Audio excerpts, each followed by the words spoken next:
Please stand on the left side.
Thank you, everyone. I request all to be please seated.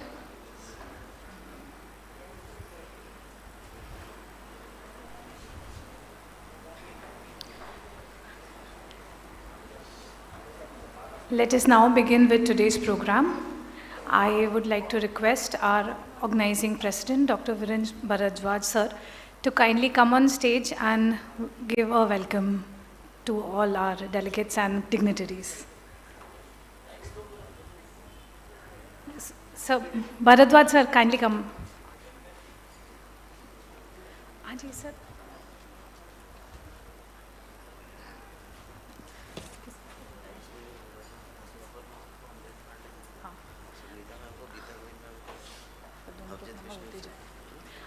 I request our dignitaries to kindly come on stage. Dr. Hasmukh Parma sir, Dr. Geeta Goin madam, Dr. Amren Pandey sir, our president Dr. Avijit Vishnoi, Dr. Sangeeta Srivastava ma'am, please come on stage ma'am. Dr. Richa Sharma ma'am, please come on stage.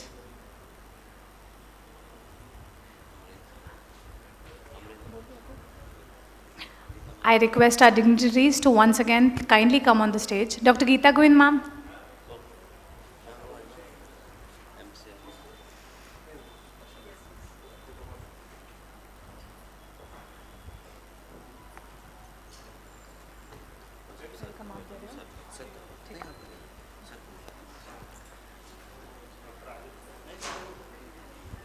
Dr. Aditya Parihar, sir.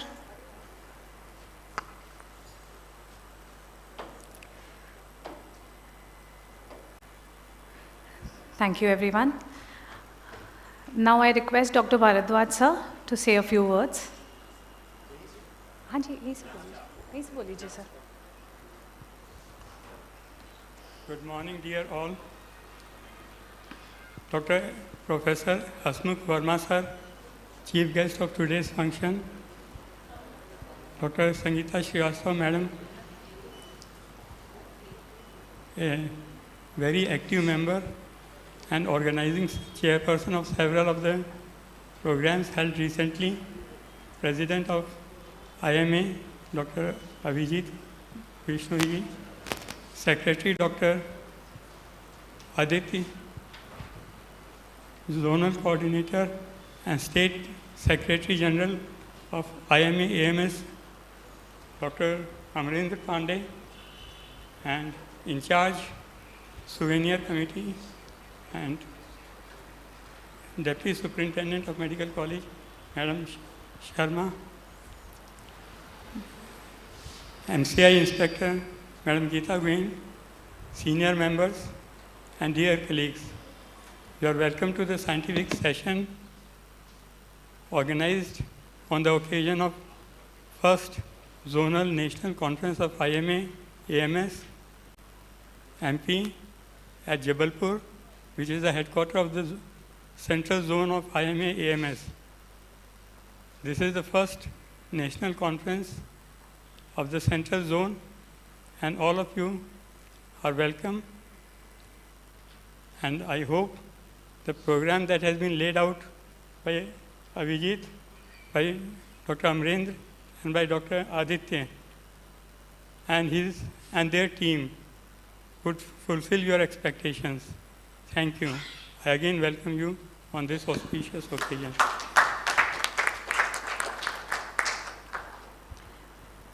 I request now Dr. Aditya Parihar, sir, to say a few words.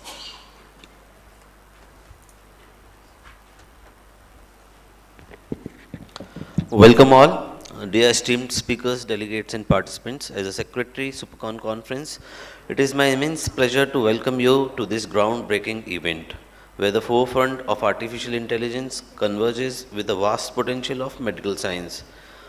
Over the 2-day span, we will curate an unparalleled program featuring visionary keynote speakers, expert panel discussions, and cutting-edge research presentations that will redefine the futures of healthcare. Explore the transformative impact of AI on medical diagnostics, treatment, and patient care. Engage with pioneers and innovators shaping this revolutionary landscape. Thank you for joining us. Together, let's unblock the possibilities at the intersections of AI and medical science. Thank you. I, Dr. Aditya Parihar, thank all of you to spend your valuable time with us, and I hope this conference will be successful with all of your cooperation. Thank you.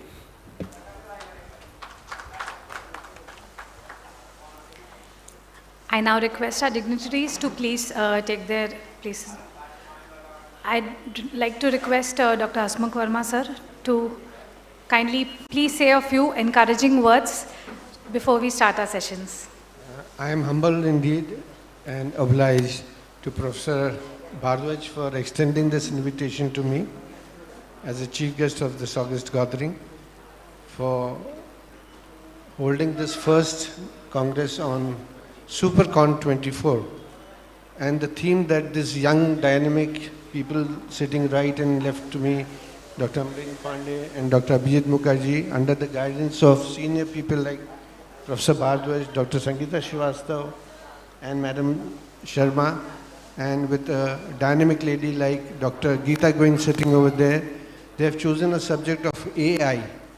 And I'm sure all of us know that AI is entering into each and every sector of human life in a very, very big way. I'm sure you all know that initially, when this project started in 2011, it was projected to be just about $17 million. And it is believed that by 2030, this investment of different fields will be $187 billion. You can imagine the big way it is going to come into our life. You open your WhatsApp and you'll feel a circle of AI asking you what to do, what not to do. Gone are the days when we used to take a hunch decision, a gut feeling decision. I'm 40 years in orthopedics. I think this is tuberculosis. No. Those days are gone. Today, everything is data-based, accurate diagnosis, treatment, customized. And now, in artificial intelligence, it has come in such a big way that it has helped not only in prevention, diagnosing, treatment, and customized management. Not only preventive, but also in the therapeutic field of medical science. It first started in 2011 by that Watson project, which was done by IBM. And they tried to analyze retinal scans, and they realized that the speed and accuracy with which AI could predict, diagnose retinal scans was 120 times faster and more accurate than the human being. And that's how this growth has gone. And I'm sure not only in the field of ophthalmology, which was taken as a pilot project, whether it's orthopedics, gynecology, anything, it has come in a very, very big way. And I'm sure today's deliberations is going to teach us so many things by the learned speakers you have chosen so wisely. I wish you all the very best for this 2 days celebration. Thank you. Thank you so much, sir. See, because this entire event is being televised, I would like to ask Dr. Geeta Goin ma'am to please add additional few points for what Dr. Hasmukh Verma sahab has said, because that is in itself is so enlightening that it's like a presentation to us. So ma'am, we need some extra points for that. And secondly, I took the mic because I wanted to thank Dr. Vrund Bharadwaj sir. The amount of hard work which he's put into this conference is really unparalleled. Our President Avijit Vishnoi, despite having such a big loss in the family, he's here on the stage today. Hats off to you, brother. You teach such a lot to all of us. And our pocket dynamite, I like to call him my junior, I call him the rocket, Aditya Parihar. He has been taking this entire conference on his shoulders since day one. Extraordinary effort. And Sangeeta ma'am, who has been involved in every conference since day one. We started this journey with Medicon, then we had Shatak, then we had GlobalCon, and today we have it, and Sangeeta ma'am is still with us. And now the second generation is her daughter is also with us. So it's an extraordinary achievement, ma'am. Thank you so much. And not to forget our Richa ma'am, she spent about 12 to 15 hours since the past 2-3 days making the souvenir, which we will inaugurate in the evening session today. So Richa ma'am, hats off to you. So much of hard work, and Panse ma'am for coming in the morning so early and taking the stage, and our Atul Patel bhai, thank you so much for coming today. Thank you all of you for coming. It's an extraordinary feat, and we are very grateful to Bharadwaj sir for taking the chairmanship at such short notice and organizing this entire event. Thank you so much, sir.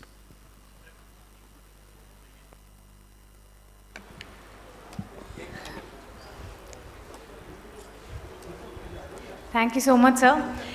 I think Amrendra sir ने सबके बारे में थोड़ा थोड़ा बोला है, but मैं Amarendra sir के बारे में बोलना चाहूँगी. I think he is I think dynamite के ऊपर अगर कुछ होता होगा, he is like a battery backup for all of us, all of the programs that we have held. He is at the front foremost, he is supporting every one.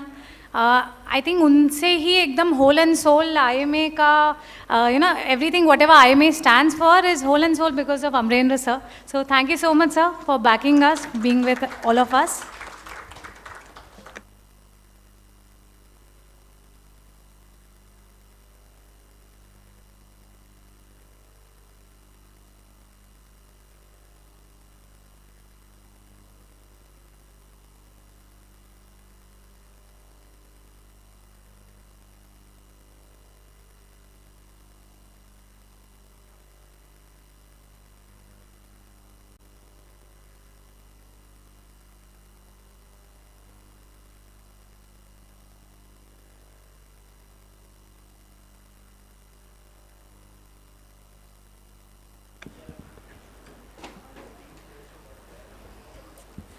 Now let us start with our scientific sessions.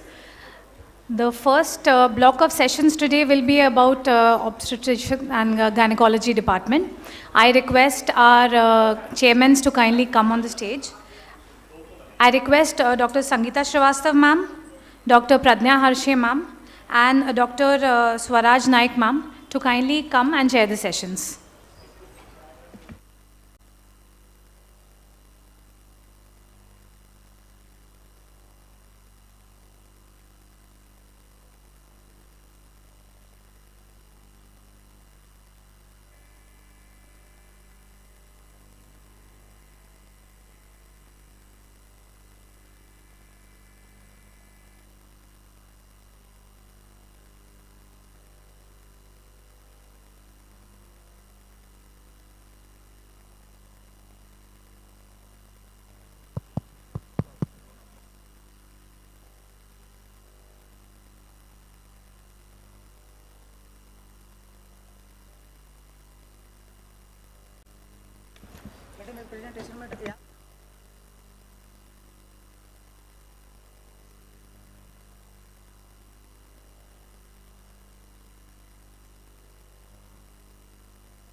A very good morning. A very good morning to everyone, all the dignitaries. I want to congratulate our whole team for their so much of effort put in. And without wasting time, I would like to start the first session of this program, which is a talk by Dr. Kaveri Shah. It's an approach in adnexal masses. In gynecology practice, long time back when we used to work, and in that, adnexal masses we used to diagnose clinically, and most of the time when the disease has spread so much, then it was able to diagnose on the basis of the complaints of the patient. But now with the facilities of new technologies like advanced USG, MRI, tumor markers, we are able to diagnose this problem much before it spreads its complications. So let us hear Dr. Kaveri and what she suggests to treat and diagnose adnexal masses. Good morning, one and all. First of all, I congratulate the team of IMA MS Supercon for this wonderful academic sessions in Jabalpur. And I am thankful to my chairpersons for giving me this opportunity to go ahead with my talk, Approach to Adnexal Mass.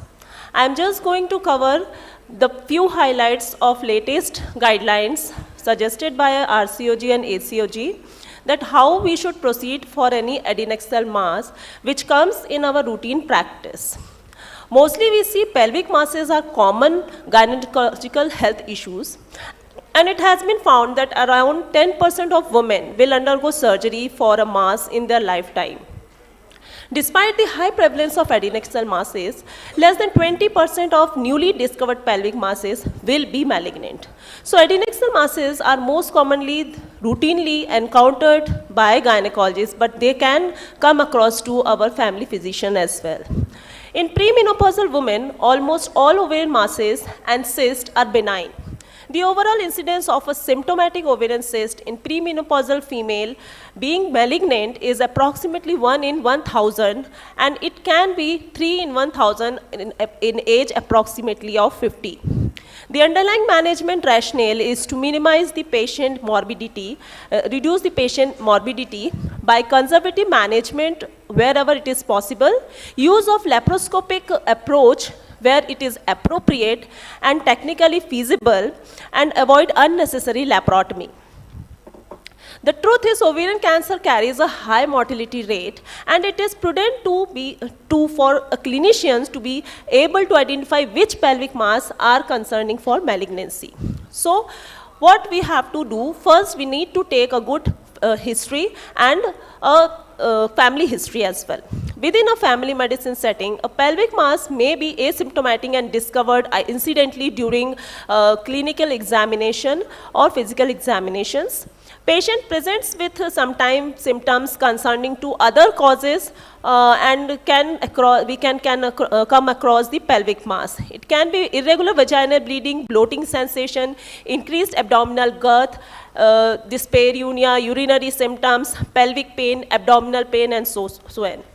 Many of these symptoms are non-specific, which results in a significant number of masses being discovered while treating unrelated conditions.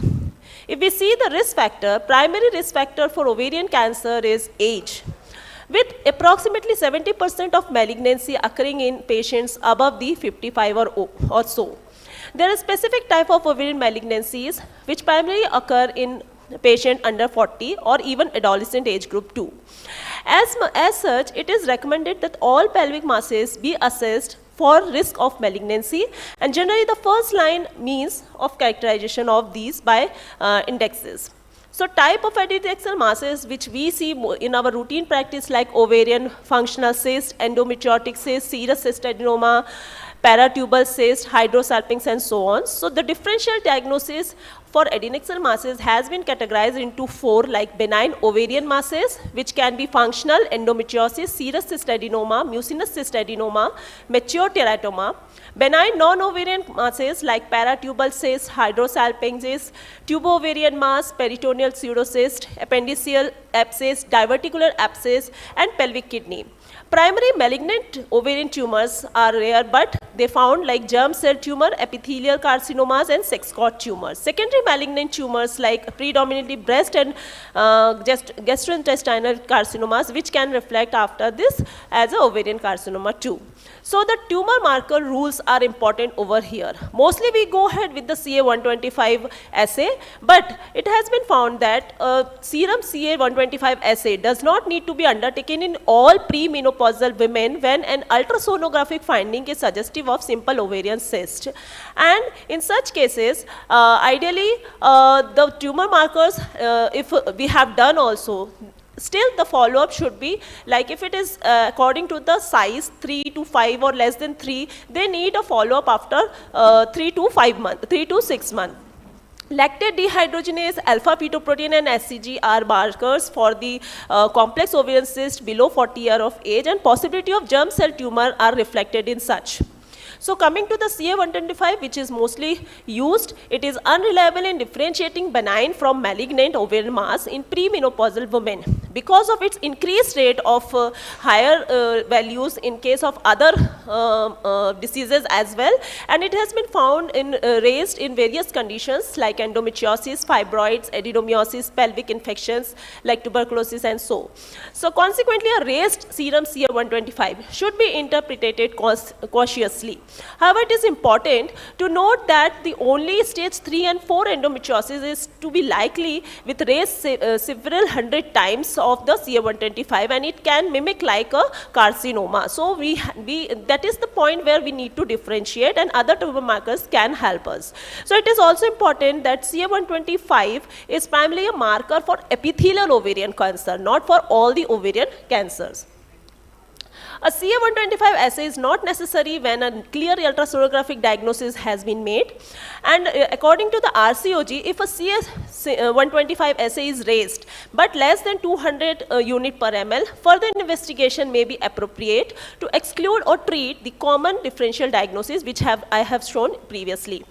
When serum CA-125 levels are raised and serial monitoring is being done, it is helpful for understanding the levels which are suggestive of the increase in the disease process and chances of malignancy rather than a single high level variant. If serum CA-125 assay more than 200 are found, discussion with the gynec oncologist is required.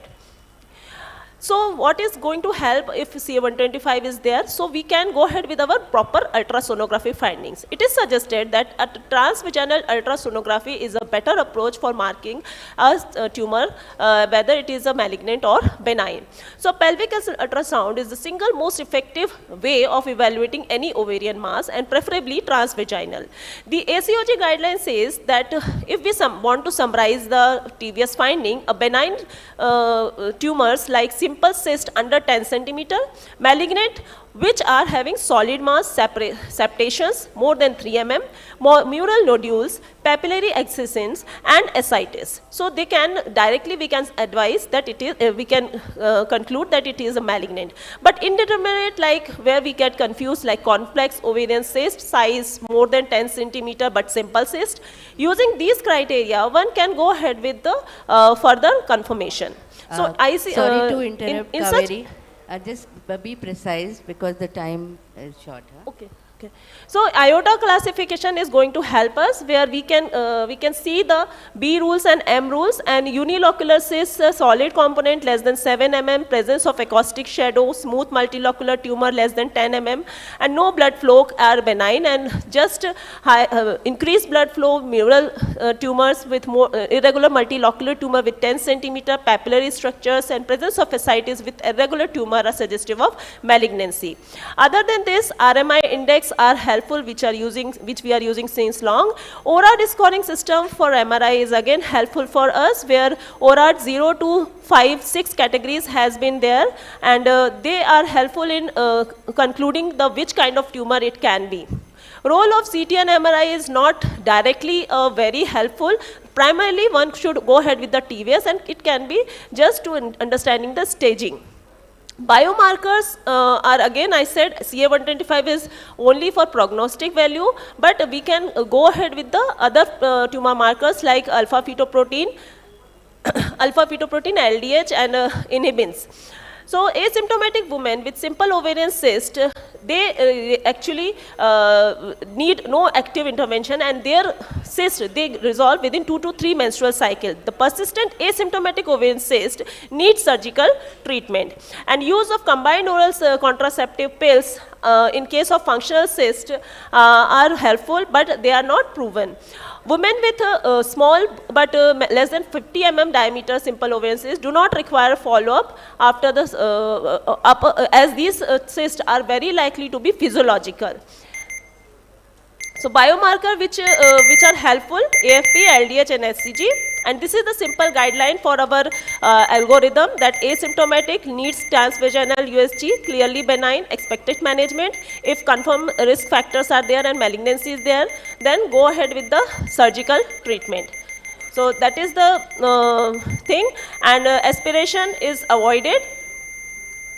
And how one should remove, laparoscopic approach in cases where the dilemma is there.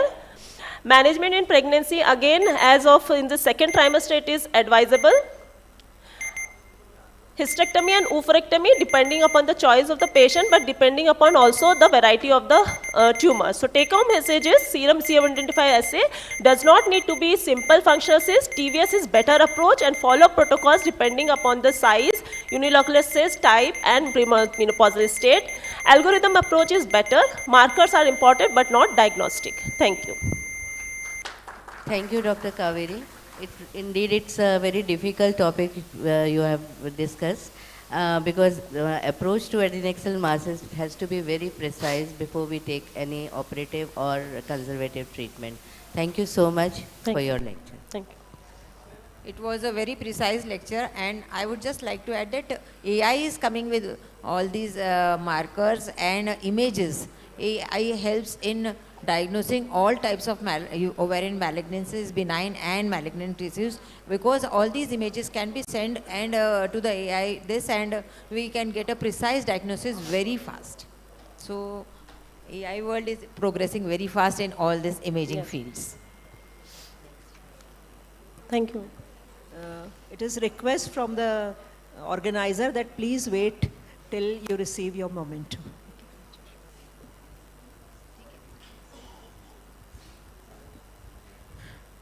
Thank you, Kaveri. Now I invite the second speaker. It's Dr. Sonal Richaria. Sonal is going to speak on difficult clinical situations. And Sonal, please be in time. Let us finish it in time. And Surely, ma'am, मैं time पे सब खत्म करने में माहिर हूँ.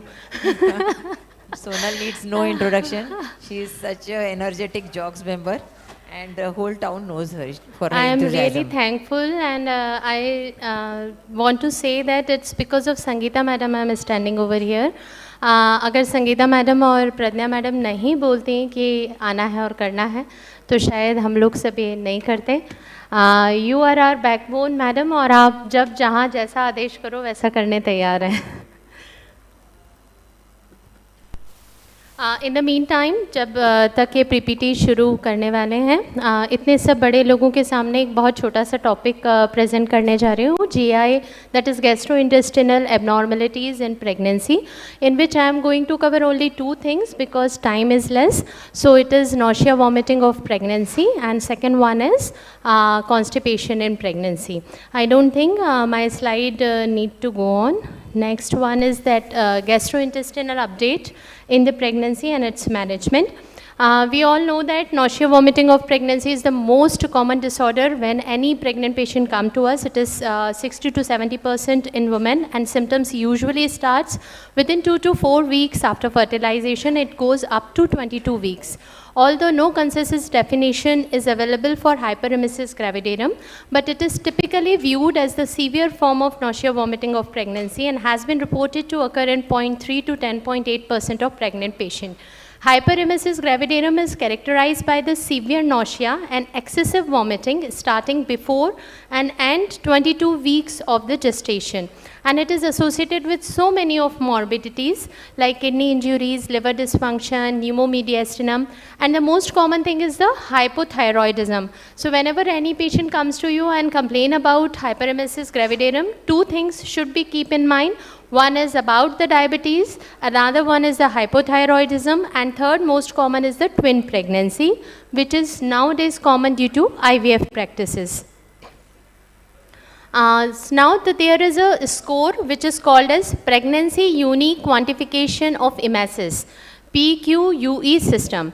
In 2022, this system is evolved by Abrahimi, and this updated the score on the basis of severity of nausea and vomiting according to the physical symptoms like how much nausea she feel, what is the retching symptom, and how much epigastric burning she used to feel. These are the indicators, and PUQE indicator are easily available on online sites. You can see this as an score, and if you score patient according to this, then you can easily label them whether it is a hyperemesis or whether it is nausea vomiting of pregnancy. Because this is a quality of life impairment, so you cannot grade them. कौन बोल रहा है कि vomiting ज़्यादा हो रही है, वो सच में ज़्यादा हो रही है कि नहीं हो रही है, ये निकाल पाना बहुत कठिन होता है. Because of that this scoring system is required. So I will not go to pathogenesis, but yes, there is a genetic predisposition seen. If it is common in the mother, then it is really common in that female also. It is placentally mediated mechanism, as I told you. कई बार जब कोई patient जिसकी BOH की history होती है या IVF patient होता है और अगर वो हमें कंप्लेन करता है कि हमें बहुत नौशिया लग रहा है, then we feel happy. Why? Because we feel that कि बीटा एसिडी अच्छा सिक्रीट हो रहा है, प्लेसेंटा सही ग्रो कर रहा है, प्रेगनेंसी सही चल रही है. तो कभी कभार हम उस चीज़ को अच्छा मान लेते हैं कि हाँ चलो अच्छा है, तुम्हें नौशिया वॉमिटिंग की वो हो रही है. But if placenta is more, if NVP is less in the older women, multiparous women, smokers, then this is because of the smaller placental volume. And that's why whenever the placental volume is more, nausea vomiting of pregnancy is more. Reproductive hormones, especially in the first trimester, because of the progesterone, HCG, estrogen, these are the directly responsible for the nausea vomiting of pregnancy. And if you are giving exogenous progesterone and estrogen, then they also increases the gastric intestinal transit time, slowing gastric empty time, and that's why there is increased nausea and vomiting. What are the red flags about it? If there is a nausea and vomiting that lasts all day long and keeps away the patient from eating and drinking, vomit 3 or more times in a day, have vomit that is brown in color or has blood in it, lose weight, feel extremely confused or drowsy or tired, and fainted, tachycardia, and produced little or no urine, then these are the red flags. You have to admit that patient, you have to treat that patient on the line of hyperemesis gravidarum. What are the non-pharmacological management? These are the dietary modification. Always we know that dietary modification, fiber ज़्यादा add करना है, liquid ज़्यादा लेना है, high diets लेना है protein की, these all. Ginger is well known to reduce nausea, vomiting of pregnancy. It contains gingerols and shagols, which directly act on the serotonergic receptors. Thiamine supplementation always help in nausea, vomiting of pregnancy. It is 1.5 milligram per day we used to give them. IV fluid and rehydration usually given to the patient who are having hyperemesis gravidarum, which shows severe dehydration, ketonuria, and it is usually inpatient and admission-based therapy. Prompt maternal hydration, and in addition to hydration, parenteral nutrition and vitamin supplementation is also required. Other one is the antihistaminic drugs. First generation H1 receptor antagonist, that is diphenhydramine and dimethydrinate, maclizine and doxylamine, is indirectly affect the vestibular system, and they are decreases the stimulation of vomiting center. We usually first line use doxylamine, which is most commonly used drug in nausea, vomiting of pregnancy. If this is not acting, then antiemetic, which is centrally or peripherally acting as a dopamine antagonist, we can use them. They are chlorpromazine and promethazine. Both can be used. Another one which can be used is the metoclopramide. Serotonin receptor antagonist, that is ondansetron, is usually used in the later stage. So the first line one is the doxylamine, then metoclopramide, and then ondansetron. Then the recommended antiemetic therapy, the first line one is the cyclizine, 50 milligram per oral, prochlorperazine, promethazine, and chlorpromazine. Second line will be the metoclopramide. Third line will be the corticosteroid hydrocortisone, which you can give when you admit patient for hyperemesis gravidarum. So the management of nausea, vomiting of pregnancy, there is a clear-cut, nice guideline which is available online also, and this also says that the first line drug is doxylamine and second line will be the metoclopramide, not directly to the ondansetron. These are the evidence. Now the next topic which I want to cover in it is the constipation in pregnancy, which is also very common in pregnancy because gastric motility usually decreases during pregnancy, and the main hormone responsible for that is the progesterone and HCG, and you can't help it out because these are the pregnancy hormones. So ororectal transit is significantly slower in the third trimester of pregnancy when estradiol and progesterone levels are elevated as compared to the postpartum period, and constipation may occur during pregnancy, and chronic constipation may increase the severity. Even all the piles and fissure which is subclinical pre-pregnancy can precipitate during pregnancy and postpartum period. You can see the structure and anatomy which very clearly says that when uterus enlarged, it all compresses rectum as well as the anal sphincter, and that's why the transit time is decreases. And progesterone is usually responsible for the ligamentous laxity and leading to stretching of the pubic symphysis, and this combined with the increased abdominal pressure and weight associated with the gravity uterus induces the conformational change in the pelvic floor, and this leads to altered defectory pattern, and that's why this is basic problem during pregnancy and even postpartum period which need to be addressed and which need to be treated. Use of magnesium sulfate as a tocolytic also responsible for these kinds of significant constipation, and we need to understand these problems especially in cases of preeclampsia and eclampsia where we usually give magnesium sulfate very liberally. So these causes you very well know, that is hormonal imbalance, progesterone induced, decreased physical activity in pregnancy, especially in the patient where we prescribe bed rest or complete bed rest to the patient, and metabolic changes like hypothyroidism, hyperkalemia, hypokalemia, and diabetes.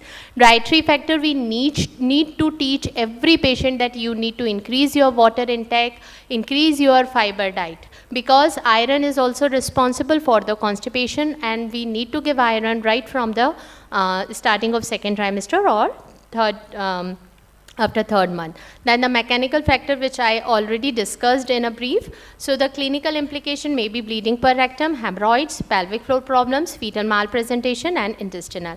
So now in a short, the management of constipation in pregnancy, the thing which you should do, increase dietary fiber intake, fluid intake, and moderate exercise. Note, if there is no response with these all therapy, then a combination of different groups of therapy should be given.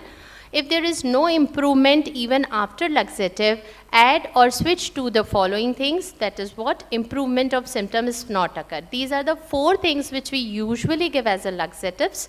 Fibers, that is bulk forming agent like isabgols and methyl cellulose. Osmotic laxative, that is lactulose and polyethylene glycol and sorbitol. Stimulant laxative, that is biscolidil and senna, and suppositories like glycerol suppositories. These are the basic 4 treatments which we usually give in constipation of pregnancy and even in postpartum period. Thank you, madam. I covered it in the time. First of all, thanks for covering in time, and very well explained, very simple but very useful topics. Thank you, because madam. we come across in our day-to-day practice.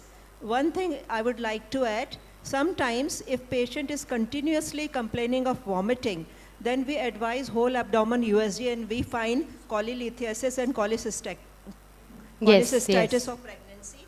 And in that cases, lap chole in second trimester is magical treatment. Yes. Thank you so much, Sonu. Thank you, madam. Thanks a lot. Thanks once again to Sangeeta madam and Pradnya ma'am. Now I'd like to invite respected Dr. Alka Agarwal madam to deliver her talk on cervical cancer screening and prevention. Please madam, आपसे भी request है time का थोड़ा ख्याल रखिएगा.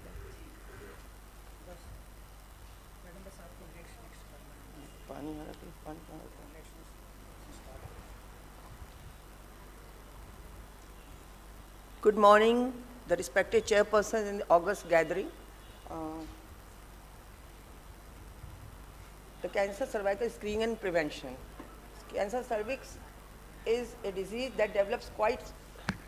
The cancer cervix is a disease which develops quite slowly and begins with a precancerous condition, dysplasia, which is easily treatable and diagnosed by pap smear. The global burden. Globally, 20 million new cases are there of cancer and 9.7 million deaths attributed to cancer. Among women worldwide, cervical cancer ranks as the 4th most common cancer after breast, lung, and colorectal cancer. However, in India, cervical cancer is the 2nd most common cancer affecting women, trailing only breast cancer. In India, it is the 2nd leading cause of cancer deaths in women, and 1,23,000 new cases, 77,000 annual deaths. More than 480 million women in India are at risk, and 8 out of 10 women globally will get infected with HPV at some point in their life. And 1 woman dies every 8 minutes from cervical cancer. An estimated 1 in 53 women in India will develop cervical cancer in their lifetime. So cervical cancer is caused by a virus called human papilloma virus, which is sexually transmitted and which is detected today, could have been acquired years ago. There are mainly 2 types of HPV virus, low risk and high risk. Especially HPV 16 and 18 are the cause for cervical cancer. The risk factors for cervical cancers are abnormal pap smear, smoking, early age of sexual activity, early or multiple pregnancy, multiple sexual partners and STD, birth control pill, a weakened immune system, poor nutrition, previous genital vaginal cancers, and family history. 2 types of cancer cervix are there, adenocarcinoma and squamous cell carcinoma.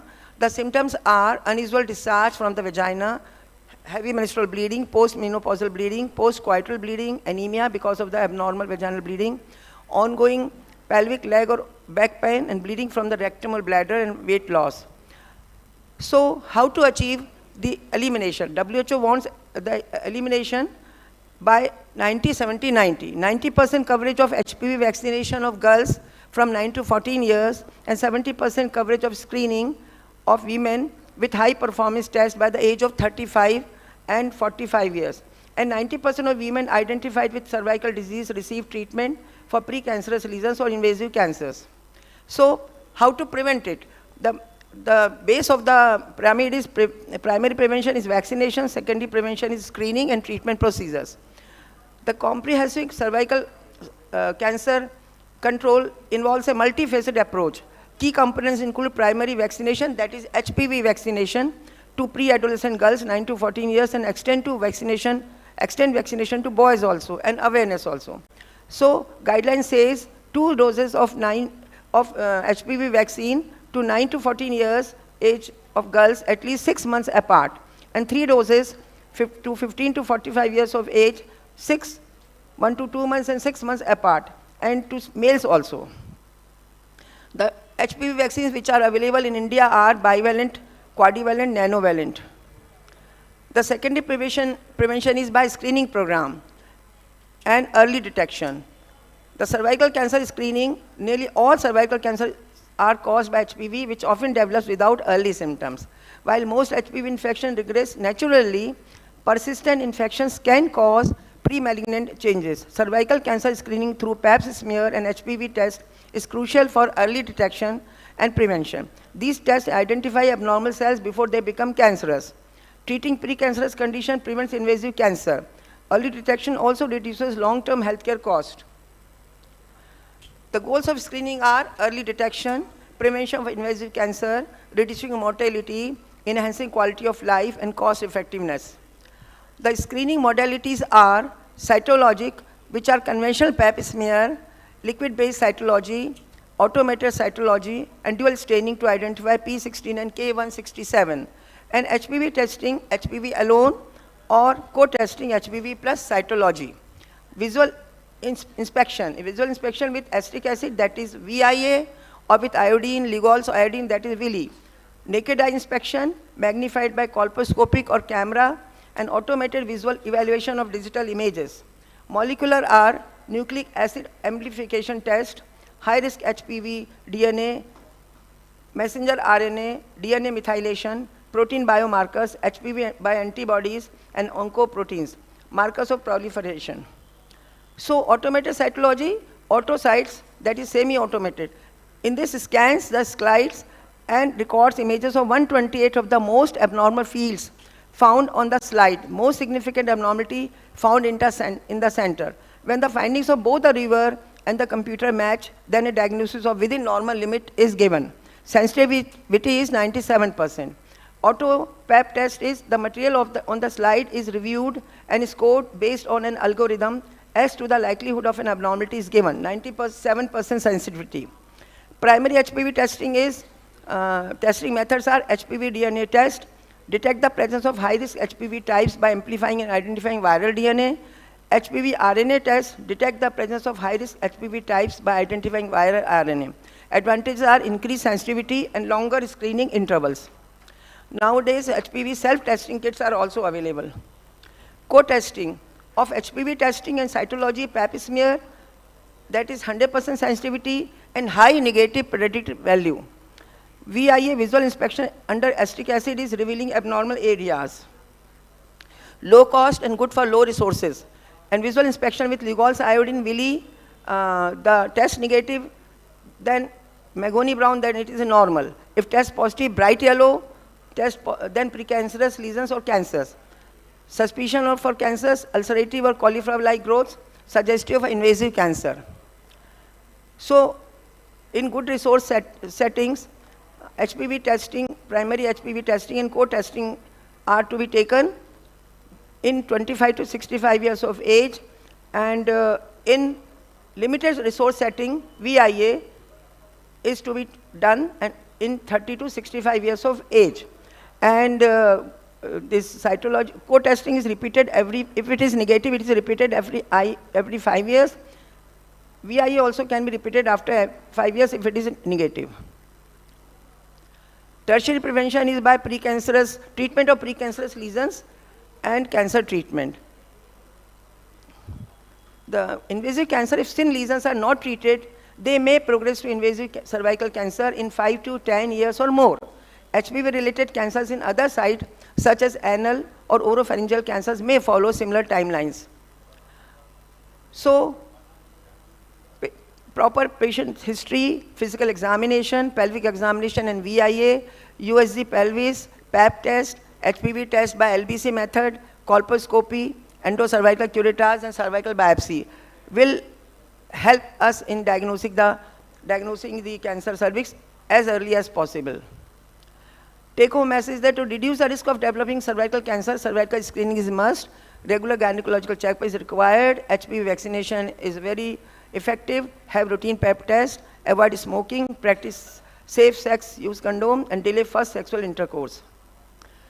Time goes on, so whatever you are going to do it now, don't wait. So I wish that every girl from 9 to 14 years in India should be covered by HPV vaccination. This will eliminate the cancer cervix from India as well as from world. Thank you very much for patient listening.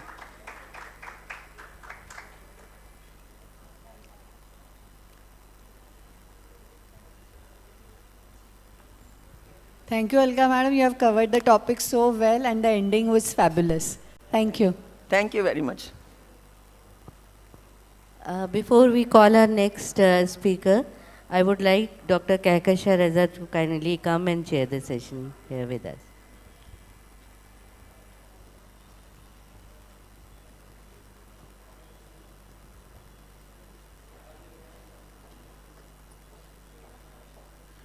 Hello. And now I request Dr. Nidhi Jain to come and speak on urinary problems in menopause. Nidhi Jain is a very eminent speaker of jogs, a very young and talented girl. She participates in each and every function of jogs and IMA. And now I request her to start her presentation on urinary problems in menopause.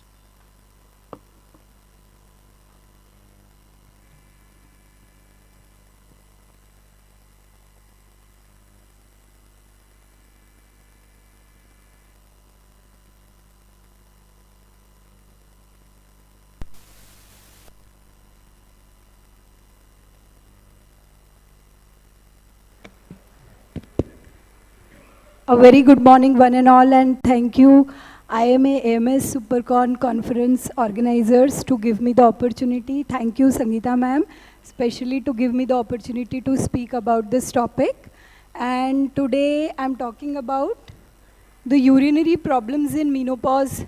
As we all know that menopause is hypoestrogenic condition. That's why many changes occur in genital area, urethral area. So a lot of problems are having in postmenopausal women. 15% of premenopausal women suffer from the genitourinary syndrome. We call it as genitourinary syndrome because the genital area and lower urinary tract area is having same origin and same receptors. So the symptoms are combined. So almost half of the postmenopausal women are suffering from this because of the hypoestrogenic conditions like natural menopause, surgical menopause, premature ovarian failure. Postpartum lactating women also suffer from these problems. Iatrogenic because of the medicines like GnRH analog inhibitors, aromatase inhibitors, methotrexate, radiations.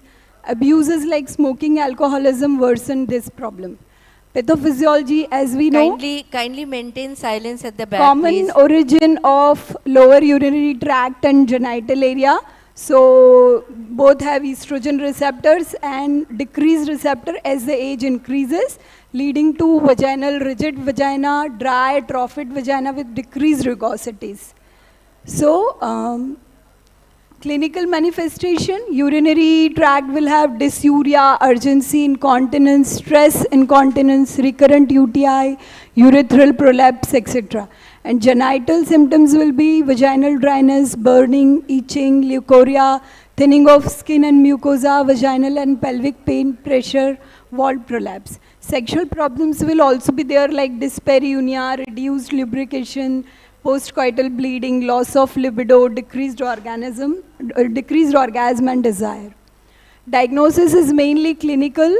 It is history and local examination. Patient comes with repeated sterile urine culture despite of all urinary problems. It should clinch the diagnosis that patient is having genitourinary syndrome. On examination, there will be atrophied vagina vulva, meatal stenosis. LBC ultrasound mammography should be done to rule out other things, but the diagnosis is mainly clinical. Now, a few words about urinary incontinence, which is involuntary, uncontrolled leakage of urine impacting on the health and quality of life of a patient. And problem is huge. Patient doesn't tell because of the social circumstances.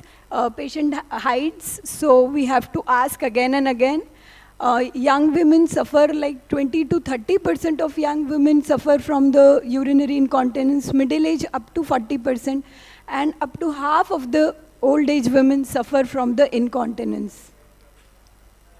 Types: stress urinary incontinence, urge urinary incontinence, mixed incontinence, overflow incontinence, and functional. SUI is the most common one. Almost 45%, up to 45%. Urge incontinence up to 75 years, it is 31%. Then comes the mixed incontinence and overflow incontinence. Stress urinary incontinence, as the name suggests, leak occurs due to increased intra-abdominal pressure due to some stress. Hypoestrogenism causes urethral weakness, pelvic floor muscle weakness, and hypermobility of the urethra leading to stress, leakage of the urine when there is a stress. Young women active in sports, women experiencing childbirth, or pregnant women may have stress incontinence. Grading, there are three grades. Mild is like only when severe coughing or sneezing or jogging.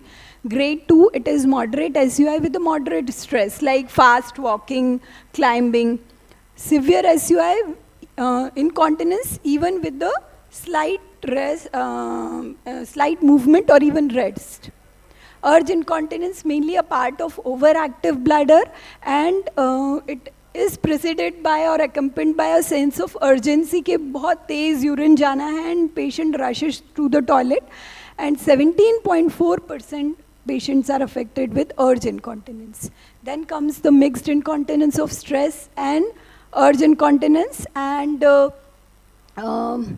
we have to see which symptom is overpowering. Is it stress or is it overactive bladder?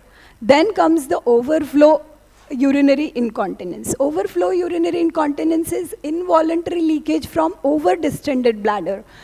Urine is there in the bladder and she is leaking little bit. Due to it can be due to impaired detrusor contractility or bladder outlet obstruction. So impaired detrusor overactivity, there is retention of urine and then incontinence. Neurological can be spinal cord injury, multiple sclerosis, diabetic neuropathies. Then bladder outlet obstruction. External compression by abdominal or pelvic mass like fibroid is causing pressure and retention of the urine. Then pelvic organ prolapse. Risk factors: as the age increases, the chances of incontinence increases due to estrogen deficiency, obesity. If BMI more than 26, more chances of incontinence, number of pregnancies, childbirth. If birth weight of the baby is more like 4 kgs or more, then also menopause, hysterectomy, post-surgical menopause, constipation, neurological causes, diabetic neuropathies, Parkinson's, iatrogenic because of medicines, or chronic respiratory disorders or chronic asthma-like conditions. These are again suggesting the causes and their incidences. Diagnosis is mainly clinical.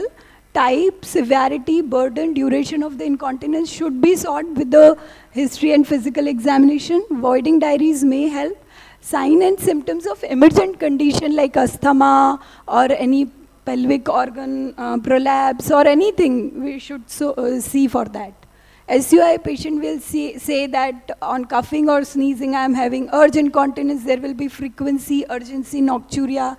Mixed incontinence can be combination of two. Overflow, there will be poor bladder emptying, and patient may endorse training. Then functional incontinence may be physical or cognitive impairment. This is a 3 incontinence questionnaire kind of thing. So we can give it to the patient, and patient can fill it herself, and we may assess the type of incontinence with this also. Again, history should include the surgical, gynecological history, medicine history to see the causes. Examination should also include all these things, especially genitourinary rectal examination to see whether there is any cause. Test and manures, cough stress test, which is we all do in our OPD, and more sensitive and done in standing. Cotton swab test, if angle more than 30 degree, then it is positive. Lab tests are mainly done to assist the diagnosis, to rule out other conditions. Urine analysis, blood urea nitrogen, creatinine. If PVRU is more than 200, it suggests bladder outflow obstruction. Renal, pelvic ultrasounds. Urodynamic test is really needed only in special conditions. So management. There are 4 pillars of management: behavioral, pharmacological, physiotherapy, and surgical treatment. Behavioral therapy mainly includes weight reduction, because high BMI causes more incontinence. Limiting the consumption of caffeine, alcohol, carbonated drinks to decrease the urine output, so decreasing the problem. Controlling the time and quantity of fluid intake, कि आप दिन में ज़्यादा fluid low and you restrict the fluid intake during night, so you will not have much problem. Bladder training, reduction of visit to the toilet. If you go to a toilet in 1 hour, you should go in 1.5 hours, and you can train your bladder like that. Controlling the stream during micturition is a part of Kegel's exercise, so this can also do the treatment like this. Pharmacotherapy, local treatment is very, very important because of the hypoestrogenism. There is changes in the mucosa. So local treatment, systemic treatment, anticholinergic agents like duloxetine, derifenacin, solifenacin in stress urinary incontinence, beta-3 receptor agonists like mirabegron in overactive bladder. Then physiotherapy, electric stimulation of pelvic floor muscles can be done, and pelvic floor muscle exercises like Kegel's exercises very, very effective. Then surgical treatment, birth suspension is more invasive, can be done open and laparoscopically. TVT, transvaginal tape, and TOT are better and less invasive. Thank you.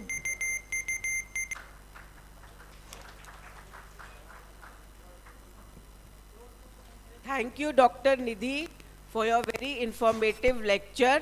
I think it was a very practical topic, but you have covered it very well. Thank you. Now I invite Dr. Devkriti Dhiravani for her lecture.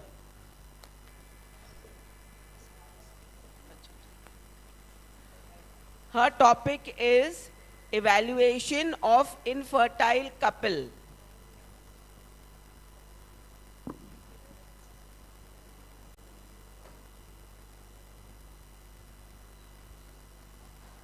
Devkriti is young gynecologist, very dynamic, and working in a field of infertility and laparoscopy. She is very expert in laparoscopic surgery also.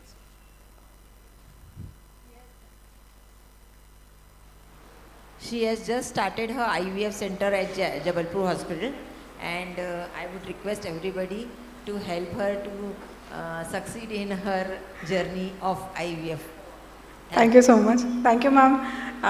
My topic for today is evaluation of infertile couple, because as we know that infertility is now so common and we face it in our OPD, so it's a very basic overview of how to evaluate the couple.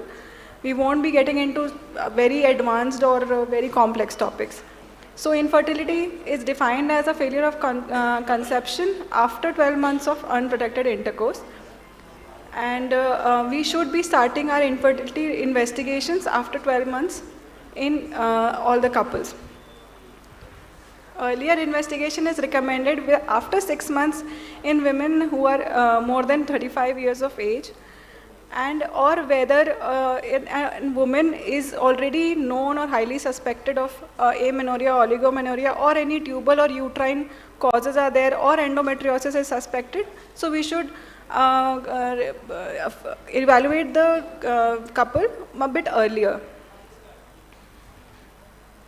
So what are the objectives of our workup is basically to find the cause for infertility, identify infertility associated medical conditions, various hormonal conditions, genetic conditions. Etiologies of infertility in would be ovulatory disorders, which is 25%, tubal damage, male factor infertility, or uterine or peritoneal causes. So basically ovarian factors include diseases such as PCOS, aging, diminished ovarian reserve, premature ovarian insufficiencies, tubal factors such as PID, pelvic tuberculosis, previous tubal surgeries, for example, ectopic pregnancy, or history of self-injectomy. Uterine or cervical causes might be cervical antisperm antibodies, congenital anomalies of uterus or cervix, fibroids, or poor cervical mucus due to smoking or some infection. Endocrine causes, primary ovarian failure, hyperprolactinemia, Cushing disease, or hypogonadotropic hypogonadism. Initial evaluation should always be done as the couple should be seen together. Male and female history both should be taken in one setting. Sufficient time should be given to the patient, and proper medical, reproductive, family history or physical examination should also be conducted. Counseling of the patient regarding preconceptional care, lifestyle changes should be done. Now, for the female as a history taking, we should always consider the duration of infertility, any previous evaluation or treatment which she might have taken, menstrual history in detail, pregnancy history, previous medical methods of contraception which she had been using, coital frequency, or any sexual dysfunction, past surgical history, medical history. This should be considered. And previous serious illness such as PIDs or any exposure to STDs, thyroid disorders, galactorrhea, hirsutism, pelvic or abdominal pain, dyspareunia, current medical or surgical history, family history, and occupation and exposure to environmental hazards should also be considered. Use of tobacco, alcohol, and any other drugs should be asked upon, and history should be taken. The weight, BMI, blood pressure is also very important when we examine the patient. Thyroid enlargement, presence of nodules or tenderness, breast tenderness, breast examination, signs of androgen excess, pelvic or abdominal tenderness or any mass should be considered, vaginal or cervical abnormality, uterine size, adnexal masses, and tenderness or nodularity should be checked. So basically, PSPV examination is a must when we are considering a infertility couple. Baseline investigations to perform are ovulatory function, ovarian reserve, uterine cavity, and tubal patency should be checked. Regular menstrual cycle occurring at 21 to 25 days is indicative of normal ovulation in general. Normally, patient can check the ovulation with the basal body temperature or LH kits, or these can be taught to the patient, and patient can be advised to use LH kits to just find out their ovulatory timings at home. Endometrial biopsy is not usually considered. Mid-luteal serum progesterone can be done. Ultrasounds also can show us corpus luteum, which is an indication of ovulation.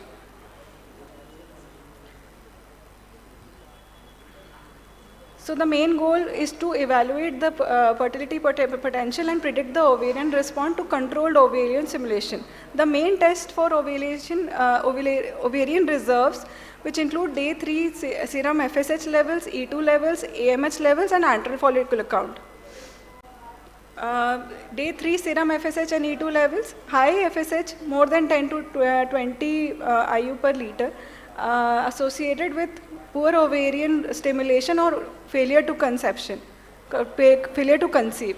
Basal serum estradiol alone should not be used to screen for diminished ovarian reserve. It is of value as an aid to interpret a normal serum FSH level. If FSH is normal but E2 is elevated, associated with poor response to stimulation, increased cycle cancellation and lower pregnancy rate can be considered. Antral follicular count, day 2 antral follicular count between 4 to 5 is a normal count, and more than 10 or 15 is suggestive of PCO, and less is 2 to 3 follicular counts on day 2 is suggestive of poor ovarian reserve. AMH levels greater than 3.5 are predictive of high ovarian response, while level under 0.75 are predictive of low response. These are the pros and cons of AMH and AFC. Basically, AMH is a blood test which takes time to come, at least around 2 to 3 hours. AFC can be done immediately, and both are important as a correlation for ovarian reserve. Now the tubes, we normally do HSG, SSG or laparoscopic chromoperturbation. All of these tests are done routinely to check for tubal patencies. Laparoscopic chromoperturbation is known as the gold standard technique of tubal patency, as during the laparoscopic treatment we can also judge for adnexal mass as any other infection, and also we can check for uterine cavity and any micro infections inside the cavity. For any congenital uterine anomalies, MRI is the gold standard, or a 3D USG, or a combination of laparoscopy or hysteroscopy should be done to rule out any kind of congenital or uterine anomalies. Now coming to the male investigation, normally as gynacs we don't really ask questions to the male partner. I think basic history is very important to take: the coital frequency and timing, childhood illness or any developmental history, any systemic medical illness, history of mom's previous history, medical conditions and allergies, STDs, exposure to gonadotoxins. Physical examination, I think if as gynacs, if we don't perform the physical examination, we should definitely send them to a urologist and consider these physical examinations to be done. Genital examinations should definitely be done to check for the scrotal and penile area. What investigations do we do for male infertility is first is for the semen analysis. I think WHO 2021, the revised semen analysis, we all know, and we'll be doing this. Anti-sperm antibodies is also a test to be considered, but it's not a routine test which we do.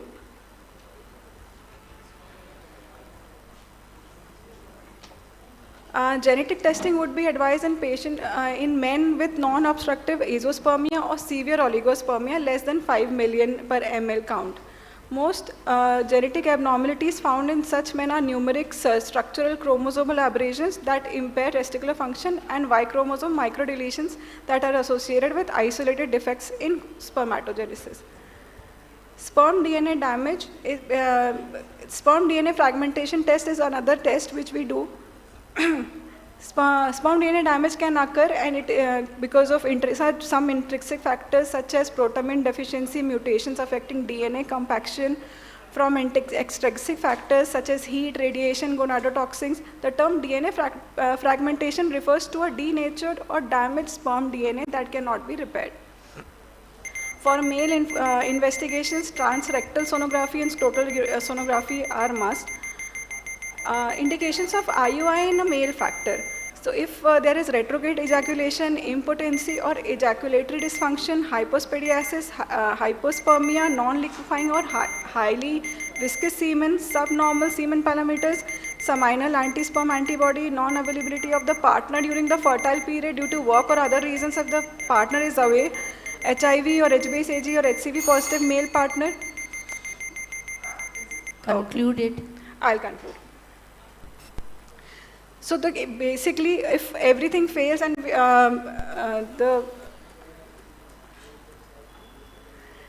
if anovulation is there, ovulation induction is what we do in the OPDs. If the cervical factor is the problem, IUI can be done.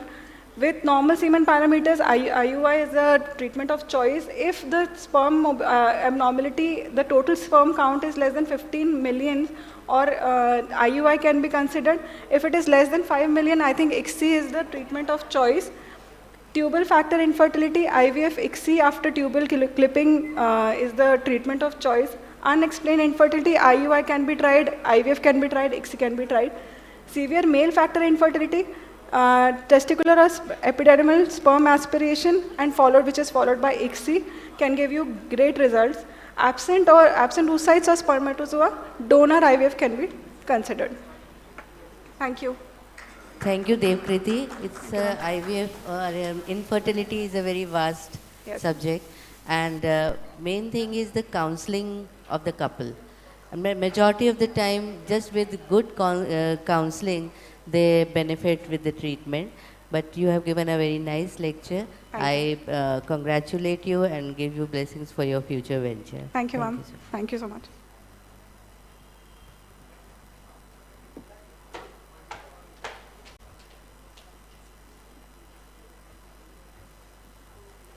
Now I welcome Dr. Pradnya Harshe, immediate president of JOGS, always smiling and very warm and pyari si gynecologist.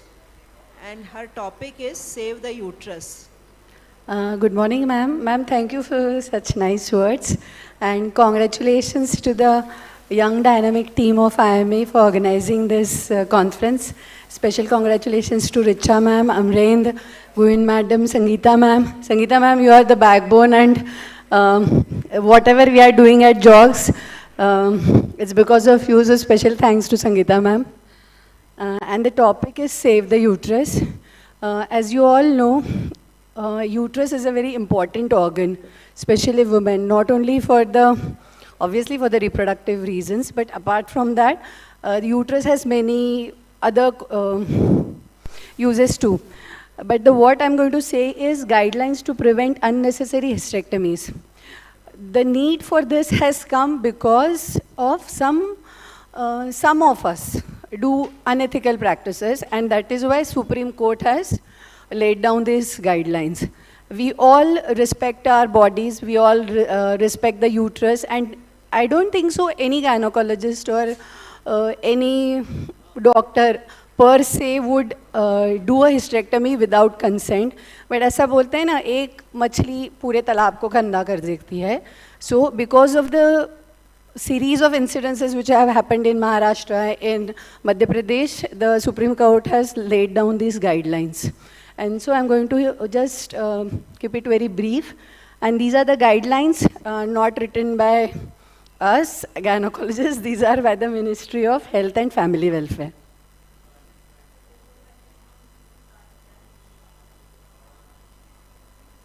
The right to health is an intrinsic element.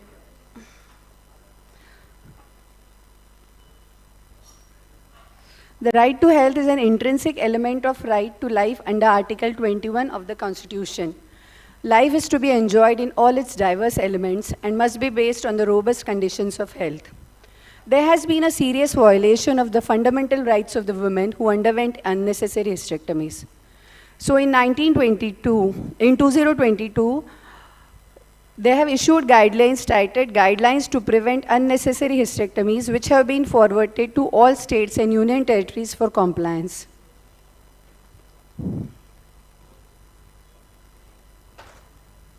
Guidelines provide guidance on prevention of unnecessary hysterectomies. It refers to the role of program managers and refers to the role of different levels of public health facilities. Guidelines note that reporting of hysterectomies cases conducted for women less than 40 years of age and the cause of hysterectomy, this is very important, less than 40 years of age and cause of hysterectomy must be incorporated in the existing screening checklist. To achieve this, the guidelines propose the setting up of hysterectomy monitoring committees at district, state and national levels.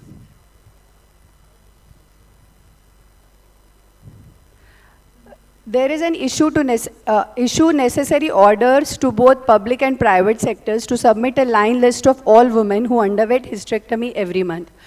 As you all know, because of the digital mission of India, we are reporting all our digital data to CMHO, that is National Health of Information Services. So in this, we have to report all the hysterectomies which have been done, and we are giving data for that. But in case you are doing a hysterectomy before 40 years of age, your data should include the reason why the hysterectomy has been done, what are the modalities which were offered to her, and in case you have done a hysterectomy, your paperwork should be complete. And even if you take a written consent of the patient कि मुझे छाले हो गए, मैं बार बार नहीं आ सकती, she can give n number of reasons, मेरे पास इतने पैसे नहीं है, मैं follow-up में नहीं आ सकती, तो भी you need a written consent from the patient, and how much that consent would be valid in the court of law, we do not know. So your documentation that she has taken treatment for so many gynecologists and she has refused, that also has to be documented. The line list must include information of parameters such as age, because as we have said that age less than 40 is always going to be suspicious. Parity, if she is she's nulli gravida and she is with fibroid, then you have to document. If she is having 4 children, then also you have to document.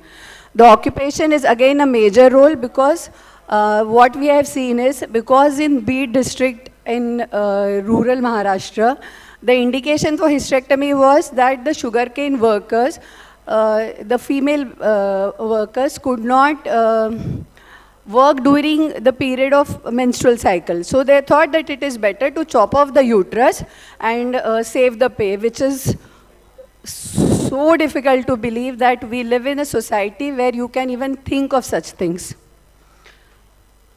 And what was the indication of hysterectomy? Normally, every time you have erosion, you have any small indication, it may be a small fibroid also, it can be a polyp also.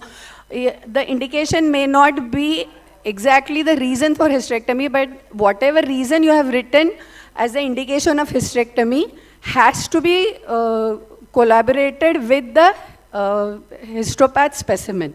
So the indication which you are writing for which you are doing hysterectomy is again important. So if she has any previous medical histories, if she has any surgical history, that also has to be documented. The hysterectomy route which we have done, whether it's an abdominal route, whether it's a vaginal route, or whether the laparoscopic route has been there, that again has to be mentioned. For example, you cannot do, it's not advisable to do a abdominal hysterectomy for a prolapsed uterus. Obviously, I don't think so anybody is going to do that. Any other surgery done along with hysterectomy, like past treatment, again has to be documented. Judgment. Every quarter, the district committee must audit the cases with following indications and issue necessary instructions if required. This we are already doing, and all thanks to Sanjay Mishra sir, and there is a person called Shreya who keeps on telling us that upload the data. So she's like, after all, the private sector and the, I think, medical colleges too. And what are the indications? What they are saying is hysterectomy with or without bilateral salpingo-oophorectomy in women. Why this guideline is written? Because if you are going to preserve ovary, whether you have kept one ovary or you have removed both the ovaries, that also has to be documented. Now, hysterectomy with bilateral salpingo-oophorectomy in women with less than 40 years of age. This requires more documentation because she has not even attained menopause, and now you are giving her surgical menopause along with removal of ovaries. All cases where no indication for doing the procedure is mentioned in the records, and this will give you long-term repercussions. All cases where no record of treatment prior to hysterectomy. So if you have done a hysterectomy and if you have not given any data that she has visited so many gynecologists, she has not been advised LNG, she has not been advised any other PAP or HPV testing, or whatever modalities have not been documented, also goes against you. Wherever there is a discrepancy between the mentioned indication, like if you are operating her for a fibroid and your histopath says only just a bulky uterus, then there is a disparity between what are the actual findings and what has been reported. So again, that will again lead you to more trouble. And arrange the necessary training and sensitizing session for both public and private sector professionals. So we have to keep on doing awareness programs, and every time the patient comes to you and says, Madam chale ho gaye, follow-up nahi aate, keep on telling her about all the modalities, what are options available to her. So all states and union territories must take stringent action for blacklisting hospitals. Once it is detected, then any unnecessary hysterectomy was carried out. We direct that necessary action be taken in accordance with law. Because it's now legally mandatory to save all the reports, to be very judicious, and even though we say कि हम बहुत ethical हैं, we still have people, we still encounter our patients who have undergone hysterectomies. Let's take more efforts to sensitize our patients and increase the awareness about saving the uterus. Thank you. Thank you, Pradnya. Thank you, Pradnya. You have really covered the topic very nicely. It's a burning topic. We need to reduce our hysterectomy rates. We need to be very vigilant. We need to see that we do not do unnecessary hysterectomies and sensitize the patients about it and make them aware that what are the other options for hysterectomy. Thank you so much. Thank you. Thank you, Pradnya. And now I'll call next speaker, young dynamic Shruti Srivastav. Vaccination, we all know, is very important to reduce the morbidities of any infection. But in pregnancy, we have to be a little cautious. And she's going to speak about the vaccinations in pregnancy. So I welcome Shruti. Good morning, respected faculty, chairperson, and everybody sitting here. It's my pleasure. I'm Dr. Shruti Srivastav, and I'll be speaking on a very important topic. I chose this topic because my gynec patient is your cardiac patient, my gynec patient is your skin patient, opthal patient, and she's going to come to me कि ma'am टीका लग गया, and she's going to ask you also कि ये टीका सही था कि नहीं था. So I think this is a very important and a very basic topic. As MBBS, as PG graduates, we all should know what are the vaccines that can be given and that cannot be given. Since IMA Supercon is all about AI, I've tried to incorporate how AI can be informative and how AI can help us with vaccination. Now, the rise of new infection pathogens and antibiotic resistance. I must say that antibiotic resistance among established pathogens have pushed AI-assisted vaccine development in recent years. Now, how can AI help in vaccine development? It can help from vaccine production to delivery and to monitoring. Now, why are they saying we already had technology? How is AI going to have an extra edge over this? They say AI can help in predicting antigen architecture. Now, this is something very important. If antigen architecture is already detected, vaccines can be easily made and manufactured. These systems evaluate population demographics, geographical areas can be taken out, transportation networks and healthcare facilities can be taken out, and vaccines can be provided. They can make a predictive model. So I might say that AI can help in making a predictive model, and vaccine trials can be reduced because of those predictive modules. It can help in tracking vaccine uptake. Vaccines are made, India is helping making the vaccine, but is the vaccine being taken up? Adverse responses can be noted, and overall program performance. So many programs are making, but we do not have an actual idea if how the program has been performing. It can handle complaints, it can book appointments for you. It can help in increasing public participation. AI is going to help us so much. Now, I think the most important thing AI is going to do is this surveillance part. It can help in tracking disease outbreaks, vaccine hesitancy patterns. Now, because of COVID, the word vaccine has come to the knowledge of everybody. But their patients have been so hesitant about it. So AI can help us in tracking those hesitancy patterns. it has its good parts. AI is going to help us. But I don't know if anybody has seen a movie on Netflix recently released called Control. It shows how AI can take the positive parts, your personal data, and use it for your negative way. So it will definitely, AI can potentially improve vaccination efforts, but it can raise questions about data privacy. So we have to use AI for our benefit, but keep the data privacy accordingly. I'll go to the topic that I was given, that is vaccination in pregnancy. Everybody knows, everybody here has taught me what vaccination is pregnancy. We know who invented the word vaccine here. Now we've come a long way from 200 BC, that dried cowboy scabs were used, to 2020, the most advanced COVID vaccine that is being used. We know maternal immunization protects both mother and fetus. What kind of immunization are we getting? The fetus is getting a passive immunization. And the risk of exposure warranties vaccination during pregnancy. Now, I think this is the most important slide of my presentation. Basic things we cannot forget as a doctor. As an MBBS also we should know. Pregnancy should be ruled out prior to immunization, definitely. Immunization history is the first, in the first ANC, which is very important. Live viral vaccines are contraindicated in pregnancy. The risk is largely theoretical. This point for everybody sitting here is very important. Even though if a pregnant woman who has inadvertently received a live vaccine should not undergo termination, postpartum patients can get all the vaccines. The ideal time, now India doesn't follow this, but the ideal time in pregnancy is the early trimester. Maternal IgG levels reach their peak about 4 weeks after immunization. But since in India, as soon as the patient comes, we don't know if our patient is going to follow up, we give our vaccine as soon as the patient comes. Now, there are 3 categories we know: recommended vaccines, contraindicated and vaccines, and special vaccines. So what are the recommended vaccines? We have to be very well versed. Tetanus toxoid, tetanus with diphtheria and pertussis are an influenza vaccine. What are the ones which are contraindicated?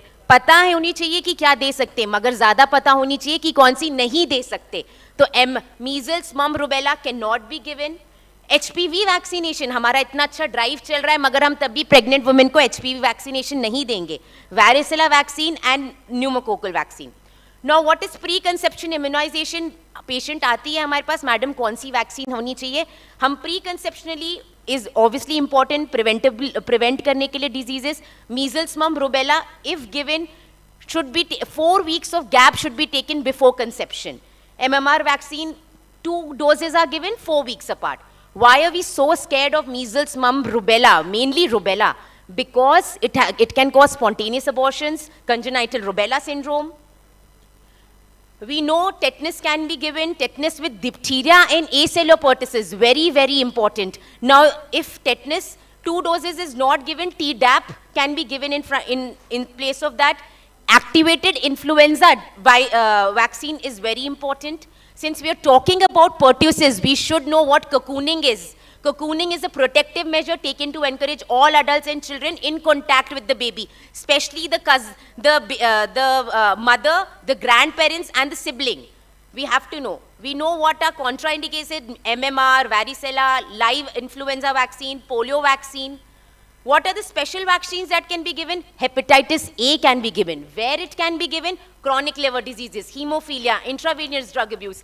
Hepatitis B is a special vaccine which can be given. To whom it can be given? Women with multiple sex partners, who inject drugs, irregular history of blood transfusions. Pneumococcal vaccine, who it can be given? To diabetic patients, to congenital acquired immunodeficient patient, anatomic and functional asplenia patients.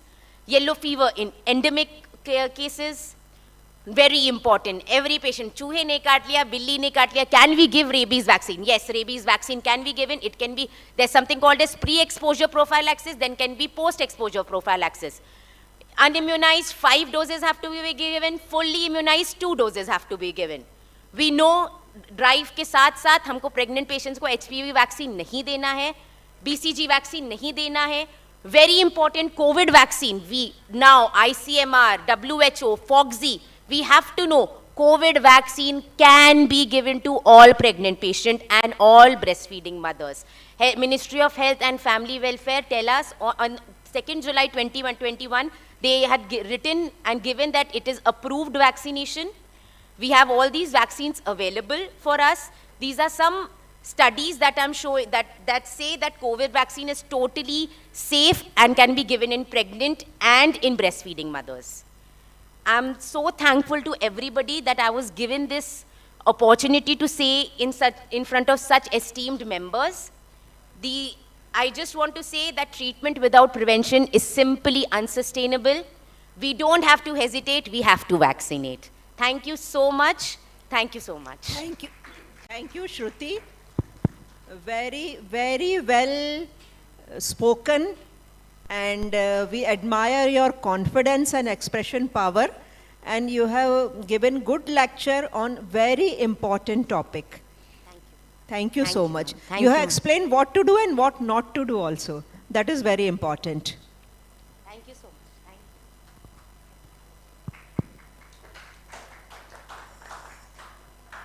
We'll end this session.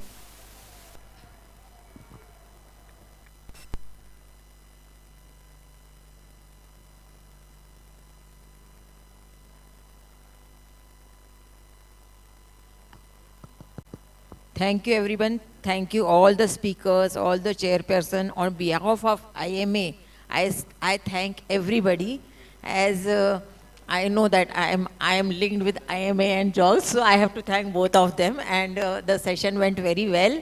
I am so happy that we gynecologists were given the first session, so that we are free from all the burdens of the session.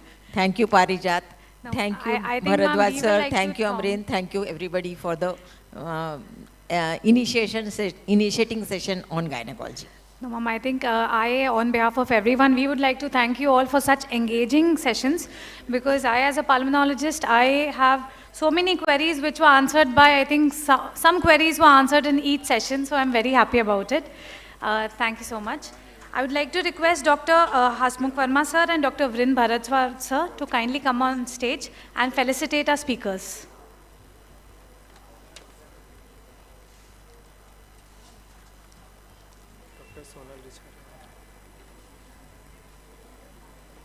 We'll begin with our second speaker, as our first speaker is not here right now. Dr. Sonal Richaria, ma'am.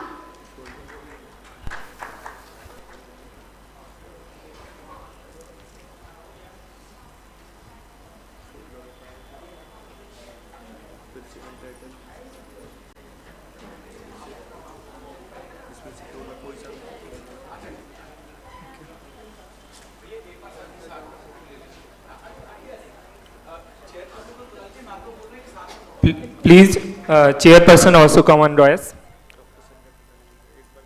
I would like to give a warm welcome. थोड़ा late welcome हो रहा है, but ma'am लोगों ने late join किया था. Dr. Dheeravani ma'am and Dr. Raza ma'am, they joined us in mid session. I would like to welcome them.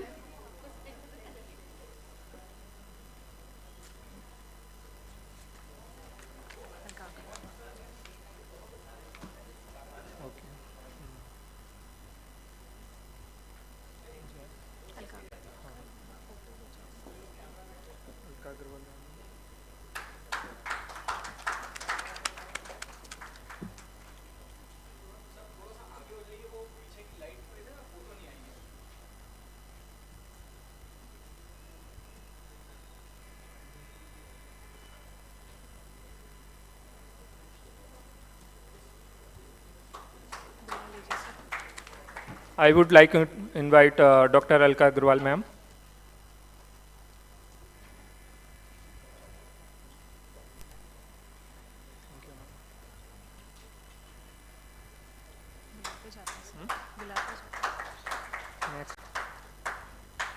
Dr. Nidhi Jain ma'am, please come on dais.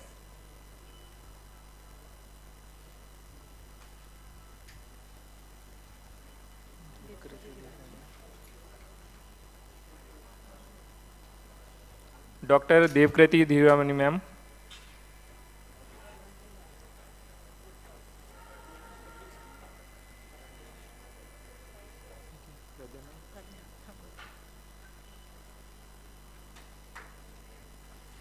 Next, Dr. Pradnya Harshe ma'am.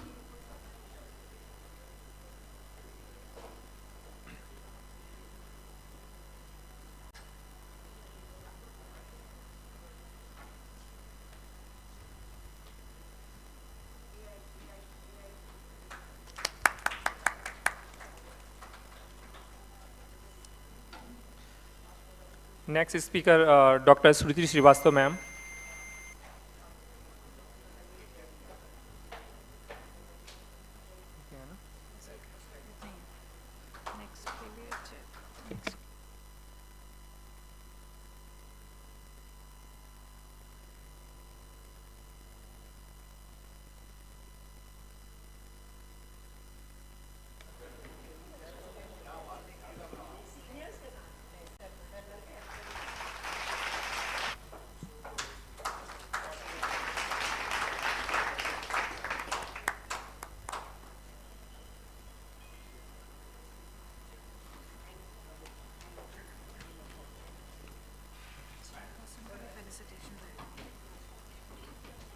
Chairperson.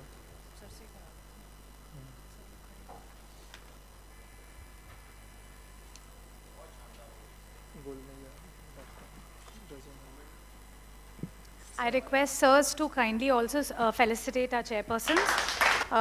Dr. Sangeeta Srivastava, ma'am.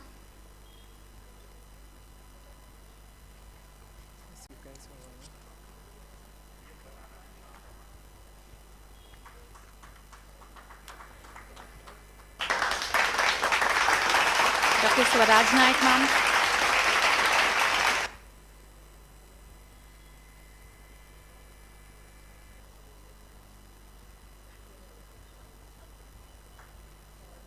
Dr. Pragya Dhiravani, ma'am.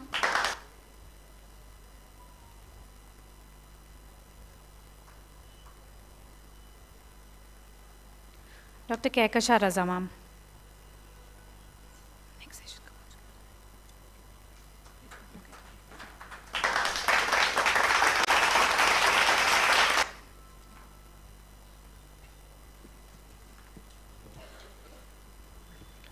Thank you everyone for such wonderful session.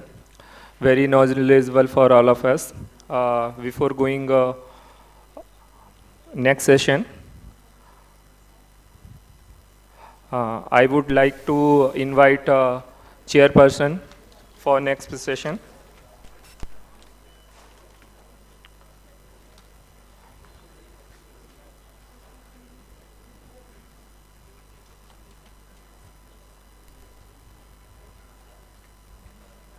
किसको बुलाना है?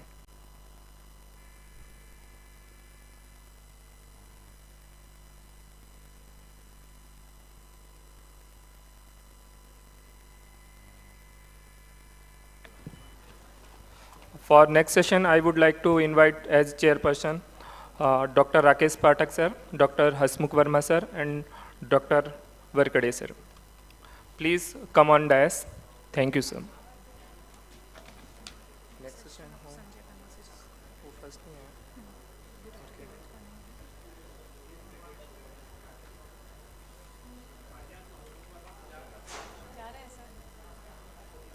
Okay. Okay. Thank you.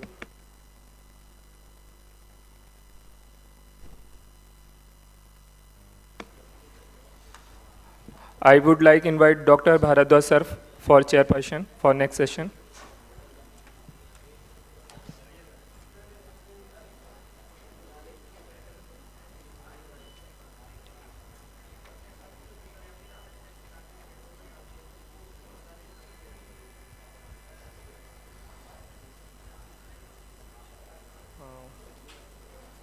First speaker is Archana.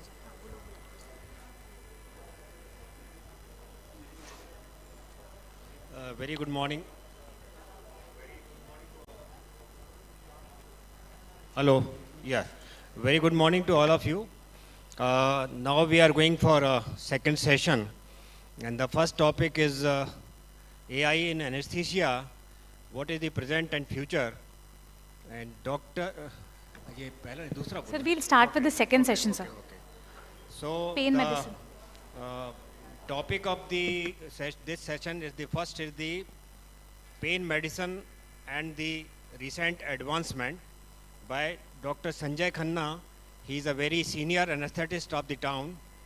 I invite Dr. Sanjay Khanna sir, please come on the dais and start his topic. Dr. D.K. Tiwari sir, please come in dais as a chairperson. Please. Thank you, sir. Please continue. I am giving to my Dr. Sanjay Khanna sir. You have a laser pointer? Yes. Thank you so much.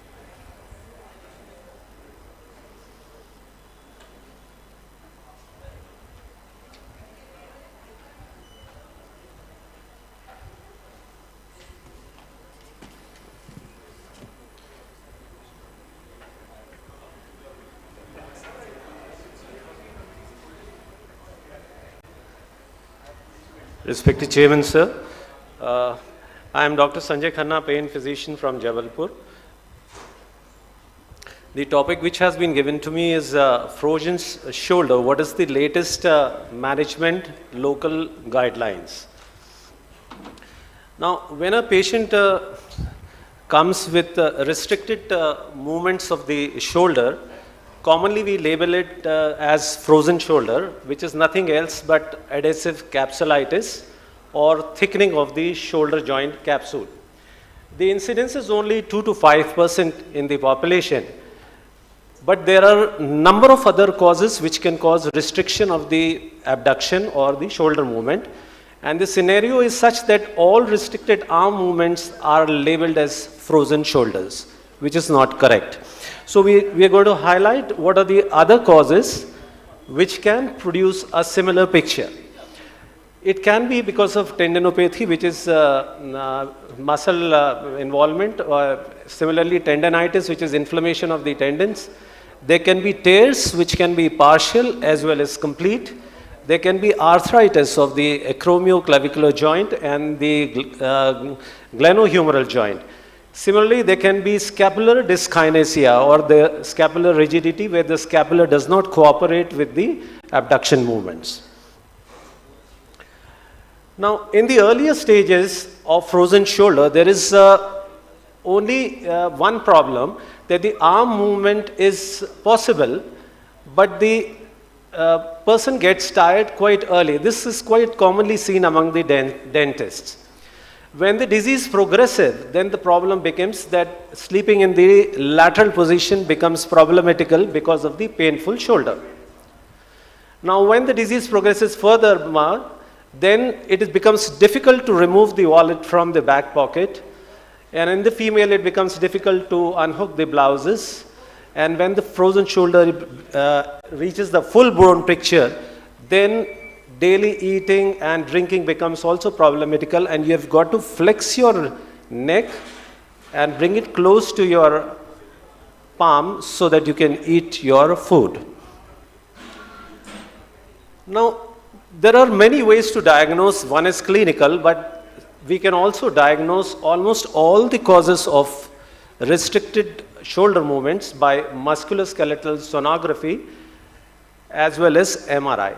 With sonography, you can diagnose almost all the cases ranging from tendinopathy to tears to other problems, which we shall discuss just now. Now, shoulder abduction is possible mainly by two muscles, which is the supraspinatus muscle and the deltoid muscle. This is the head of the humerus, and this is the musculoskeletal sonography of one of my patients.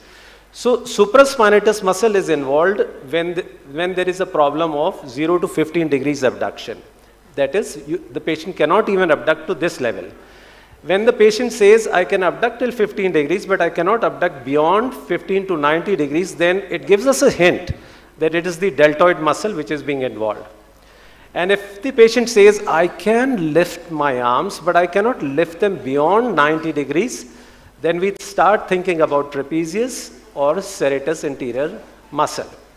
So in these either the muscles are involved or there is a neuropathy of these muscles. Neuropathy means the nerves supplying the muscles are damaged, or there is a loop entrapment which is preventing the muscle from working. Now, the other common cause is the glenoid labrum injury. Any tear can result into restricted abduction. Since the long head of the biceps, this is the long head of the biceps, then the biceps becomes a full-blown muscle. There is a short head of biceps also which arises from the coracoid process. But since the long head arises from the labrum, when there is a labrum tear, there is also an involvement of the long head of the biceps. And this long head of the biceps we examine in the bicipital groove. Now, this can also be very nicely seen in musculoskeletal sonography. This is the bicipital groove. This is the area of the where the long head of the biceps should lie. It normally appears like a big echogenic bleb, white bleb. But in this case, you can see in one of my patients, the long head of the biceps is torn. This is one piece, this is the another piece, this is the third piece, this is the fourth piece. So this is the tear of the long head of the biceps, very easily can be identified.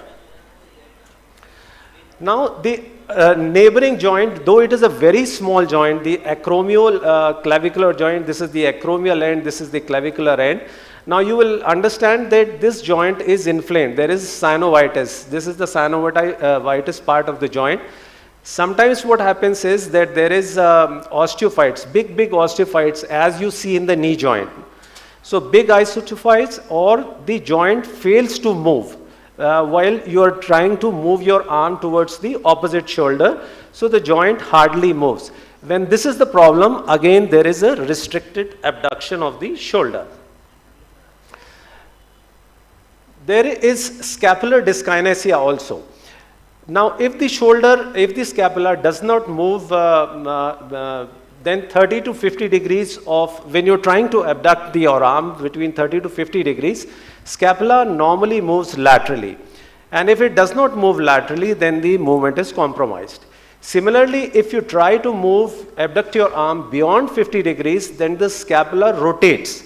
Now the rotation arc is about 65 degrees, and if it does not rotate from this angle to this angle, then you cannot lift your arm up.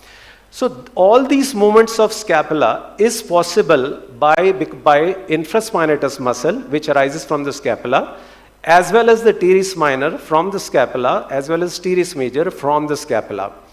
Now the long head of the triceps is also responsible for the restricted movements. But there is a general principle in pain management is that if you just treat the muscle which is involved and you don't treat the counterpart muscle, if we are treating this part of the muscles which are showing either tendinopathy or tendinitis or tear, and we fail to treat this part, then you will definitely benefit the patient, but you will not be able to treat the problem completely. So you need to address the levator scapulae, the rhomboidus minor, the rhomboidus major also, even though they are not being shown to be involved by ultrasound or by MRI. Now these cases of shoulder problem, they are treated conservatively except for full thickness test. This statement was written quite long back. But now recently with the advancement of certain procedures which will come out, even the full thickness tear, and if the muscle is retracted less than 1 centimeter after full thickness tear, we can still treat them by the regenerative procedures. The regenerative procedures are platelet-rich plasma injections, the growth factor concentrate injections, bone marrow aspirate concentration, which we commonly known as BMAC, autologous cytokinin-rich serum. I am doing it with Sanakin. This is a quite advanced procedure which has the granulocyte, macrophage, colony stimulating factor, which has the vascular endothelial factors, which has the platelet degeneration factors, insulin-like growth factors, nerve growth factors, etc. There's a long list of the growth factors which are present in all these regenerative cocktails that we produce. Now we'll come out to how we do it. All these regenerative procedures are done with the help of ultrasound. We prepare the regenerative material, we perform the ultrasound. This is a shoulder ultrasound, the same biceps which we had seen previously to be torn. Then a needle, sonographically guided, this needle is inserted with local anesthesia. You don't need to anesthetize the patient, I mean to say general anesthesia. And then the needle reaches the part, the torn long head of the biceps, and the regenerative material is deposited and the treatment is done. Now we'll come down to how do you prepare the platelet-rich plasma. This we have seen to be used quite often in COVID patients, but it has use for pain medicine also. Initially, we started simply by using ACT, acid-cited dextrose test tubes. We used to collect the blood in them, about 10 cc of blood.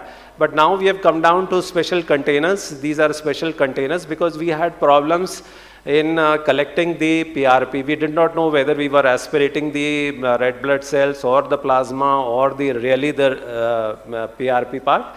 So now with the advancement, we have these things, so we are better, we can better manage these problems. So blood is collected, then there is a two-stage 3500 RPM digital centrifuge we done. PRP is then aspirated from this part. Under sonography, PRP is injected in the tear. Similarly, growth factor is also prepared in the same manner.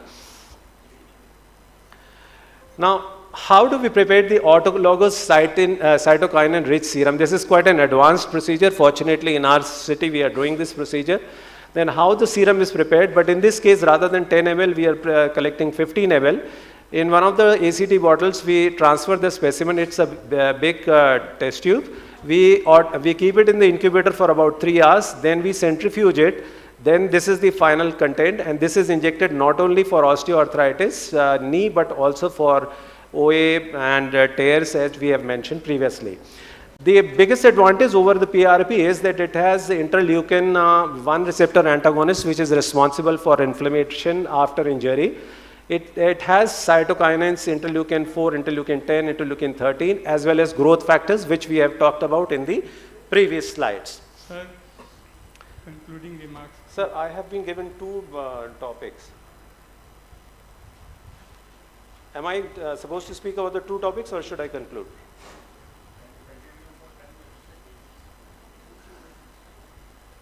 Please continue. I have your permission. Thank you so much for it. Thank you so much.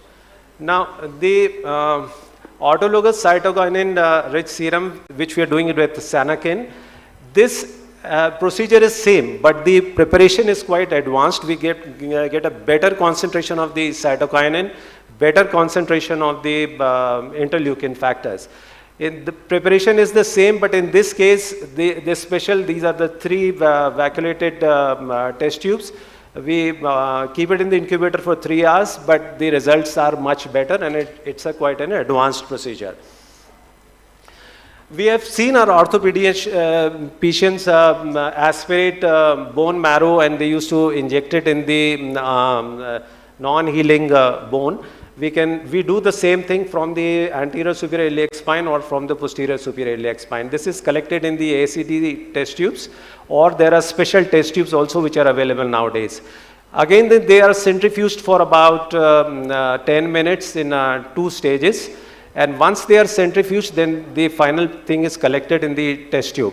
Now the RBCC settles down, the buffy coat, which is important for us, in the middle, and the plasma is there. And this is the platelet-rich plasma zone. This can be injected into the osteoarthritis knee, as well as in the tears and tendinopathies, which we have discussed in the past. Now the role of AI in pain management, we will come down to that topic. Now, as you have seen that we are also, the pain management, pain physician is also treating the shoulder joint. The orthopedician is also treating the shoulder joint by arthroscopy, and there is an open surgery also. Now, what is the role of AI in these cases? Now, there is a gamut of clinical features which we come across. There is a gamut of clinical features there. Now, how to decide which one the patient has to take so that he responds well? Now, here comes the role of AI. Now, looking to the clinical features, the AI is able to predict whether we should do a regenerative procedure, which regenerative procedure, whether it is PRP, whether it is ACS, whether it is BMAC. So, or whether the regenerative procedure will work also or will not work also. and we should refer it to the arthroscopist who should do the surgeries. Otherwise, what used to happen previously is that suppose if it was not well indicated and we do a procedure, then the patient had to be resubjected to a surgical procedure, and which should have been done in the past. So this is the very important part where AI has come into picture. Now the other problem is that sometimes these tears and problems, because the nerves are in the neighborhood, they also tend to produce neuropathy in the upper arm. Now the patient is confused, as well as we are also confused, whether this neuropathy is because of the cervical radiculopathy, that is the nerve block in the cervical region, or because of the nerve being compressed by the inflamed muscles in the shoulder. I mean to say upper back also, which can also compress the nerve. Now when it compresses the nerve, it also produces neuropathy, which we label as levator scapulae syndrome. So here, based on the clinical features, the AI is able to predict the procedure which is needed for the patients. Similarly, one more problem which we come across, especially in cases of diabetic neuropathy, patients come with complaints of tingling, numbness, and even burning in the palm. Now, this problem can also occur because of the cervical radiculopathy. This problem can also occur because of the carpal tunnel syndrome, or it can occur simply because of tendon synovitis of the wrist, of the extensor tendons. Now, looking to the clinical features, again the AI is able to predict that which is the modality of treatment which is needed for these kinds of patients. Similar problem which we encounter in cases of lumbar spine. Sometimes it is a simple muscle, for example, a piriformis muscle or obturator internus, which is pressing upon the sciatic nerve. And sometimes the patient simply undergoes major procedures like surgery, endoscopic discectomies, while a simple decompression procedure of the muscle would have benefited the patient. So the AI can tell us beyond MRI, because MRI is not the final point. Because sometimes we find that there are features in the MRI which says that the nerve is compressed, disc is protrusion, there is an extrusion, but the patient symptoms are not because of those MRI problems. So looking to the clinical features, the AI can help us to diagnose the disease as well as diagnose and to decide which is the treatment which is needed. In cancer pain management, we have also advanced quite a lot. Initially, what we used to do is that we used to do chemical destruction of the nerves, simply by alcohol and phenol. That was done in long back. Then we traveled further and we started doing it with radiofrequency ablation procedures, which was done by fluoroscopy guided procedures. Then ultrasound also came in, and now we are doing one of the procedures, ultrasound guided nerve destruction. And a very good speaker, Dr. Mang, would be speaking upon it, so I'm not talking about it. And this is the way we have progressed. But again, looking to the features, AI can predict. Sometimes the AI tells us that chemical destruction will not be helpful. It will be radiotherapy which will be more helpful in treating your patient rather than chemically treating the patient, or by treating it by radiofrequency ablation. Similarly, for osteoarthritis, we have different modalities of treatment. Like we do a advanced cool RF radiofrequency ablation of the genicular nerves, which supplies the knee joint. And we have other regenerative procedures, as you can see it on the slide also. Then our orthopedician colleagues, they also do procedures like knee replacements. Then there is one more problem. Then sometimes you do a knee replacement and still the patient complains of pain. So looking to the clinical features, looking to the MRI findings, looking to the ultrasound findings, the AI can predict which is the modality of treatment which is required and which would be beneficial for our patients. One more problem which is very important is that when the knee starts degenerating, sometimes it is only the cartilage destruction. Sometimes there is a sclerotic part also. Sometimes there is a collapse of it. Sometimes the gap is changed. Sometimes there is a meniscus protrudes out. Sometimes the lateral collateral ligaments are involved. So sometimes there is a lack of the lubricating material which is responsible for it. Sometimes the patella fixes, and because of the rigidity it creates problem. So there is a gamut of all these problems, and it sometimes becomes really very difficult to decide which modality is needed for the patients. AI has a very big role to play in management of these conditions. Another problem where AI is helpful is sometimes when you treat the nerve at the site of the entrapment, it does not help completely, 100% recovery. In those cases, you have to treat the nerve peripherally also. What I mean to say is, suppose if you're treating a sciatic nerve at the lumbar, at the back region, in the spine, you need to treat it as well as it at the ankle level also, depending on the clinical symptoms. So this is where again AI comes through it. So we do a tibial nerve blocks, we do a peroneal nerve, sural nerve blocks. Sometimes we simply do a ultrasound guided tendon synovitis management, which is able to help in the treatment. So this is the way the our branch is advancing, and now we have also come down into pelvic pain. And this is a very difficult part. Our gynecologists are also treating the pelvic pain. We are also treating pelvic pain by pudendal nerve blocks and by levator and eye regenerative therapies. But the worst part of pelvic pain is that normally the patient expects that it should be a single visit treatment, but it requires many, many visits. And so counseling, as one of the speakers had said, counseling before starting treatment is very important so that we can address the problem looking to its gravity. Thank you so much for your patience here. Thank you, sir, for an excellent presentation. Now we go on to next presentation. Dr. Mayank Chensoria. He will be talking about USG guided celiac plexus block. He is faculty at NSCB Medical College and a very experienced anesthetist.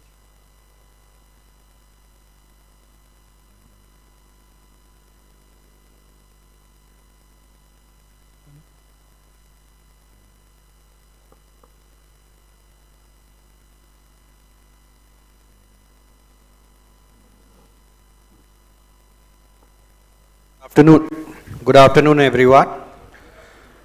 I thank Team IMA for giving me this opportunity, and a very thank you to all my teachers, my seniors, colleagues, and friends. So today my topic is something about cancer pain. Now let me start with something that pain relief in a cancer patient is a birthright of every human. That should be our motive as a physician whenever we are treating any patient. So what is new in my presentation? So the topic is efficacy and safety of USG guided celiac plexus block using a long axis approach, which is a novel, it is a new technique. Something about the introduction. What is a celiac plexus? Basically, celiac plexus is a constellation of ganglions which comprises of celiac ganglion, left and right, superior mesenteric ganglion. It comprises of aortico-renal ganglion, inferior mesenteric ganglion. So it's not a single ganglion. And the problem lies here only, because if there are 8 ganglions, 9 ganglions which are carrying pains, then you have to block most of them to get a wonderful result. If you block 1 or 2 of them, then you can't expect, very good results. It's like, percentage. If every ganglion is taking 10%, then you have to block maximum ganglions. These ganglions are located retroperitoneally. They are located in front of T12 or L1 vertebra and posterior to the pancreas. So we have to approach there to block these ganglions. This is all about the anatomy. What are the indications? All forms of upper abdominal malignancies which are having intractable pain, they can be treated very effectively with this celiac plexus block. Also, chronic pancreatitis is one of the indications, but most of the times in our clinic, in our practice, we encounter patients who are having upper abdominal malignancies, and that too, CA pancreas is the most common one. So I would like to present my one of my studies, and the aim was to study the efficacy and feasibility of this novel technique which is known as CP-LAX or Chansoria's approach for pain relief in patients with upper abdominal malignancies. The main objectives, the primary objectives were to study patient satisfaction in terms of pain relief and quality of life and any complications if either of them are present. What was the rationale of this? So celiac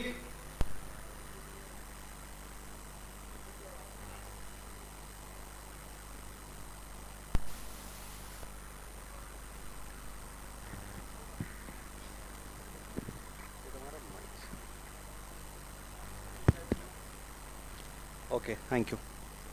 So celiac plexus neurolysis has been widely used as an effective therapy delivering long-lasting pain relief and decreased narcotic usage in 70 to 90% of patients with pancreatic cancer pain as well as other forms of upper abdominal malignancies. The use of USG not only leads to better accuracy, success and patient comfort, but it also decreases the procedure time and cost of the treatment. So, a novel USG guided long axis in plain celiac plexus neurolysis offers better results with lesser of complications when compared to traditional ultrasound guided short axis celiac plexus approach. So, this study was conducted in the Department of Anesthesiology. Now, I am in Department of Emergency Medicine. So, it was conducted. It is a randomized prospective single blinded study. The inclusion and exclusion criteria are as follows. Upper abdominal malignancy, any form of intractable chronic pain, poor tolerance to opioids, because opioids do themselves have a lot of complications. So patients, a lot of times they do not tolerate opioids. So we have accepted all these in inclusion criteria. Exclusion criteria as such are very less, but definitely if the patient is having severe coagulopathy or a lot of gaseous distension is there of the abdomen, then you are not able to visualize these structures. So celiac plexus has evolved, generations and generations, starting from landmark guided to fluoroscopy, then USG, even CT guided, and in good institutes, even EUS, that is endoscopic ultrasound, is a wonderful technique. Unfortunately, we don't have that, luxury of it. So what is the benefit of USG over fluoroscopy or even CT? The most important is it is a real-time imaging. You can visualize these structures moving and as they are at that moment of time while performing the procedure. It is a portable machine or a small machine, so it can be used if you have all the legal things. It can be used at any of the places. There is no radiation and no sophisticated armamentarium is required like EUS or CT. So what is the method? So something very, very interesting, that whenever we scan any structure in USG, we either scan in a long axis, that is along the length, or in a transverse axis, that is along the short axis. So traditionally, short axis is the technique which is being used all over the world, and a lot of studies published everywhere, they are using short axis only. And this study was conducted in the long axis, that is along the long axis of the aorta. So it was a new study and it was a novel technique. So we scan the structures, we see the celiac trunk, we see the superior mesenteric artery in long axis, then we put local, then we use a 10 centimeter 22 gauge needle, and then we try and do a diagnostic block after proper needle placement with 10 ml of 1% lignocaine with a bit of steroids, in gradual aliquots, and then when after waiting for 20 minutes, we see that the patient is having pain relief, we can use 10 ml of absolute alcohol. We can use a bit of lignocaine after putting alcohol also, because although we have put initially also, because it causes a lot of burning and irritation in most of the patients. So this is the traditional approach. It is a short axis technique where if we imagine there is the long axis of aorta, my probe is cutting in a transverse axis. And this is the image which we get. We get the aorta, we get the celiac trunk. Celiac trunk itself has three branches. We always see two branches in the two-dimensional view. So this is a classical Siegel appearance, and this is the most important technique which is being used since ages.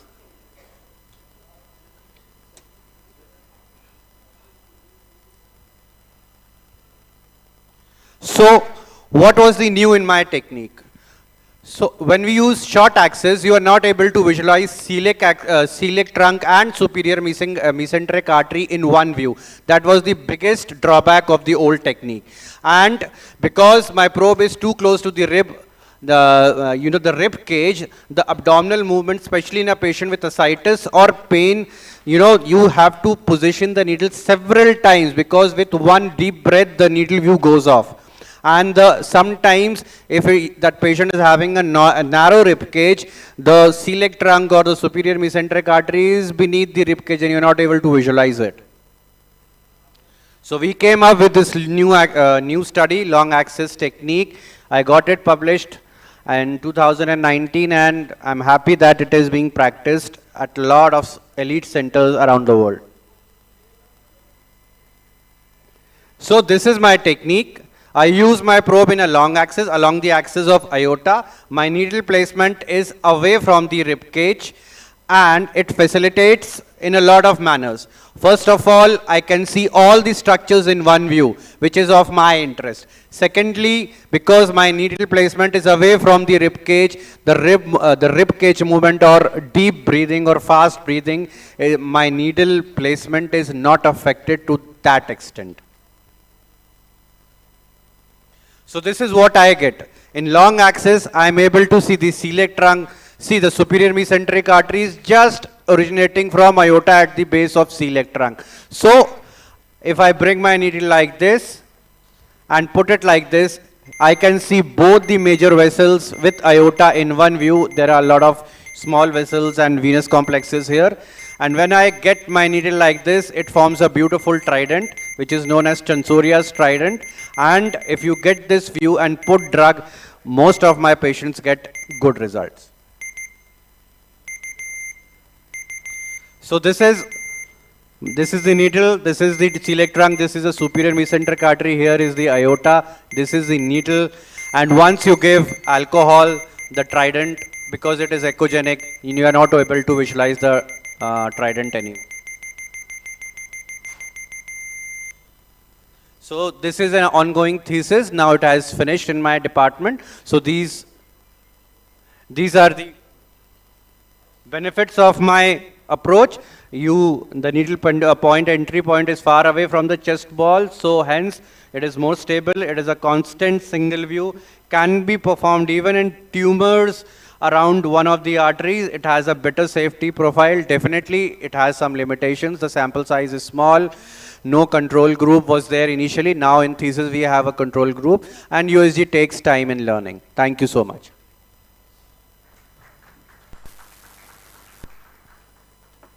Excellent presentation, Dr. Mayank. How did you get the idea of using long axis? So that is a very excellent story. I should share if you give me 2 minutes. I've been practicing critical care since after my post-graduation, and all people who know me, they know it that I never practiced anesthesiology. I always practiced pain and critical care. So I used to scan every patient for IVC, for fluid replacement in my ICU. And when I used to see IVC, I always happened to see aorta first in long axis, because when you see IVC, it is in long axis. So gradually I started, when I started seeing the aorta, plenty of times. Every day I was doing 3 or 4 IVCs in my ICU. So gradually I developed that curiosity that what are these vessels which I am, visualizing. Then I started studying about them. And because I was already doing USG guided celiac plexus through the traditional approach, I thought, why not do it this way? Because the traditional approach, no matter how confident you are, when you are working around the great vessels, you are always afraid. You might puncture or create a, catastrophe. So I wanted a more, safe approach. So gradually it came into I did a lot of procedures and I started getting very good results. And I'm always up to, getting new techniques. So a lot of 3, 4, 5 new techniques in pain of mine has been published, sir.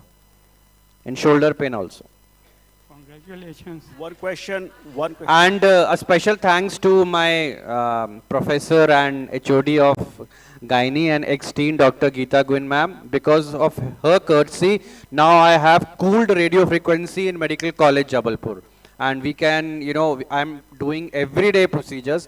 So all, weaker sections of the society, I would be able to help them in college.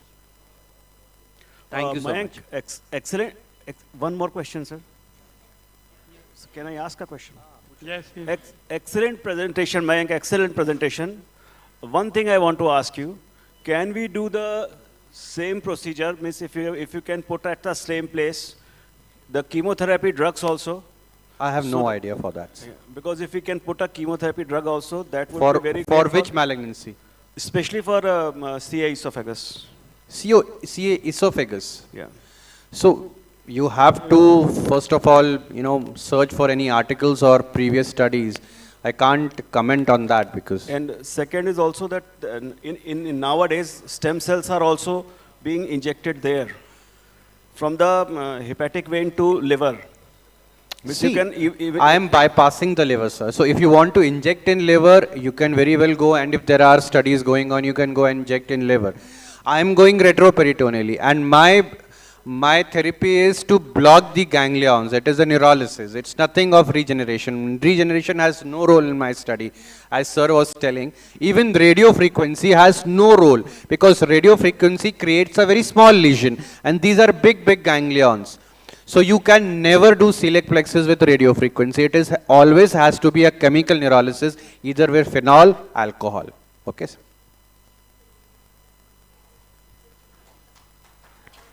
Thank you so much, sir. I'd like our chairpersons to continue on to the next session of radiology. I will also request them to kindly just stick to the limit of 10 minutes and kindly limit the discussions as we have time constraints. Thank you. Now, I would like to invite the next speaker, and the session will be on radiology. Constraints of AI in radiological diagnosis, simplifying understanding of X-rays with CT correlations by Dr. Mashu Neil Dubey. May I request ma'am to please come over dais.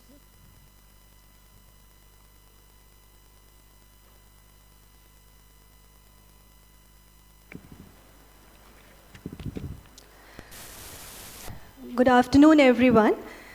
Today I will be speaking on the cons of artificial intelligence in radiological diagnosis. So basically, what is artificial intelligence in radiology? Radiology creates a lot of data and a lot of clinical images. So basically, radiologists have to spend a lot of time to sort these images, write the analysis, and then finally make a diagnosis. So what AI does is help process these images and then analyze them via computer vision to predict the disease accurately. What are the benefits of using AI? It gives a better or accurate classification, especially of the brain tumors, ovarian tumors, hepatic tumors. It gives enhanced analysis. That is, it offers second opinion and boosts the confidence of the radiologist. It generates 3D models, like model of liver, kidney, in cases of chronic liver diseases and renal diseases. And it gives quicker results. In neurological abnormalities, especially where there are findings of irregular brain development, especially in Alzheimer's and Parkinson's disease. It will delineate it. Classification of brain tumors, detection of breast cancers, especially in cases of females with dense breast, where there's a lot of glandular tissue and fatty tissue. In screening mammograms, there is always a difficulty in delineating these tumors. Artificial intelligence helps delineating and marking these tumors and boosts the confidence of the radiologist. In radiation dose optimization, so what artificial intelligence has done dramatically, it has helped us to reduce the dose of MRI from 0.1 millimole per kg to 0.01 millimole per kg, because it augments or boosts the image and we can post-process it and find a better diagnosis with that. This is an image which shows beautifully how artificial intelligence has detected the tumor, estimated its volume, and then also it will give the classification. Now with the help of AI, what do we do is we take post-contrast T1 images, T2 images, and then we take an ADC map, and hence the artificial intelligence will now give us a differential of what these tumors can be. Like in the first image we can see that this was a pilocytic astrocytoma in the posterior fossa. In the second image, it was ependymoma, and third was medulloblastoma. So artificial intelligence is basically helping us in three aspects. In protocol in imaging, it is planning a protocol and reducing the artifacts that are caused by the CT. In interpretation, that is delineating the abnormal lung area or the neoplastic area of the lung from the normal lung. And third, in clinical care, that is in monitoring treatment response with change in total lung volume. Like in the upper image, we can see the abnormal lung tissue was more as compared to post-treatment where it reduced. Now this was another thing, that is artificial intelligence in X-rays. How does it play a role in the X-ray? So basically this was an article from the Radiological Society of North America, where they had taken 1529 patients from 4 hospitals, and they had taken X-rays of all of them from the emergency department, and then they used AI tool to classify them as high confidence, that is normal, or low confidence, that is abnormal. So out of the 429 chest X-rays that were classified as normal, 120 or 28% were also classified by AI tool as normal. So these X-rays, or 7.8% of all these X-rays, could be potentially safely automated by an AI tool. The AI tool identified abnormal chest X-ray with 99.1% sensitivity. The most surprising finding was that this was a very sensitive AI tool for all kinds of chest diseases. This is a case where artificial intelligence failed. This was a chest X-ray which was given normal by the radiologist, and it was also given normal by the artificial intelligence system. But on chest CT, we can see that there were some reticulonodular infiltrates in bilateral posterior lung. So basically, all we need to say that artificial intelligence is helping us, but it is still not very, very perfect. What is the future of artificial intelligence in radiology? It is very, very promising, but still it has a long way to go. So few routine tasks that can be automated are human brain imaging segmentation, lesion detection, radiology report generation, and error detection in reports using natural language processing. Challenges are, it lacks standardization, it lacks explainability, it lacks validated data sets, and there's always a fear of breach of privacy. So AI is meant to support the radiologists, not replace them.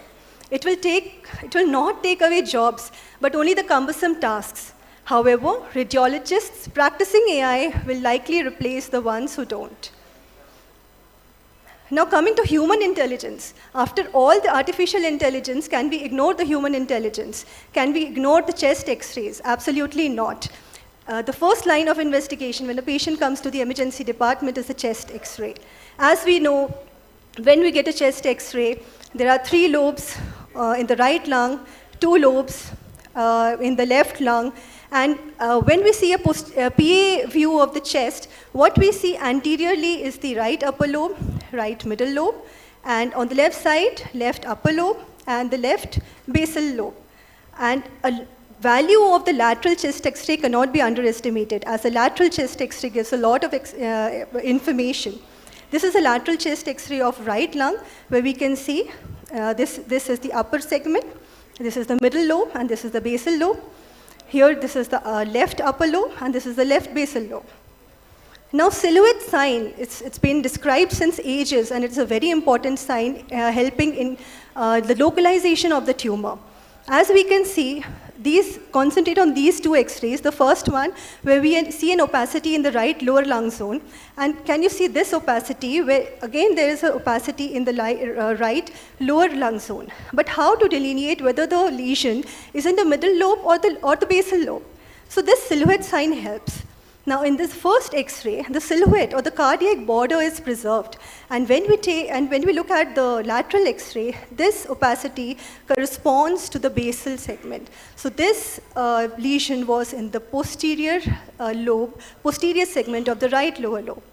However, in this one, where the medial cardiac border was obliterated, and we can see the opacity here anteriorly, so this lesion was in the right middle lobe. So this is the beauty of the silhouette sign.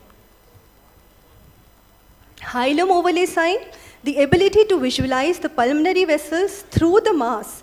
The pulmonary vessels through the mass implies that it is either located anterior or posterior to the hilum, but it is not at the hilum. So if you can see the pulmonary vessels, that means that it is not at the hilum, but anterior or posterior to the hilum. This lesion was anterior to the hilum, and it came out to be the anterior mediastinal lymphoma on CT. Dense hilum sign. This X-ray shows the high density of the left lung hilum, whereas the right lung hilum was normal. And when we took a CT, there was a mass sitting on the left lung hilum, which was a left bronchogenic carcinoma. So here we could not see the pulmonary vessels separately, but a dense sign here. Hilum convergence sign is if the pulmonary vessels appear to converge centrally towards the lateral margin of the abnormal bump, then the hilar opacity is an enlarged pulmonary artery. So here, bilaterally, we can see the arteries converging onto the central pulmonary artery, and on CT, we can see the dilated pulmonary vessels. The last sign is the cervicothoracic sign. A positive cervicothoracic sign occurs when a thoracic lesion contacts the neck or extends into it, thereby obliterating the upper borders of the lesion on radiographs. So what we can see here in this X-ray is a large opacity, which is extending on in the neck, and it is not limited. So it is a negative cervicothoracic sign, and on CT, this was the lesion. So all I want to emphasize is that artificial intelligence may play an important role in the coming years, but we cannot underestimate the importance of human intelligence and continuing our training on the basics, always stressing on them. So thank you, everyone. Thank you. Thank you very much, ma'am, for your elaborated talk. Just I want to ask one question. Everybody is talking about the advantages of AI.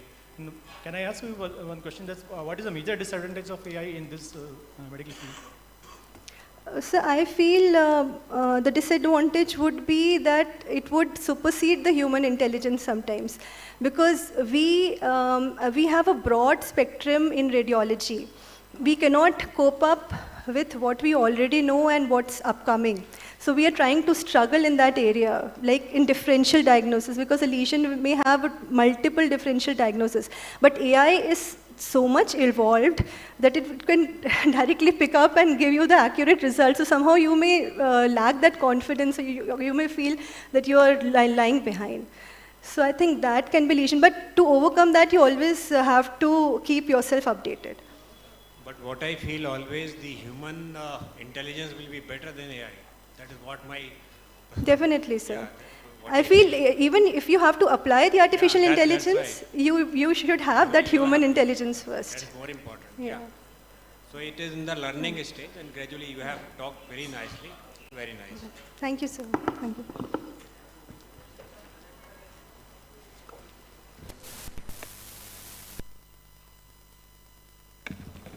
Thank you, ma'am.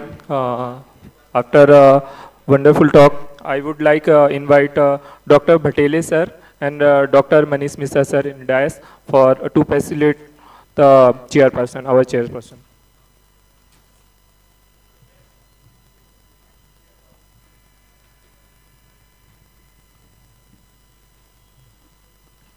Dr.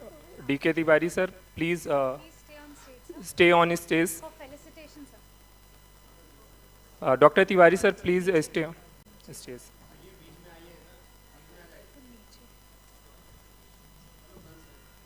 Okay.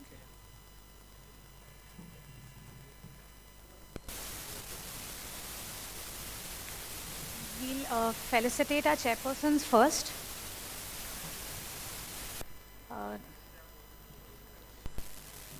Dr. Bhatele sir and Dr. Manish sir, kindly come. For felicitation of chairpersons, please. Dr. R.K. Pathak sir.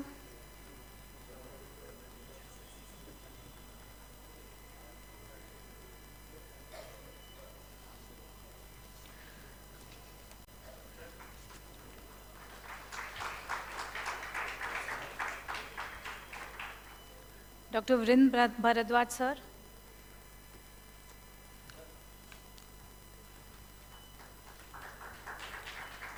Dr. Deepak Varkade sir.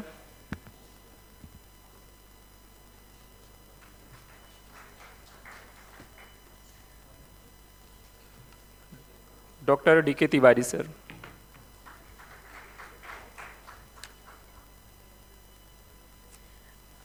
I request Dr. Manish Mishra sir and Dr. Bhatele sir to stay on to chair the next session.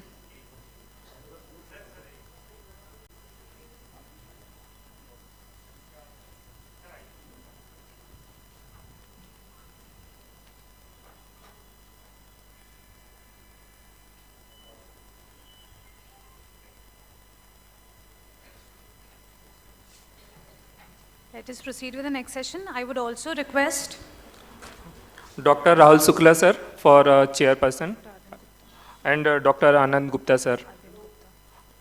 Dr. Arvind Gupta sir, please come on dais for chairperson.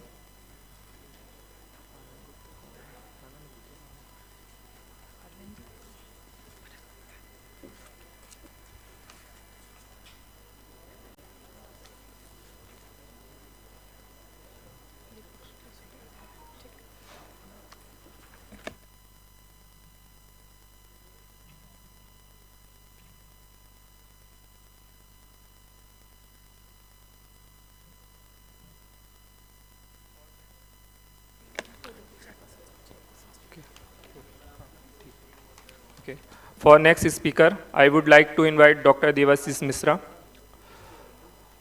most young, energetic, dynamic, leading radiologist of Jabalpur. Thank you. Thank you, Dr. Atul.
Screen नहीं आ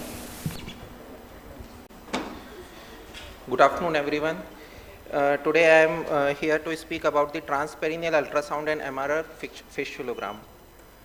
Before we go into the details of the ultrasound and the MRI, let us discuss about the basic anatomy of the anal canal. The anal canal is a tubular structure.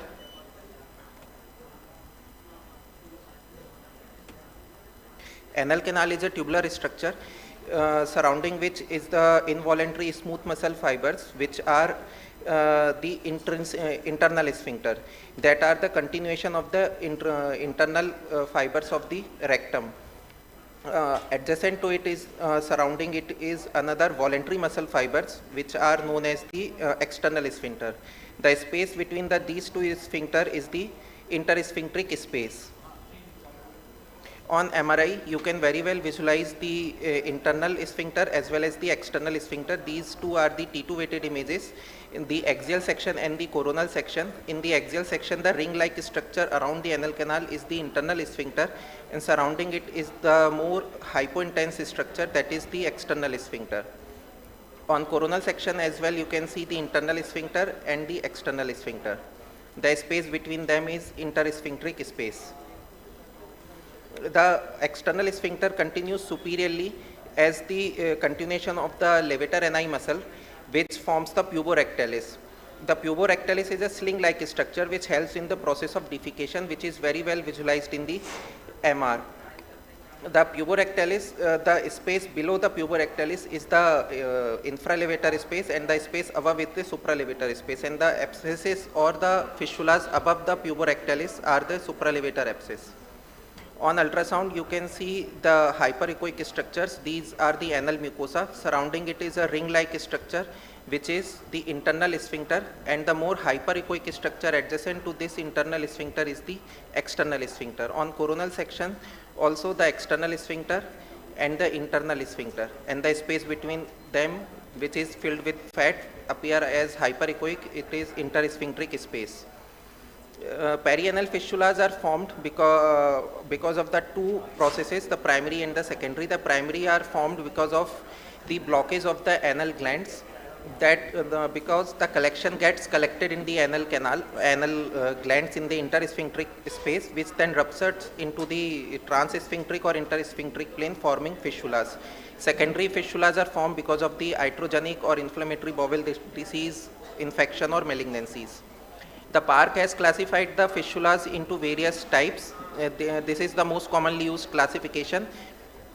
The most common type is the intersphincteric fistulas, and the second most common type is the transsphincteric fistulas, where the fistula traverses from the internal and the external fistulas both.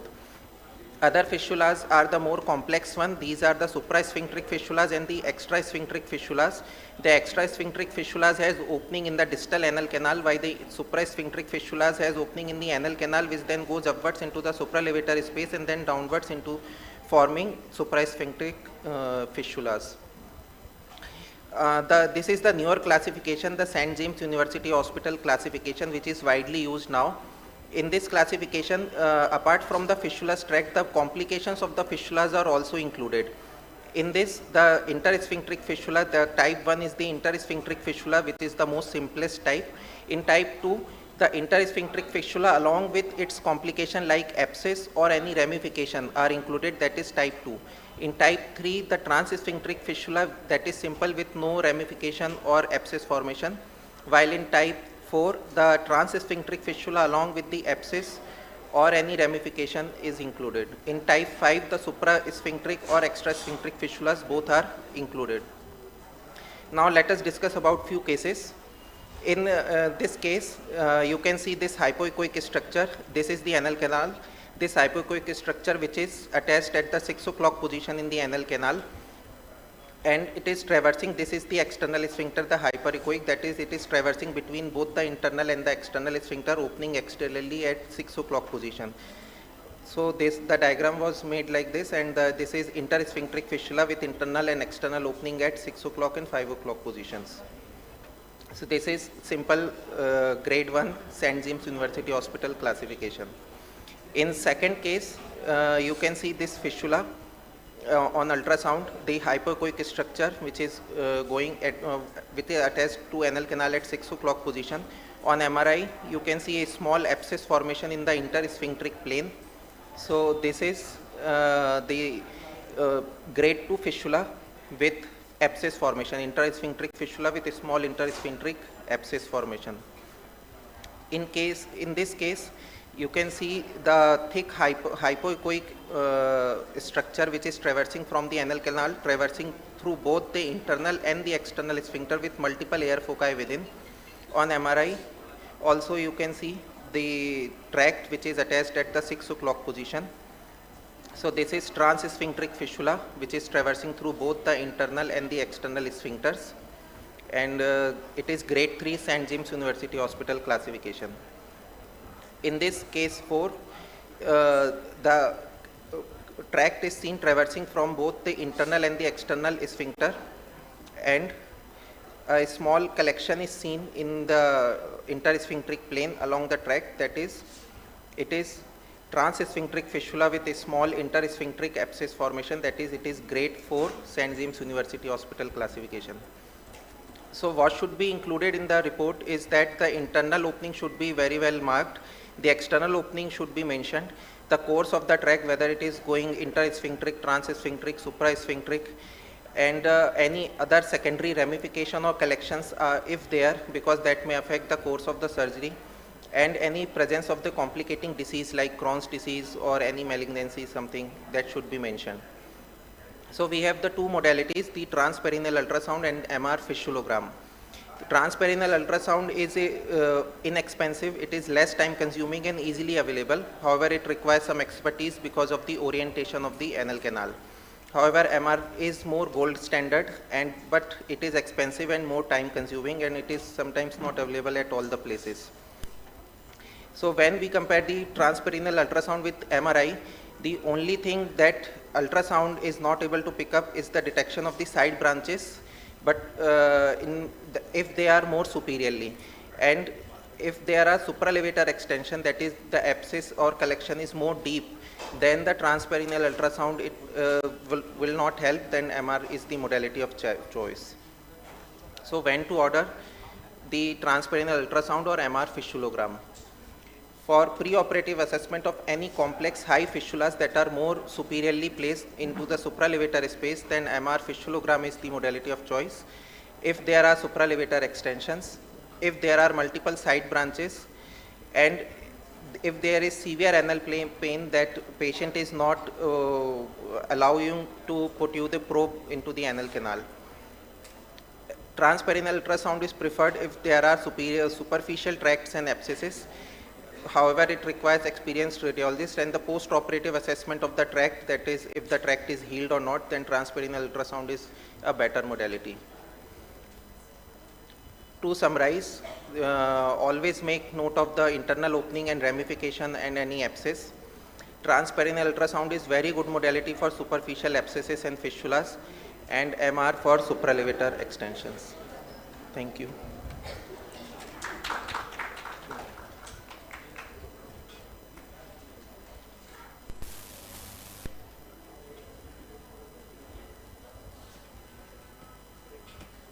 House is open for questions, if any. Okay, we'll go to the next talk. Thank you. With the next talk, we have the pediatrics session starting now, and it will be Dr. Shweta Pathak, and she'll be speaking on pediatric BMT. Dr. Shweta Pathak.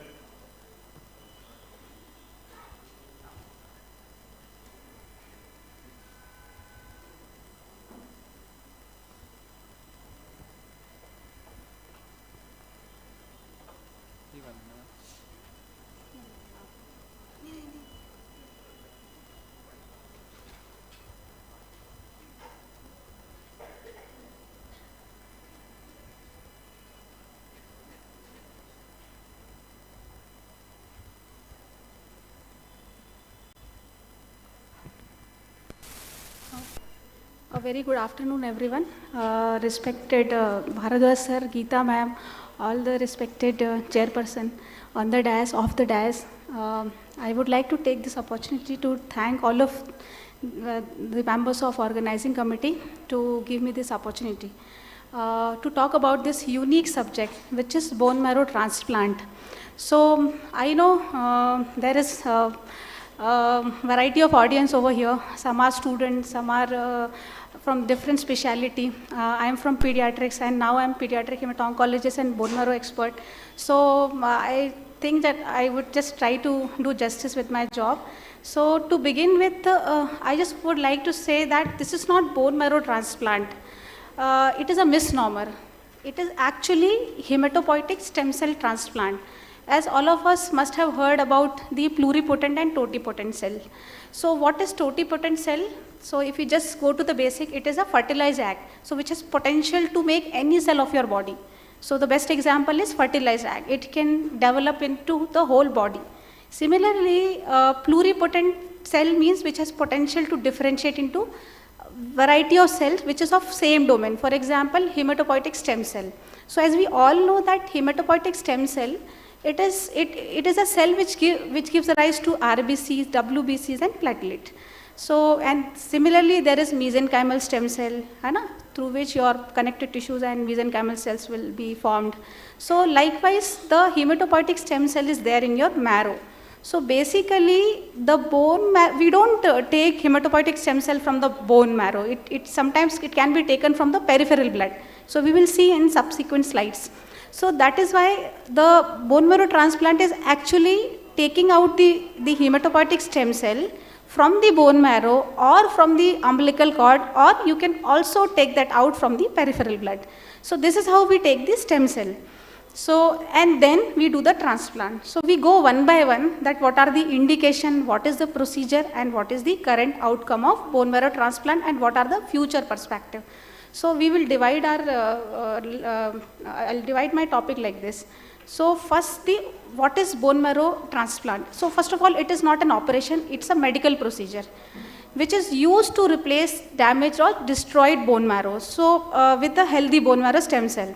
So we have a patient who has a disease, for example, a patient who has a malignancy, suppose leukemia or lymphoma, which is not being corrected by giving chemotherapy. So what do? So the problem is in the marrow. So the people have thought, why not to replace that marrow? How did this idea came from? This idea came in 90s, 40s, 50s when the World War was going on.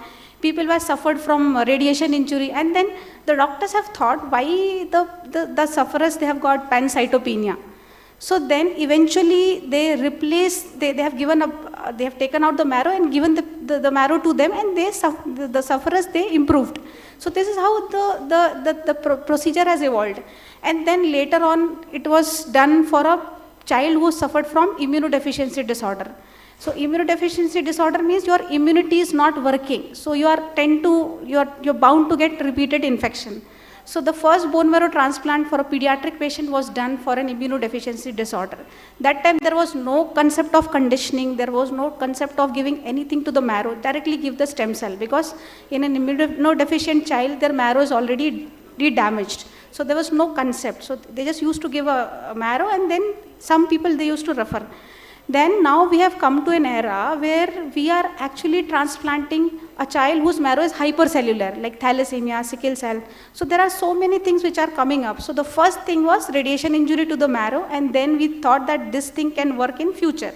So nowadays it has been initially it was used only for the cancer, blood cancer patient, and now eventually now it has many indications. So we'll see one by one. So basically, if you come to the principle or rationale of allogenic stem cell transplant, there are two principles. First thing is myeloablation or immunosuppression. We'll see this picture. I think this picture will be clearer to you all. So see, there is a marrow which is there in the bone, and then we are destroying the cell of the patient. For example, patient has leukemia or sickle cell anemia or thalassemia. First thing is, when you want to put something in the pocket, you should have a space. Otherwise, it will just spill over. Understood? So if you have a flask, you want to put something in it, you have to empty the flask, and then only you can put the water in it. So it is just like that. So you have to empty the space of the marrow. How do you empty the marrow by giving chemotherapy drugs. So chemotherapy drugs are the one which they are going to kill the existing marrow of the patient, and then we can give stem cell to the patient. So here we have a patient whose marrow is diseased. The blood bag which is seen over there is healthy marrow. We are going to take this stem cell and giving back to the patient. So is it so simple? No, it's not very simple, because you have your immune system acting on the both side, donor side and recipient side. So you cannot vacate the marrow completely. There are some T cells which are left out, and there are some lymphocytes which are there in the donor's blood. So you have to counteract between two. You have to control the immune system so as it does not react to the stem cell, and then at the same time you have to have a proper engraftment. I'll tell you what the engraftment is. So the basic principle is do myeloablation. Myeloablation means killing the hematopoietic stem cell of the recipient, who's the sufferer, who's the patient, so that to create space. And once you have created space, you have to have immunosuppressive drug, so that whatever left out lymphocytes or immune cells are there, they would not kill the graft. Graft means the donor cells, so they should not kill the graft. So these are the two basic concepts of doing bone marrow transplant. So myeloablation and immunosuppression. So now what are the indications? Then we'll move on to the procedure. So indications are very simple. So you have the marrow produces RBC, marrow produces WBC, and marrow produces platelet. So very simple. Any disorders of RBC, WBC and platelet, you can use this bone marrow transplant, and when the disease cannot be reverted by any of the existing medical treatment which is available at present. For example, thalassemia, you have only transfusion, you have chelation, but you cannot treat the disease. But if you remove the stem cell and then you give the fresh healthy RBC, they are normal, they don't cause ineffective erythropoiesis, there will not be any fall of hemoglobin. So that is how we can correct thalassemia, we can correct sickle cell anemia, we can correct any sort of hemoglobinopathy which is genetic in nature. So it is a kind of, you can call it as a gene therapy also. Then the outcomes are very, very good in thalassemia nowadays. With newer chemotherapy, with newer conditioning, the outcome is nowadays 80 to 90%. Then sickle cell disease, same indication. Sickle cell, again there is a problem with RBC, the sickling happens, they suffer, they have various sickling crises, VOC, chest syndrome, stroke, so on and so forth. So you can just do the bone marrow transplant and cure the patient. Then immunodeficiency, I have already told you, immunodeficiency is when your immune system is not working. It could be T cell defect, it could be B cell defect, it could be complement defect. So any of those defects, if you replace the marrow with the healthy lymphocytes or healthy WBCs, it is going to solve the problem. And the outcomes are very, very good in immunodeficiency disorder. And age is not the bar. The third is bone marrow failure syndrome. You must have heard about Fanconi's anemia, Blackfan Diamond syndrome, pure red cell aplasia. They are not just the disorder of pediatric age group, they are disorder of older patients also. So all of those who are physician, gynecologist, they also must have heard about these diseases. So bone marrow failure syndrome is something where your bone marrow is even not working. It is genetic. So gradually they present with progressive pancytopenia, there is no organomegaly. When you do the marrow, there is totally hypocellular marrow. And you can have clinical features of short stature or dysmorphic facies. So that is why you just like think about this bone marrow failure syndrome. And here the ATG and other treatment will not work. You have to do the transplant. Transplant is the only cure for these patients. Otherwise, if you don't do transplant, they are going to die in the next 10 years. Then you have malignant indications in malignant disorders. The most common indications are leukemia. Though there are very good chemotherapy available for leukemia, AML and ALL, but still out of 100, almost 30 to 40% they relapse. So once they relapse, you cannot just keep on giving chemotherapy. You have to put the patient for transplant, and then you can have the cure. So that is the very important indication. And initially in pediatric age group, the transplant started for these diseases only. Then you have neuroblastoma. There are certain solid tumors in pediatric age group. So neuroblastoma and medulloblastoma, and lymphoma. These are the three indications of doing autologous transplant. So I will tell you about autologous allogenic and umbilical cord transplant in a very short time. Autologous means you have to take the marrow of the patient and give it back to him. So why are you doing it? The question is, why do we do autologous transplant? So the answer is, autologous transplant, shall I proceed? So autologous transplant we do for solid tumor because the marrow is normal. So if the marrow is normal, and the idea is to give heavy chemotherapy to kill the tumor, because that chemotherapy if you give to normal patient, he will have prolonged neutropenia and he will die of neutropenia.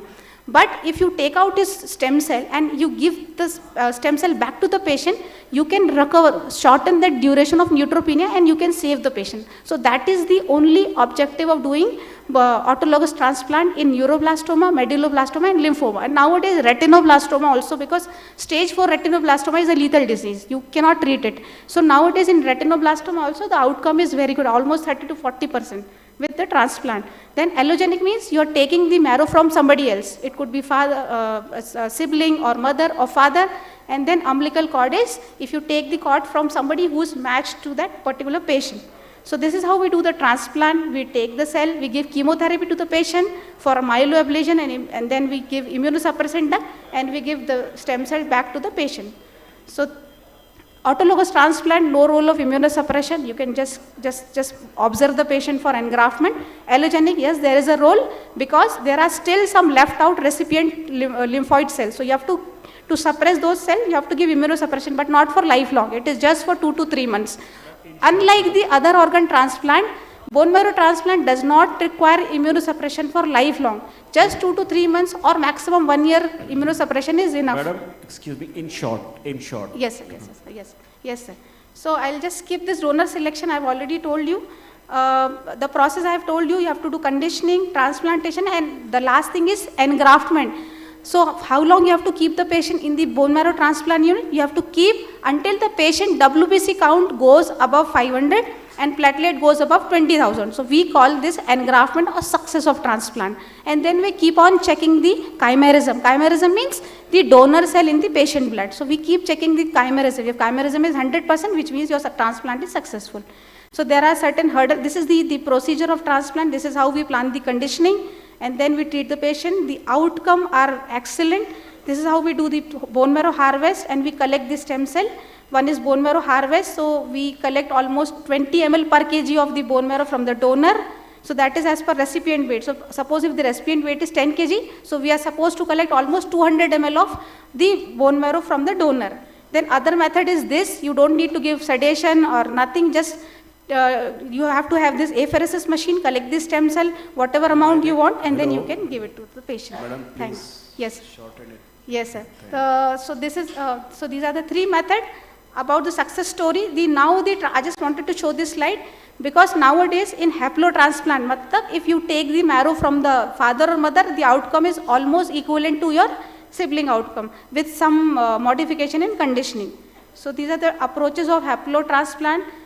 The challenges, definitely GVHD is a big challenge because still left out T cells will create a chaos. So you have to kill those T cells by depletion and immunosuppression. Long-term monitoring required, and then there are certain advances in conditioning so that we can do transplant even in a moribund patient.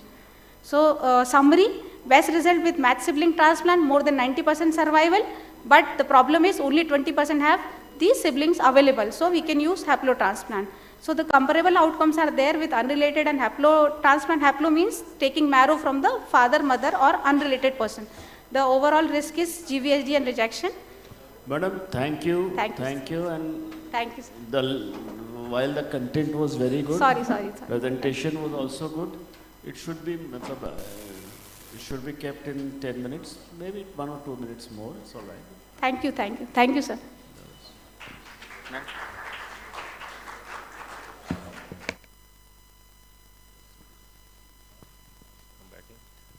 So our next speaker would be, I think we finished the pediatric session. We don't have any other speaker now. But now Dr. Rajesh Kevat is going to come and talk about cardiovascular changes in diabetic patients.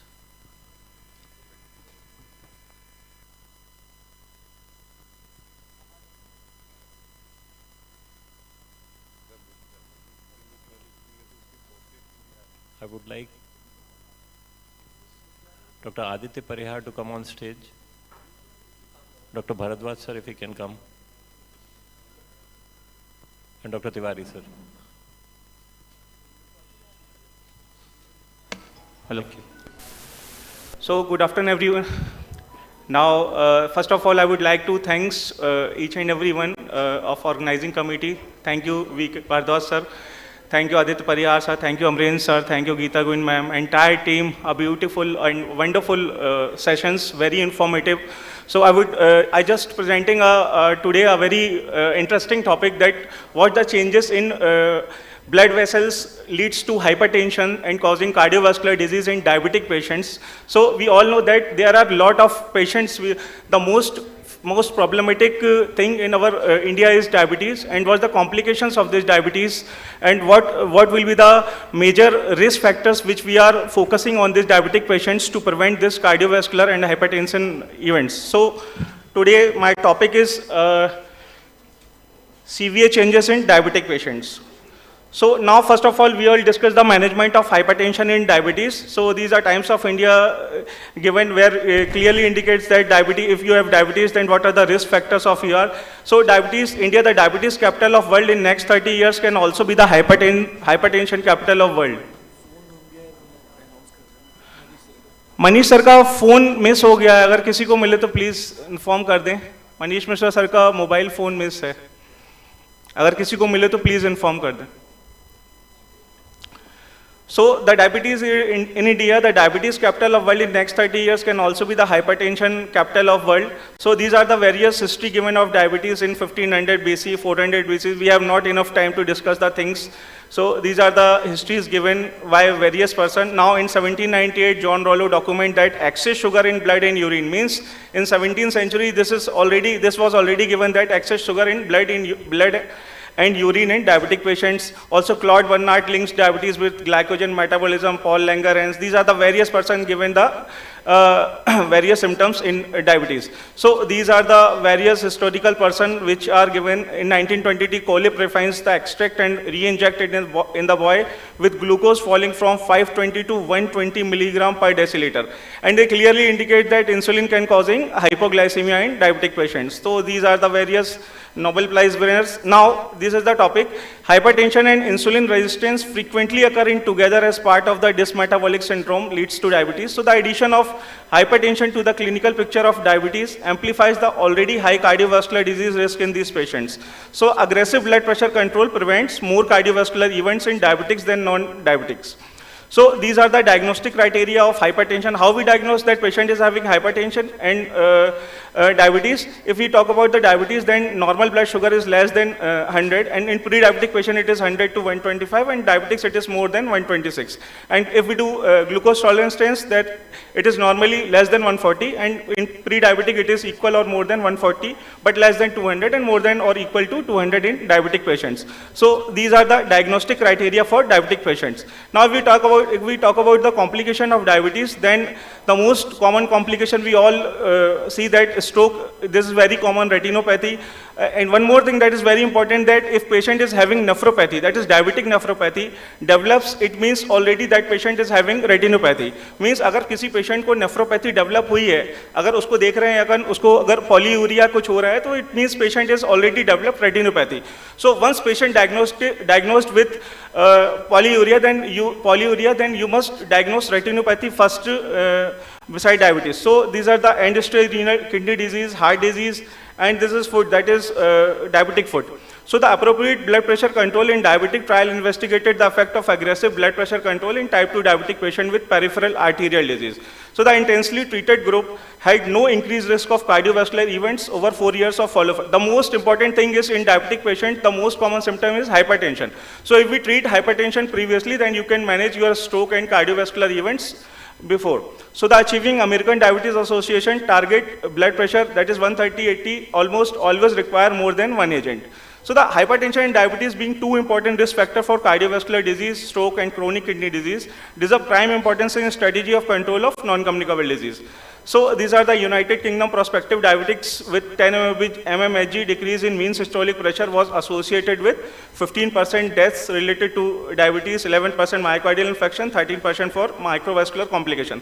So if we reduce your blood pressure 12%, then these are the various benefits which we can see. Now, but treatment of hypertension in diabetes mellitus is not always easy and much confusing prevail regarding, so that these are the definitions given for target blood pressure. We are discussing later on that what is target blood pressure and what antihypertensive agent we use mainly in this type of patients. So these are the definition, screening and diagnosis according to Joint National Committee. These are the staging of hypertension given that normally it is systolic less than 120, diastolic less than 80, pre-hypertension 120 to 39. These are the various range and stages of hypertension given. So in pre-hypertensive, that is what's the treatment, mainly lifestyle modification. No need to start any drugs in pre-hypertensive patient, just start lifestyle modifications. In stage 1 and 2 should be treated, but pre-hypertension plus diabetes, the patient is having hypertension and also diabetes, then you can, along with lifestyle modification, if it fails to reduce blood pressure to less than 130, then start drug therapy. So according to American Diabetic Association, BP should be measured at every routine diabetic patient. BP should be less than 130. Orthostatic measurement of blood pressure should be performed to assess for the presence of autonomic neuropathy. So the certain special characteristic of hypertension in diabetes mellitus is that nocturnal hypertension, this is very important topic. This is a very important point, that lack of nocturnal dipping in arterial blood pressure has been demonstrated both in type 1 and type 2 diabetes. Normally क्या होता है कि hypertensive अगर patient से तो nocturnal dipping usually we can see easily, but in diabetic patient this dipping is not seen in type 1 and type 2 diabetes. So the lack of nocturnal dipping is associated with increased risk of stroke and myocardial infarction. So nighttime blood pressure control becomes especially important in diabetics.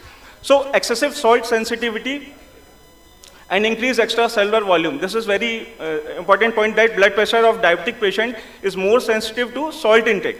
कोई भी diabetic patients अगर होगा उसका blood pressure बहुत sensitive होता है sodium के लिए, तो हमेशा ध्यान रखते हैं if you are diabetic then you can reduce your salt intake. So a decreased salt intake is important for diabetic patients with hypertension. Now diabetes, hypertension and nephropathy. Increased systolic blood pressure is a significant risk factor for microalbuminuria and rapid progression of nephropathy. So what is isolated systolic hypertension is strongly related to development of micro and microvascular disease in patients with diabetes. Now, what's the goals of therapy? These are American Diabetes Association recommend target blood pressure level is less than 130/80, and in pregnant patient with diabetes and chronic hypertension, blood pressure target goal is 110 to 129, and diastolic is 65 to 79 Hg are suggested in the interest of long-term maternal health and minimizing impaired fetal growth. So this is non-pharmacological management of hypertension and diabetes. We are focusing mainly in hypertension in diabetic patient. Why? Due to hypertension, endothelial damage leads to various complications like stroke and cardiovascular events. So these are very important, that if you are diabetic, then you should control your blood pressure initially. So the weight, these are the non-pharmacological management of hypertension. First is weight loss. Loss of weight by 1 kg decreases BP by approx 1 mmHg. So first thing is weight loss. Next is sodium restriction and exercise. Exercise is very important. Why? Because patients who are 35 years of age or older and are planning to begin a vigorous exercise program should have exercise stress testing or other appropriate non-invasive testing. So at least 150 minutes of moderate intensity aerobic physical activity is recommended per week. This is very important, not more than this. Why? Because old patients, there is a chance of various arrhythmia. So at least 150 minutes of moderate intensity aerobic physical activity is recommended per week. Now smoking cessation, moderation of alcohol intake. So weight reduction is first point, that is energy intake. Energy expenditure greater than intake. So the health, physical activity plus sound nutrition, good, that is good health. Now the first part of our equation is activity, get moving, find something you enjoy. These are the various daily activities are given. If you enjoy your physical activities at good, moderate exercise you did, then you can control your diabetes by non-pharmacologically. Now the second part of the equation is nutrition. Next, first is exercise, next is second part of the equation in nutrition. Your body needs the right fuel to help it work well. So your diet must be very high fiber diet, and try to avoid the food which contains triglycerides. So these are the ADA pyramid given. 6 food groups are given from group 1 to 6, and in various groups, various type of foods are given which can help to control your diabetes. Now encourage people to change habits. These are the diagrammatical representation. Then you can avoid your fatty meats, get daily exercise, and eat your veggies. So use the pyramid guide to educate people to eat healthy. Now these are all non-pharmacological therapy. Now if we talk about the pharmacological therapy, then these are the general principles of treatment. Various groups of drugs are given to control hypertension. The main is ACE inhibitor and ARBs. Multiple drug therapy also given. The main aim is to control your cholesterol level and your blood pressure maintenance by using these drugs. Pharmacological, it also includes thiazide diuretics and beta blockers can also use.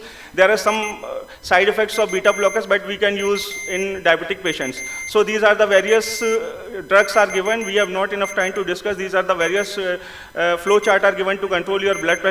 So how can you help reduce your risk of hypertension? By losing your weight, physical activity, eat healthy foods, and limit alcohol. So what are goals to living is smart, specific, measurable, achievable, relevant, and time. So the summary: diabetes is growing problem, hypertension is growing problem. So these are the various points which are important, that only hypertension is preventable. So you can prevent your stroke and complications of cardiovascular disease. Thank you. Thank you, Dr. Kevert. You have presented a very swift and apt session on this cardiovascular diseases. So is there any role of particular salt in controlling diabetes or hypertension as per your practice and experience? So main complication in diabetic patient we already discussed as hypertension, and in hypertensive patient they are very sensitive to sodium. So by reducing salt intake you can decrease the sensitivity of this sodium, and you can control your blood pressure, also the complication related to this. Any particular salt that you prefer your patients to consume? No idea, sir. Thank you. Thank you.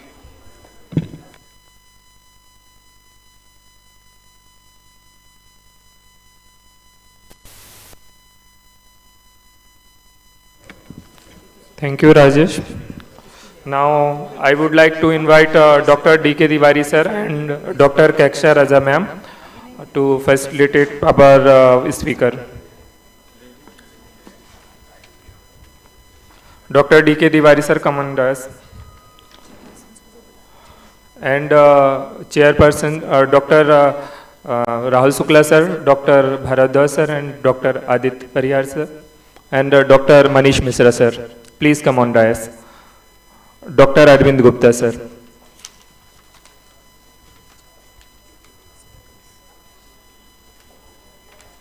Firstly, we'd like to felicitate our speakers. I request the chairpersons of this session and previous session to kindly come on stage, because after that we will be felicitating them.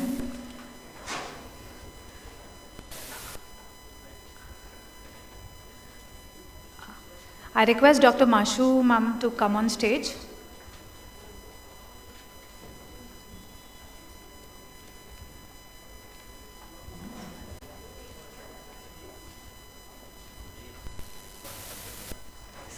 Felicitation and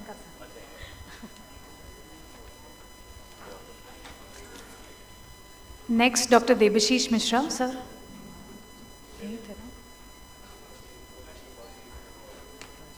I think sir is not here.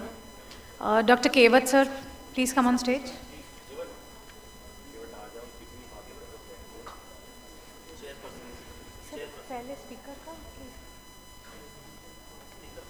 Sir, एक ही speaker है. Dr. Kevert sir, please.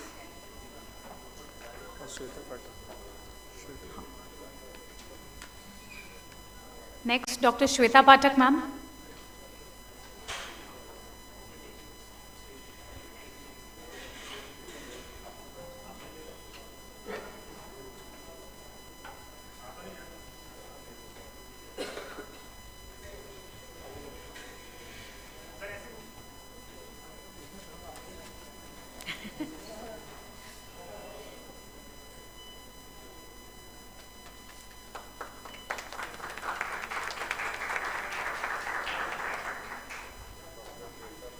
Chairperson.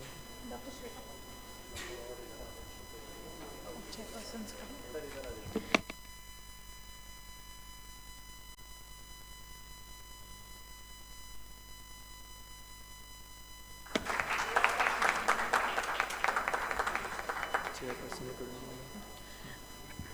I request Dr. Raza ma'am and Dr. Tiwari sir to felicitate our chairpersons.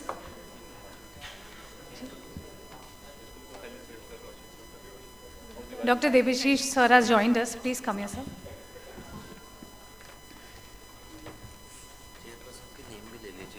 नाम बस ये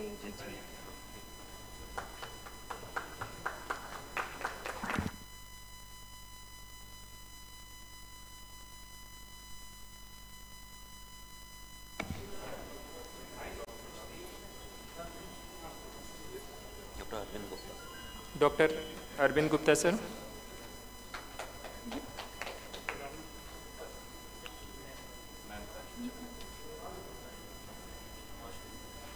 Dr. Mashu Dubey, ma'am.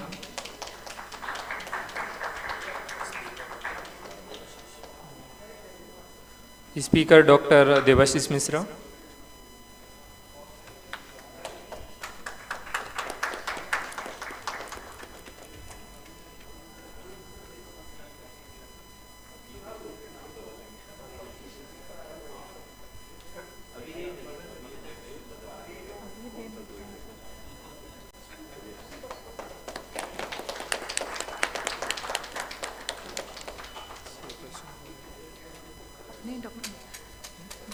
Dr. Manish Mishra sir, our chairperson of the previous session. Dr. Rahul Dr. Shukla, Rahul sir. Shukla sir.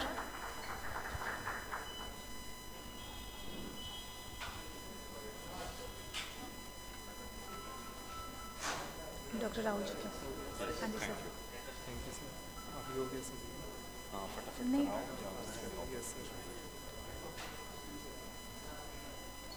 Dr. Aditya Parihar.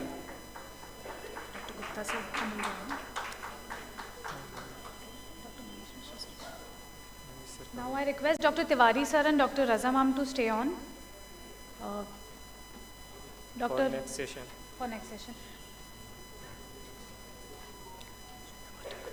इनको बुलाना next session. Dr. Raza ma'am and Dr. Tiwari sir to stay on for the next session as chairperson. I request Dr. Shweta Pathak ma'am to kindly join.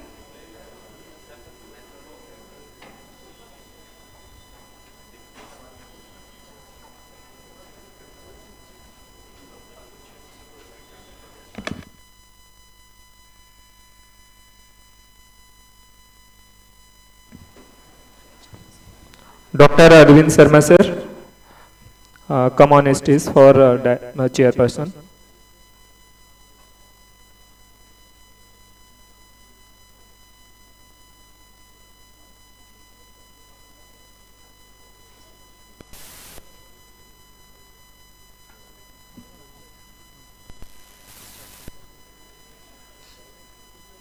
I'd like to invite our first speaker, Dr. Avijit Vishnoi, sir.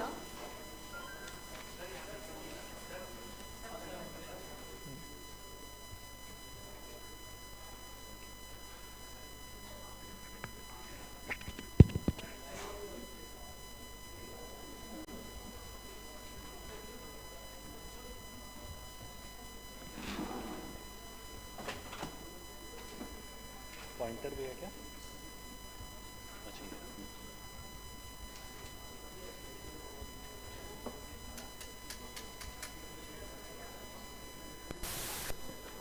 Proceed.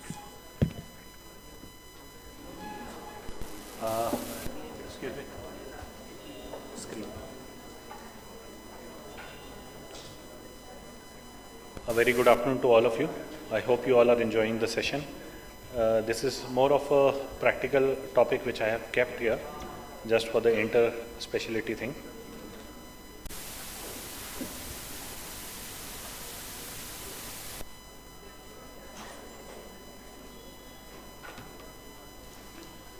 So I'll be talking about diabetic retinopathy screening.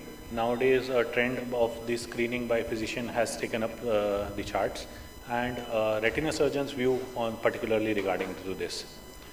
So as we all know that India is growing in number of the patients of diabetes mellitus, and soon it will be called as the diabetic capital with around 125 million cases by 2045. About the diabetes mellitus, we all know that diabetic retinopathy is a complication of it. And with the increasing number of diabetes cases, the diabetic retinopathy cases are also increasing rapidly. If we just talk about the number of patients involved with this, we can say that the prevalence of diabetic retinopathy is around 16.9%. And the prevalence of the disease which is eligible to create a sight-threatening change is around 2.6 million patients, that is around 3.6 cases. So right now also we are dealing with quite a lot number of patients, and by 2045 these numbers will grow up to 12.4%. So now you can understand what is the magnitude of the disease and take it seriously. 1 in every 6 patients of diabetes has diabetic retinopathy. So definitely you will be knowing more than 6 patients around you who are suffering from diabetes. One of them is having diabetic retinopathy. So how to reduce the burden of the disease, or how to reduce those cases particularly which can lead to vision threatening disease. So these are various diseases of diabetic retinopathy, those who are not aware of it. It starts from mild to severe mode of non-proliferative disease, and then soon progresses to the proliferative form of the disease. The vision threatening condition is macular edema, which can be present in all the stages of this disease. So a timely referral to an ophthalmologist, particularly a retina surgeon, is now playing a very important pivotal role in the diagnosis of the disease and early screening of it. Diabetologist also plays a vital role in early detection and referring the patient. Early screening diagnosis also results in better management.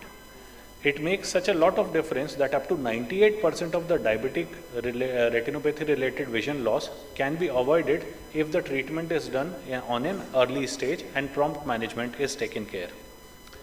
Even the American Diabetic Association also states that patients with type 2 diabetes should have an initial dilated comprehensive eye examination by an ophthalmologist. But newer system of fundus camera are now frequently capturing the market. So there are 2 types of fundus camera which are now available for the physicians as well. One is the first one, which is the handheld. This device comes out of the base. This is the charging port, and then such patient fundus image capturing can be taken place.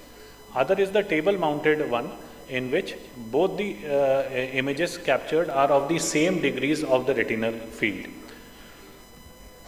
Now the advantage of these fundus camera are, they are really economic and capture the same central 30 degree of the visual field. They can be used where there is a high volume, like as we go in for the camp patients. And when a patient sees its retina, and that too with the changes, definitely he is more inclined towards further coming up follow-up examination, and thus the compliance of the patient is better. Even digital storing and all the sorts of other advantages of documentation are also there with it. But are these advantages good enough? There are various disadvantages also. Now with the camera resolution of those of the current working cameras, they are not at all good enough for capturing many of the signs. If we talk about the early disease, particularly the microaneurysm, dot blot hemorrhages, and central significant macular edema, clinical significant macular edema is always missed on these cameras. Very rarely we can capture it. And even in advanced cases, sometimes new vascularization which is developed can be missed by these cameras. Not to mention that if there is any media opacity like cataract or corneal opacity, these cameras are not at all of any good value, and even the image can have many artifacts while capturing it. So now I am showing few examples so that you people can understand what is the lacking of these fundus image.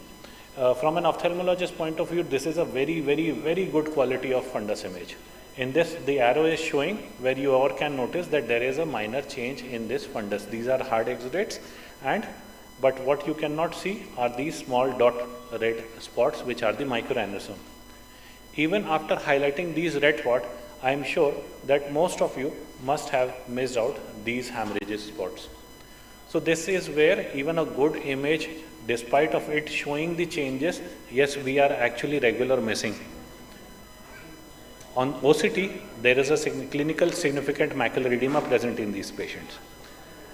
Again, further, one patient of as such showing no changes in the central fundus on angiography as well as on OCT shows macular edema. One more patient of vitreomacular interfaces, again misses any changes, which now if you can correlate with the central part, you can see here there is a dull reflex, which is often a sign of macular edema. And again, one more thing to be checked, these striations which are quite abnormal and showing the epiretinal membrane. Now another few examples of clinical significant macular edema. This is again a good image showing absolutely normal fundus, no hard exudates, but this is a case of retinoschisis. Again, one more very beautiful, very good fundus images, and now it is showing clinical significant macular edema. This is the fine curve, if you can see, where the edema is ending, which can be appreciated by a retina surgeon and definitely cannot be missed on a clinical examination. But yes, these machines tend to miss it. Now, the current limitations of AI can be labeled into two parts. First, the algorithm yet is not very strong. The machine still can miss a lot of diagnosis. God knows why. Mostly the biomedical engineers must be up to it. And even it depends upon the tool. The megapixel is 5 megapixel of these camera. So you can imagine, आजकल हमारे mobile में भी we are having quite better images, but these fundus camera are still not that evolved. Now this is a pic which is shared to me by Dr. Rajen Besen sir. We are having a group of retina forum. He shared this pic. This is a retina which shows these white patches. This is a classical case of myopic fundus. These are myopic atrophic patches of the retina, but see the proper report mentions with the ICD code that this is a case of diabetic retinopathy with macular edema. First of all, the clinical fundus photograph is not at all valid enough to label it as macular edema, that too a diabetic. Now, if I read this, the treatment of one eye will cost up to minimum 25 to 30,000 rupees.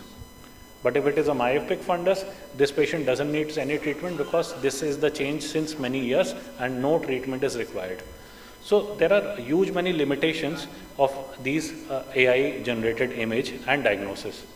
Again, diagnosing of the AMD, which is the age related macular degeneration, in a study has proven to be only 86% accurate, and of the glaucomatous optic neuropathy is around 80%. Now, in a clinical setup, these percentages are definitely not enough. So AI in ophthalmology is picking up, but yes, it has a long way to travel. Thus, for ideal screening of diabetic retinopathy, timely referral to a retina surgeon still holds the key role, and awareness about these symptoms in the diabetologists are always there, but yes, dependency on the fundus camera should be discouraged. Diabetic retinopathy, as we all know, is also a key indicator of neuropathy as well as, nephropathy as well as the cardiac risk factors.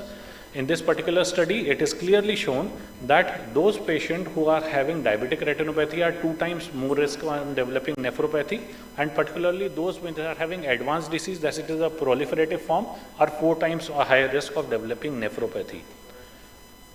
Even in the patients with coronary artery stenosis, diabetic retinopathy has a odds factor of 35, and proliferative diabetic retinopathy definitely has 2 times more indication of patient developing a coronary stenosis. If we talk about the mortality, that is the disease with respect to the cardiovascular risk factors, definitely the odd ratio is again showing a very high number with the severity of the disease. So if we talk about the quality of our investigation and diagnosis with respect to the cost, definitely a screening in an OPD by a retina surgeon is still the cheapest option of screening the patients and screening all those patients for diabetic nephropathy as well as the cardiovascular risk factors. So the take-home message will be that diabetic retinopathy can worsen up if it is not identified timely, and definitely a team approach is always better. Now the retina surgeon should team up with the physician, endocrinologist, cardiac surgeon and nephropathy for proper diagnosis. So the eye sees what the mind knows. It's better your colleague do the specialist work, and even the best of the detectives needs a good partners to solve the case, so it's time better we team up properly. Thank you, IMAMS. Thank you, Dr. Rajesh, for a very informative lecture. I think the take-home message is early diagnosis for this. Yes. Thank you. Thank you. Now I invite Dr. Arpita Sthapak.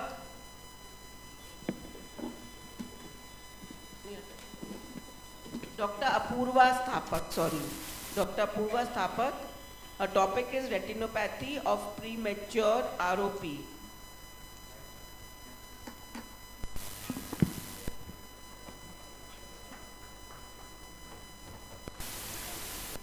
Good afternoon, everyone. This is Dr. Apurva Sthapak, and I'll be speaking about ROP prevention.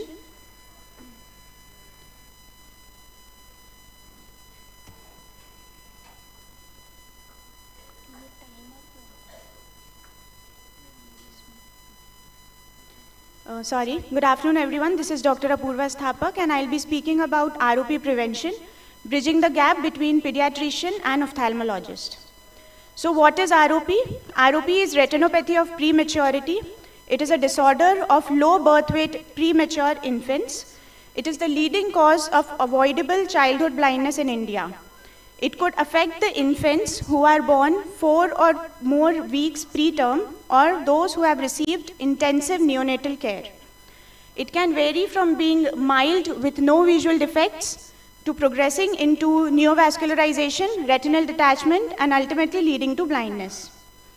Risk factors for development of ROP. The most important risk factors are prematurity and low birth weight.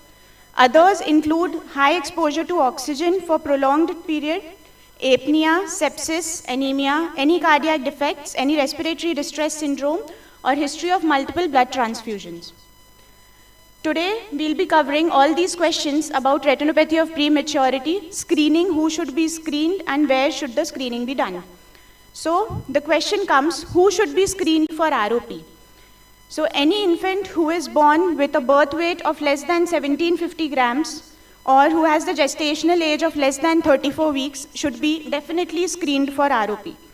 Others include any infant who is born between 34 to 36 weeks, or who has a birth weight of 1750 to 2000 grams with any of the previously stated risk factors, or any infant who is unstable in the clinical course as determined by the neonatologist or pediatricians. When should the screening be done? So if an infant is born at 28 weeks, we can do the first screening at 4 weeks of birth. If the infant is of less than 28 weeks or less than 1200 grams, then the first screening should be 2 to 3 weeks of age to enable early detection of any ROP changes. How frequently should the infants be screened? So the screening depends upon the retinal finding and the staging of the ROP. As stated by the ETROP guidelines, as shown in the table, the zones stages are dependent on the screening period. Those will be discussed later. Now, when is the screening complete? How can we say that the screening is complete and there's no need for further screening? So when we see that full retinal vascularization has taken place or the ROP has completely regressed. Full retinal vascularization completes at 40th week of the post-menstrual age and maximum by the 45th week. Where should the screening be done?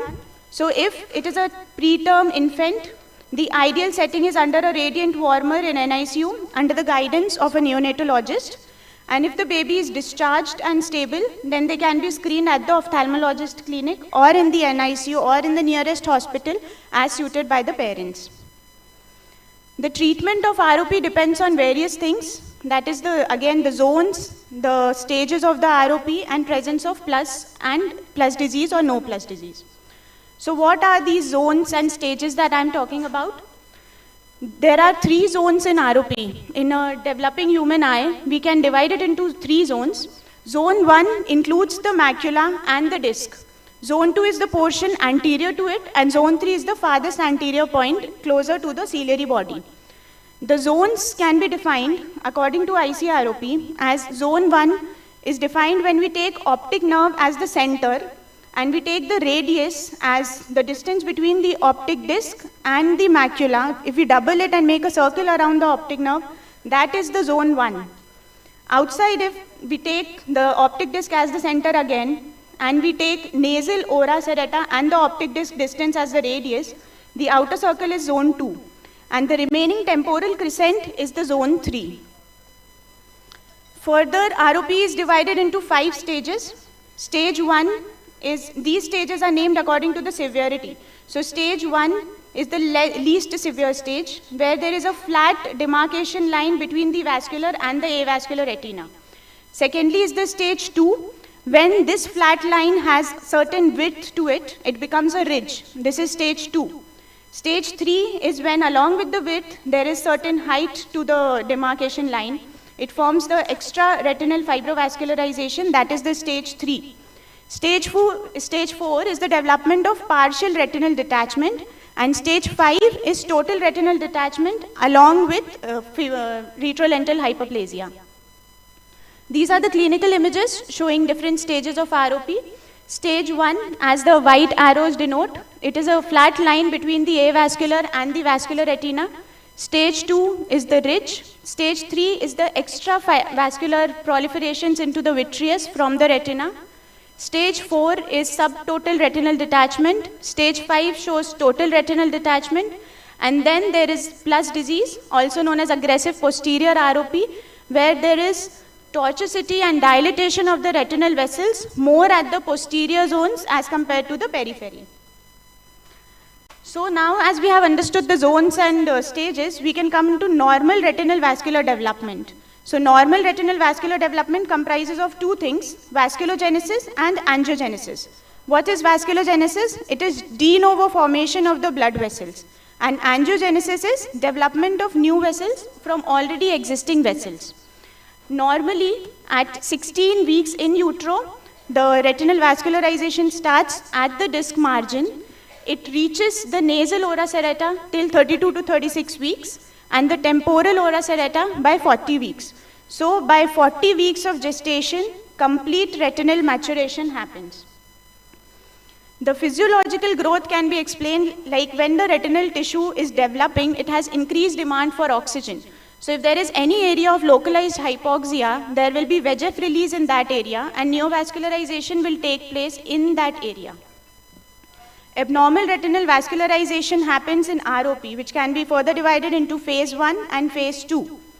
Phase 1 ROP is because of hyperoxia. It is hyperoxia driven. When a preterm baby is born, there is an immediate increase in the oxygen tension after delivery. On top of it, when we administer supplement oxygen, there is increase in the VEGF and erythropoietin release, which leads to arrest of the retinal vessels. So there is resultant avascular retina. When this baby is brought to room temperature, the phase 2 ROP starts, that is hypoxia driven. This exposure to room temperature leads to sudden increase in VEGF and all the proteins erythropoietin, leading to development of neovascularization and progression of the staging. So what can we do as an ophthalmologist, pediatrician, neonatologist is follow these strategies to decrease ROP.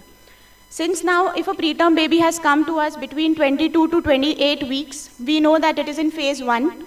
Now we know that there is decreased VEGF and erythropoietin omega-3 fatty acids. So we can intervene by preventing hyperoxia, promoting human milk, vitamin A, omega-3 fatty acids, so that at 30 to 32 weeks, there is normal retinal vascular development and not any peripheral avascular retina formation. Secondly, if a baby is in phase 2 ROP, 30 to 32 weeks, there is high VEGF and erythropoietin. So we should prevent hypoxia so that whatever changes have happened can stop there only and the ROP can result into resolution. Now, instead of these strategies, if we prevent it in the primary phase or the secondary phase, then many complications and vision loss can be controlled. Primary prevention is prevent preterm birth, but that is a very wide topic and is not possible. So we should facilitate NICU and special neonatal care units at the places where there is hard to reach. Giving antenatal steroids in preterm deliveries or providing high quality neonatal care can further prevent development of ROP. Gentle resuscitation, avoiding 100% supplementation, delayed cord clamping by 30 to 40 seconds, avoiding sepsis, promoting breast milk kangaroo care are other methods. Now, even after these methods, if ROP has happened, what we can do is early detection and treatment and regular follow-ups. Even if there is progression to stage 4 and 5, the last option is surgical treatment. These are the points of care that were given by the operational guidelines to prevent pain, oxygen management, infection control, nutrition, temperature control, and supportive care that has been discussed previously. Now we have teleophthalmology for ROP, which is the use of retinal wide field imaging for early detection of ROP and referring these cases to the trained ROP specialist if they need treatment. So these RETCAM images, they can be taken up by untrained optometrists, non-physicians, paramedics, whoever is available. They can take a RETCAM image and they can send it to the trained ophthalmologist via internet services, and there we can grade it at our place and we can call whoever requires treatment, we can call them early. Now in these things only, AI is coming up, which is again, we are comparing it with the trained ophthalmologist to see its efficacy. These are my references. Thank you.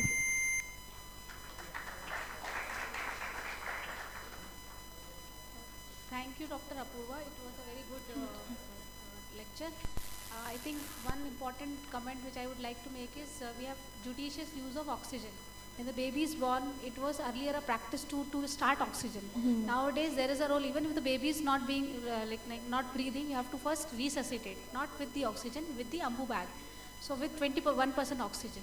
So that is very, very important. At least whatever risk factors are there, that will remain, and the complications will happen. We have the people to treat with, but what we can prevent is judicious use of oxygen. So you should use it only when it is required. So thank you. Yes, ma'am, because intra-utero, when the baby is in the womb, there is only 50 to 60% oxygen saturation. And when the baby is born, we think that it is preterm and administer oxygen. At 10 minutes, even after 10 minutes of birth, the baby requires only 89 to 95% of oxygen saturation. That is often missed in the NICU care. That's why better healthcare facilities are also needed. Thank you, ma'am. So thank you very much, Dr. Apurva. So now we have, next topic is how to build a tertiary care ophthalmic center. And the speaker is Dr. Rahul Shukla, sir. A big hand for him.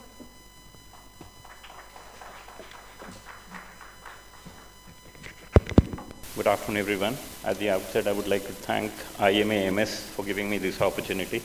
And I'll be speaking on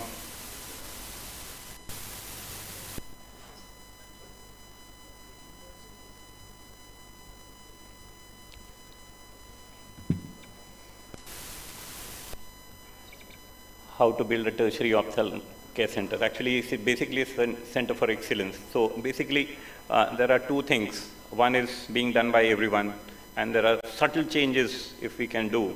And this is what is taught in the fellowships and all. It really makes you stand out of the league, and that is what I just want to stress upon. So what are the vital factors for that? Number one is you should have a perfect vision for it. A vision should be very clear. There has to be ethics and transparency. Hard work is very important. There has to be skill enhancement and HR. Training your staff is really important. And finally, compartmentalizing your life is again paramount, because you cannot work 17, 18 hours only in ophthalmology or only in the field which you are working. And finally, latterly, we have social media which needs to be handled again. So vision, there's a very famous saying that what you allow is what will continue. So if you allow yourself to be mediocre, you will always be a mediocre. So your vision, you need to be, you need to dare to dream big, you need to learn to fail, you should take risks, set a very logical goal, and try to achieve it as if your life depends on it. Now, in the ethics and transparency, what we've started doing is, I personally feel, this is what is being taught in the fellowships, this is what is being taught by the stalwarts. You should explain the procedure and its potential side effects rather than talking about the potential good effects. Highlight the surgical skill involved in it, and you charge your skill. You don't charge for the procedure, you should charge for your skill. That is where your skill comes into play. Now, if you start charging your skill, what happens is, you need to be very good in your skill. And once you are skilled, obviously, you are going to get more referrals wherein patients are going to come to you with complicated cases. For the staff, I very strongly and a very strong proponent of a teamwork. Hindi में बोलते हैं जैसे पुराने ज़माने का एक नाटक होता था, नाटक में आप हीरो हैं, बिल्कुल कोई शक नहीं है, but it is a one-time thing which you have to do. It's not a movie wherein you can go back and take a recut. So every character has to play his or her role. And then obviously you being the center stage, the whole so-called play becomes successful. So you need to pay them well. You need to groom them because they are your reflection. Make them dream. What we at our center very clearly say, you should own a car. Your children should go to at least a convent school or an English medium school. Your kids should make sure that they become doctors and engineers. So if your staff has that kind of a mindset and a dream, definitely he would like to be attached to you and he would stick to you. We need to make them feel important in our setup. And finally, in our setup, anybody who is 5 years plus in our setup, he's got a private insurance on behalf of the management. And it's all, everything is cashless for them. So at least the health is being taken care of. Now what do we do differently? We can always carry a big smile and calmness. Our staff does that automatically. Staff is always our reflection. Losing temper is not our forte. I don't think, irrespective of any kind of patient who comes to you, even any kind of relative irritating you, I mean, we are more knowledgeable. We worked more hard. We have studied more. I think we can always keep our calm. Learn to manage complicated cases. What it does is, it really makes you one level up than your peers. Charge well. I always keep on repeating. Do good work, learn complication management, and charge well. Upgrade yourself, and finally, this is my mantra, be on time, leave on time. 12 घंटे बहुत हो जाता है आपकी field के लिए. 6-7 hours is good enough. 7-8 hours is your sleep. And 7-8 hours every day should be life wherein it should involve your friends, your family, and things which you want to do. There is your personal space. I don't think this personal space should be impinged. This is our staff. We have a staff of 60 plus now. And this is a very small token of all the patients who come are given this. And on the right side, you can see an aluminum foiled wrap on a cup. Really, I mean, there are patients who appreciate this, कि sir, आपने इतना cleanliness का ध्यान दिया है. So these are small things which do matter. We have a new setup, which is already 8 years old. It's phenomenal space, lots of OPD rooms, and then coming to wireless software. So as you can see, these are 3 tab photographs. We have got around 50 tabs in our setup. On the left side are the list of patients who have been seen on that particular day. In the center is the detail of the patient, and on the right side is the details of what all examination has been done, what all scans have been taken, and then what happens is, this is Dr. Shifali Jain. She's a retina specialist with us, and she's done her uvea fellowship. So she's uveitis specialist. She's seeing a patient. She's going to mention all the findings, and the boy behind is going to just feed all the findings. See how clean it looks. And on the right side, the counselor is actually not taking the patient in the counseling room. He is going out and where the patient and the relatives are sitting, and he's explaining everything on the tab. How many of us would like to read from a paper, and how many of us would like to see a digital screen in front of us? Everybody is actually using a digital screen. So this is where it scores, and this is where it becomes much easier for us rather than having the whole wired system. Now, we have a wireless cloud-based server, which is one of a kind in India, because we are only center in India which has 2 centers and which are connected wirelessly. So if you have any patient coming at one center, in an hour's time, you can have all the reports going to the other center. So wireless software with all possible history questions as in general, as well as ophthalmic questions.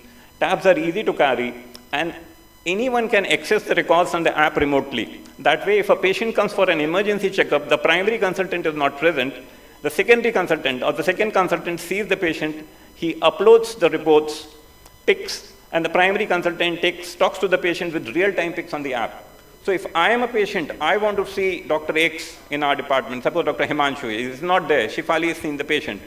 Shifali would take all the pics, she would call Himanshu, even though Himanshu is anywhere in the world, he would just pick a call, take the app, and he would talk to the patient, he would talk to me, okay, Rahul ji, aisa hai, Shifali is doing great, this is how your treatment is going to be. That way it gives you this, it gives me this kind of confidence, okay, fine, I am in safe hands. We are coming up with a 3D, that is exceptional quality 3D visualization, which would be very soon upgraded with our new system. So this is what Dr. Nishant Tiwari, he joined us as a pediatric ophthalmologist, and he's been taking care of most of the squint ptosis and all the dermoids and all. So yes, most of us are doing squint surgeries. Most of us, I mean, initially, I think all the doctors who have passed before 1990 would be very well convened and converse with doing a squint or a ptosis surgery. But let's talk about the two pictures below. This on the left side is a lady, is a 65-year-old. She's been having squint since the day she was born. But then Nishant said, fine, we can correct it. He gave her a few corrective glasses. There was a special kind of lens which was needed initially for her, so that the alignment was made. That lens was ordered from Delhi, and then after that her surgery was done. And talk about the image on the right side below. Very seldom would anybody touch a 2-year-old or a 1-year-old child, but that child was treated by Nishant, and that's how the result is. Talking about astigmatisms of power 1 and less, as you can see on the left side top, a cylindrical power of +1. Usually, when the surgery is being done, the surgeon would say 0.75 ka power aapko reh sakta hai, there's no issue with that. But then we go a step further, we say no, there are possible lenses which are there. We have aligned the lens, we have ordered specific lens, and on the left side bottom you see post-operative, the cylindrical power is gone. Why can't you correct a power of 0.75 when it is correctable? That's just going a step further. On the top, as Avijit clearly mentioned, macular edema being treated, very simple. But then we talk about the bottom picture. There is a blood inside the retina, that's below the retina, the bluish area, blood on the front, all being treated here. And anytime there is an issue, because of the team, we always can consult with each other, and that's how we upgrade and we make sure that we go one step further. Talking about the macular hole surgeries, again, this is Dr. Himanshu's pic. As you can see, on the left side, there is a macular hole which has been sealed, and the patient ended up with a vision of 6.9. Himanshu is doing an international study wherein he is collaborating with people on the macular holes. There are a few different techniques which have been coming up wherein Himanshu probably would be mentioned.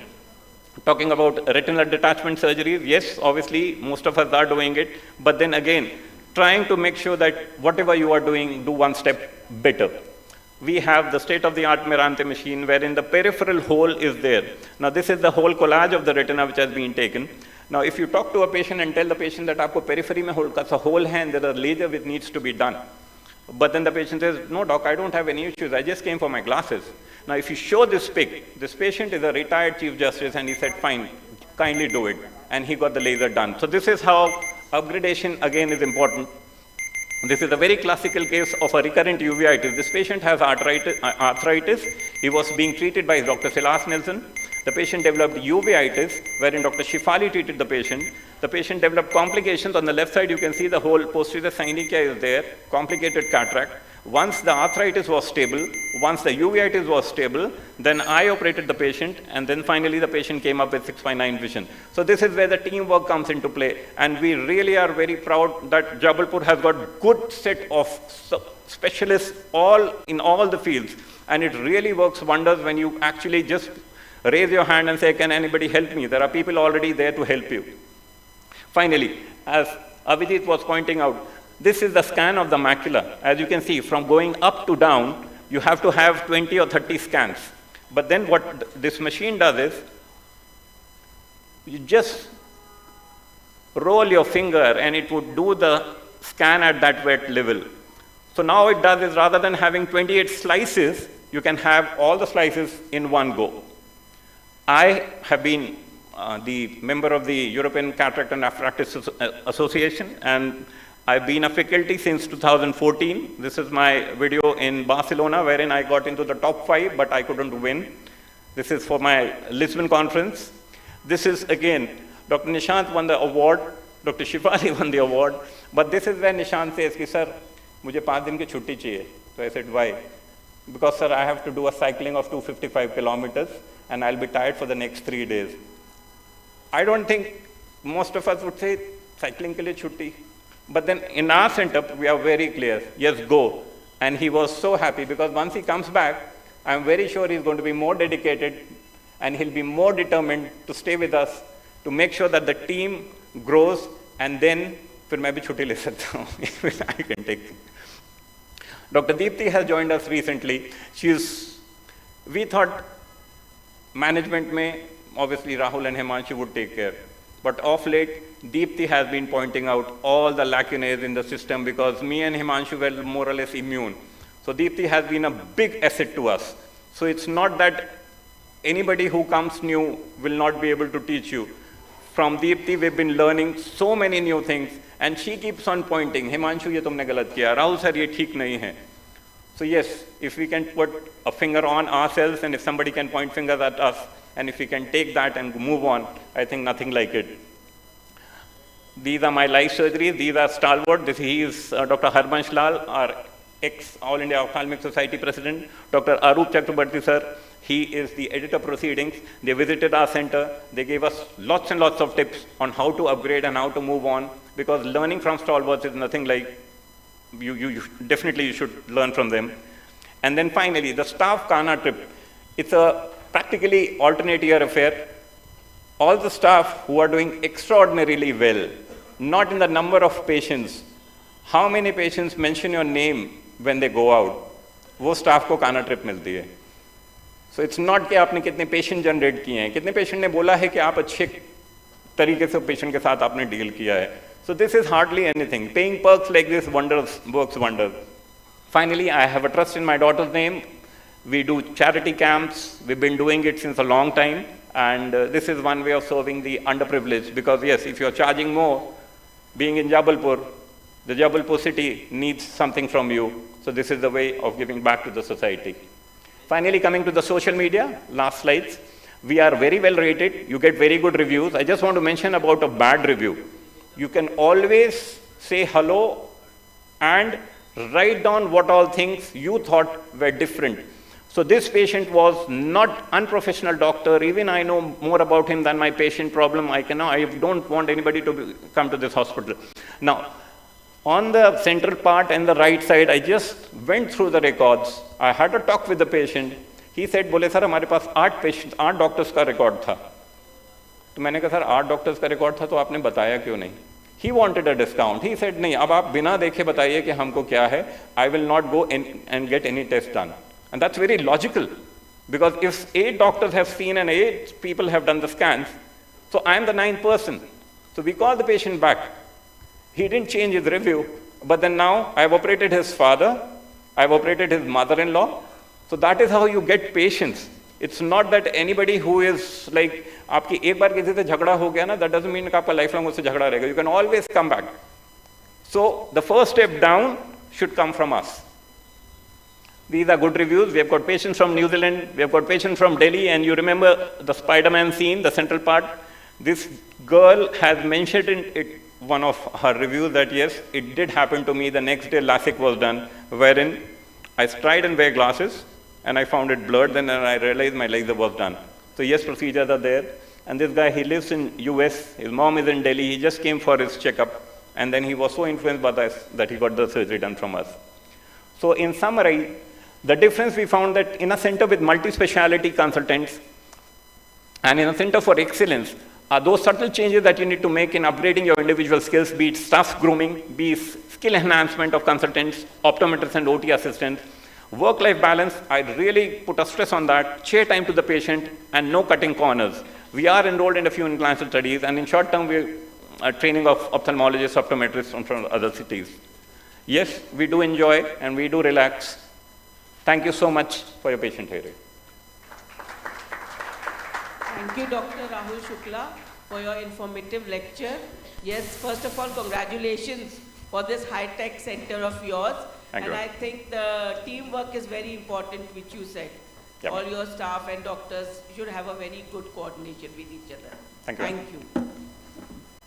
Now I invite Dr. Richa Sharma. Her topic is All Revolution in Healthcare World, Understanding the Topic.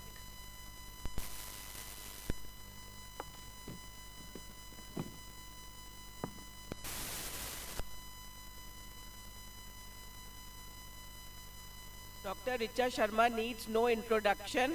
Everybody knows her. She is the Assistant Superintendent as an NSP Medical College, Jabalpur, and a very hard-working person. Thank you, ma'am. Good afternoon, everyone.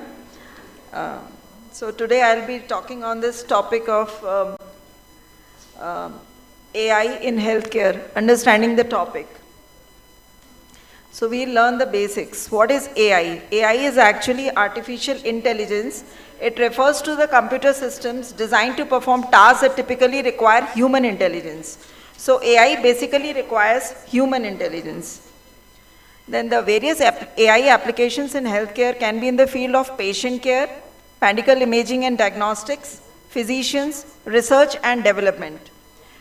Talking about patient care, the AI can help in automated and assisted diagnosis and treatment, real-time patient prioritization and triage, pregnancy management, health assistant and personal trainers. In medical imaging and diagnostics, error-free diagnostic results we can have, intelligent symptom analysis, predictive and early diagnostics, radiology assistant, and diagnosis via medical imaging. With helping a physician, we are having surgical robots, personalized medication and care, clinical trials, alternative diagnosis, prescription auditing, and in research and development, AI can help in data mining and analytics, drug discovery, drug designing, pandemic detection, and in vaccine development. Then the role of AI in healthcare can be in early detection and diagnosis of various ailments. It improves decision making. It helps in the treatment, expanded access to medical services, associated care, giving a superior experience. Using AI gives a superior experience and checking health through wearable devices. Now the types of AI in healthcare can be machine learning, diagnosis and treatment apps, natural language processing, robotic process automation, rule-based expert system and physical robots. Machine learning in healthcare can be in form of disease detection and diagnosis, digitization of records and healthcare data, enhances the accuracy of the result, discovery of medicine, online appointment schedule management can be done, timely decisions can be taken, it sends alerts automatically, and it gathers a patient history with precision. Benefits of using AI in healthcare: it provides real-time data, it streamlines our tasks, it saves our time and resources, it improves the research quality and reduces stress and anxiety as well. High quality of patient lives, high accuracy of treatment, reduced cost, higher employee engagement with patients, streamlined workflows, high employee efficiency, decreased labor demand, reduced workload, and enhanced protection against cyber crimes as well. Now the AI jobs in healthcare, both AI and healthcare, they are growing areas that are projected to have a big impact in the coming decade. AI-oriented positions are becoming increasingly common within the field of healthcare. So the expected job positions in near future are health information specialist, machine learning engineer, data scientist, AI engineer, and many more. Now functioning of AI in medical visualization, like reporting of various images and scans. We see CT, MRI, X-rays, they can provide us provisional diagnosis of the disease, and radiology is the most upfront in AI, which is very well covered in our session of radiology. AI in surgical procedures, computer vision is being developed to help in certain skills of surgical procedures, and STAR is a smart tissue autonomous robot. It can outperform human surgeons in some surgical procedures as bowel anastomosis in animals and in humans in future. Virtual reality in medical education, it enhances the learning experience of medical students. Complicated surgical procedures can be taught through augmented reality as in anatomy.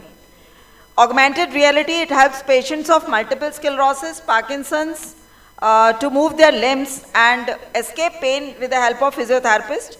And we have wearable health devices which allow us to constantly measure our body parameters to monitor our health issues. Like we see smartwatches nowadays. Functioning of AI, we see robotics in surgery, laparoscopic surgery, implants, prosthetics, etc.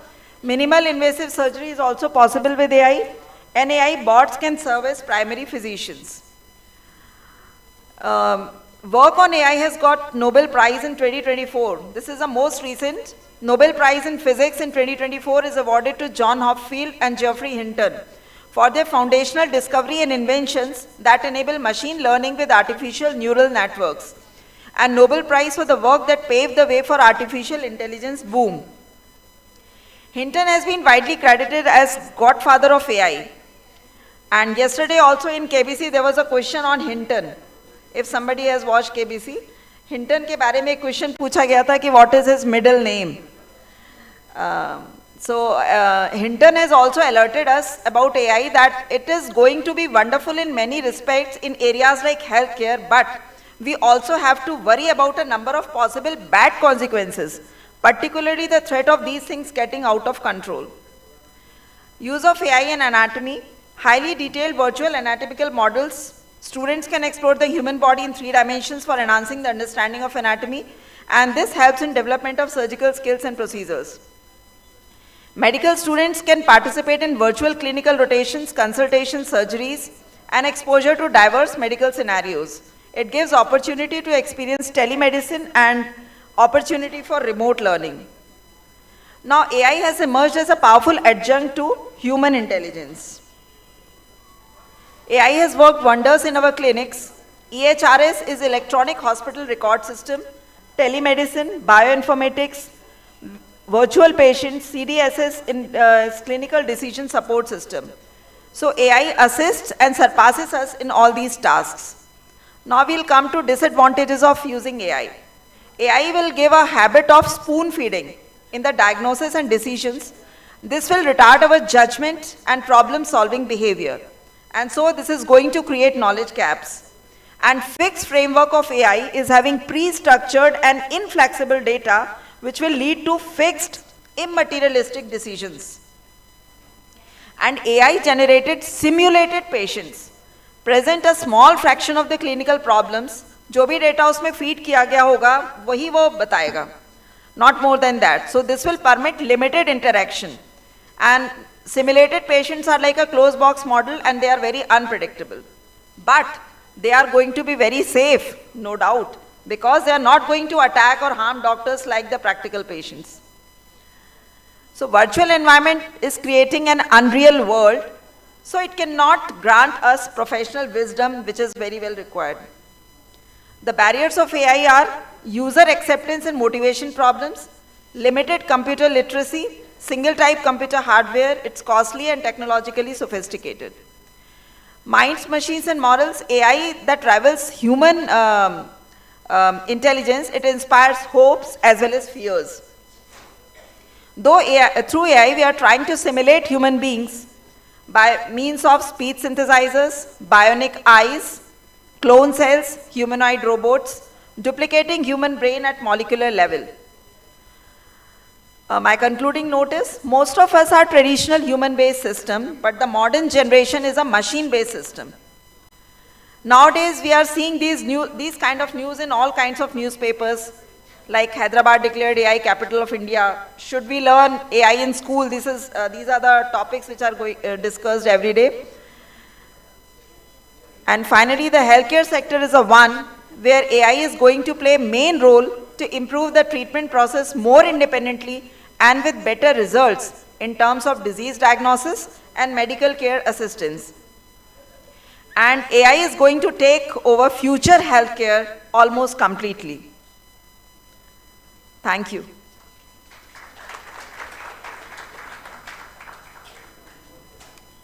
you, ma'am. It was a wonderful lecture, and as you said, yes, there are certain limitations. We are going to limitize our brain use. So usually we tend to see the rarer diseases. So later on, it will be very difficult to come out of those hurdles. So anyway, this was a wonderful session altogether. All the talks were very, very good. Thank you. Dr. Avijit Vishnoi sir, Dr. Rahul Shukla sir, Dr. Purva, Dr. Richa ma'am, they have given us wonderful experience of this ophthalmology, different fields of ophthalmology. They have gone through the various ophthalmological this thing like AI, use of AI, how to establish your practice, all the innovative ideas. So thank you very much for this wonderful session. Thank you.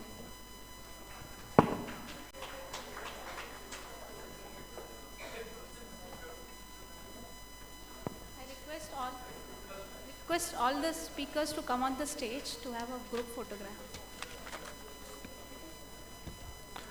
I would like to invite to Dr. Gwyn sir, nor Dr. Neeraj Sethi sir, Dr. Punikar sir to facilitate our speakers.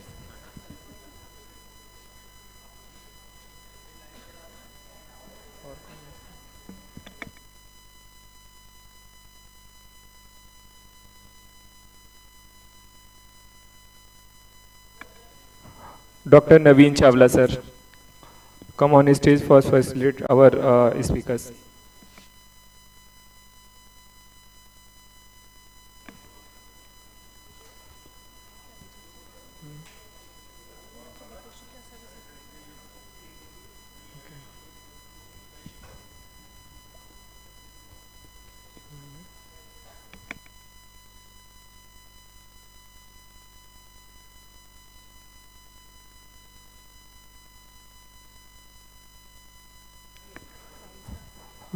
Dr. Rahul Shukla, sir.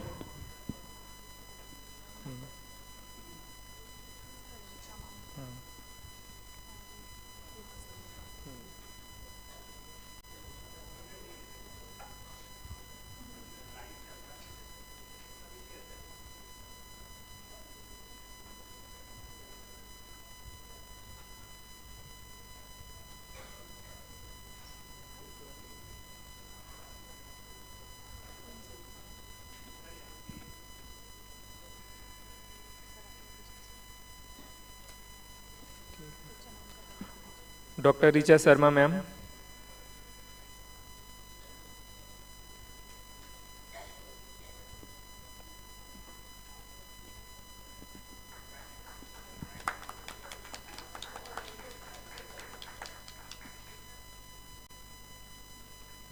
Dr. Abhijit Visnoy, sir.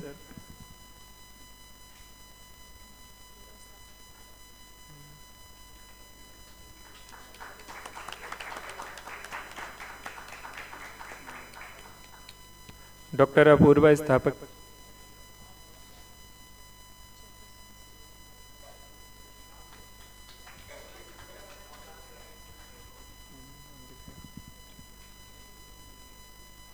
Chairperson Dr. D.K. Tiwari, sir.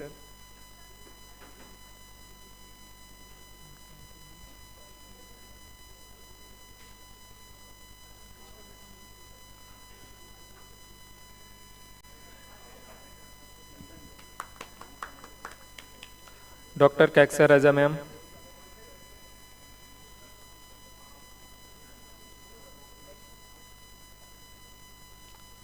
Dr. Arvind Sharma, sir.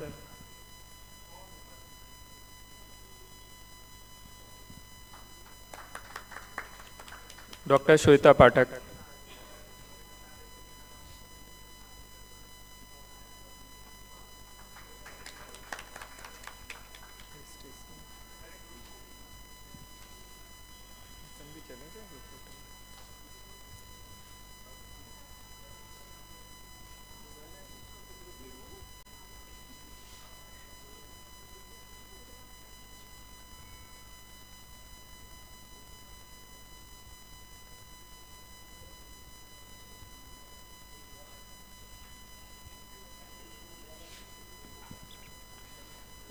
Dr. Naveen, sir. Dr. Gwyn, sir. Dr. Neeraj Sethi, sir. Please stay on stage for chairperson. Dr. Punika, sir. Please stay on stage for chairperson for next session. Yes, sir. For next session. We shall be continuing with the scientific sessions. Lunch is served at the first floor. So as the sessions are going on, some of you can leave and have lunch and then join us again for the sessions, please.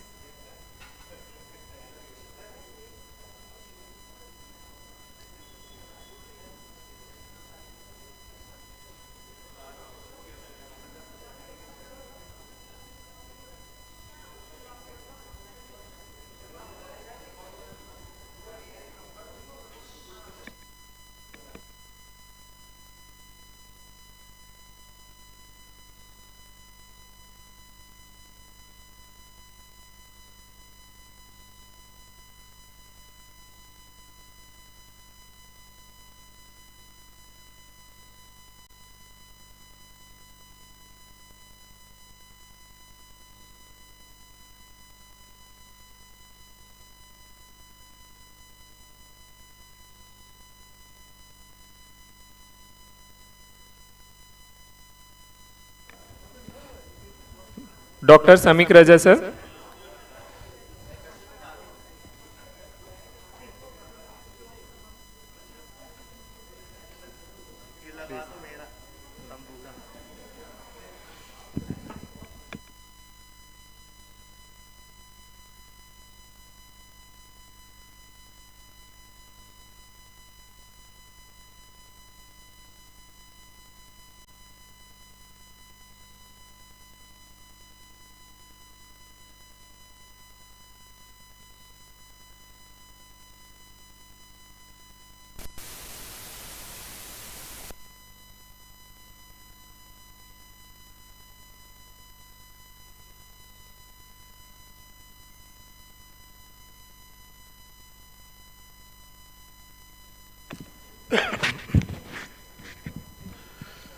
So everybody was waiting for the lunch. So this is my talk during the lunch.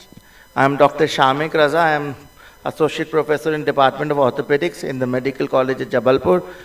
And I'm expert in foot and ankle surgery. So today I'll be talking about the percutaneous sutureless repair of ruptured tender Achilles by use of suture anchor, my technique and at what's going on in this new world.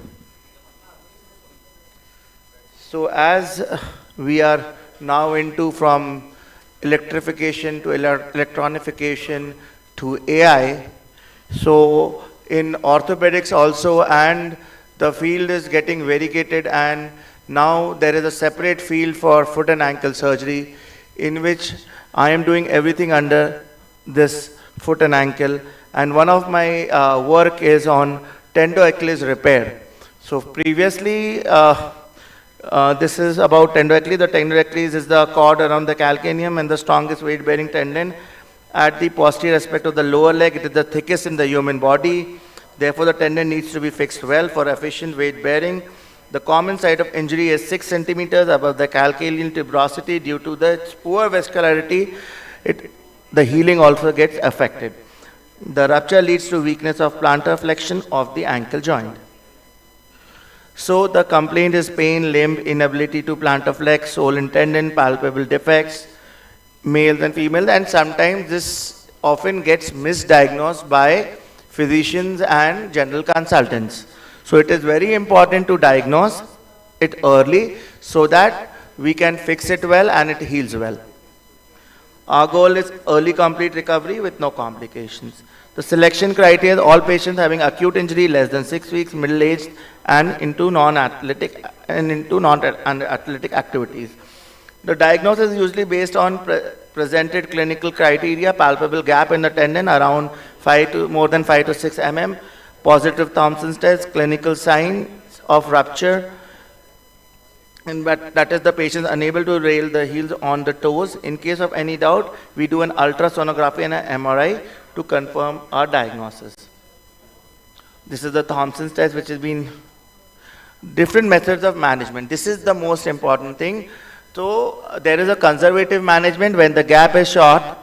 So we do give an initial period of immobilization where short leg cast or a splint, which is non-weight bearing, for 2 weeks. And then we convert it into a shock. After that, after the splint, we convert it into a short leg walking cast in neutral position. Boot casts are typically worn for 6 to 8 weeks, gradually return to neutral ankle position over the time period. The gentle range of motion and exercise begins after 3 to 8 weeks of immobilization.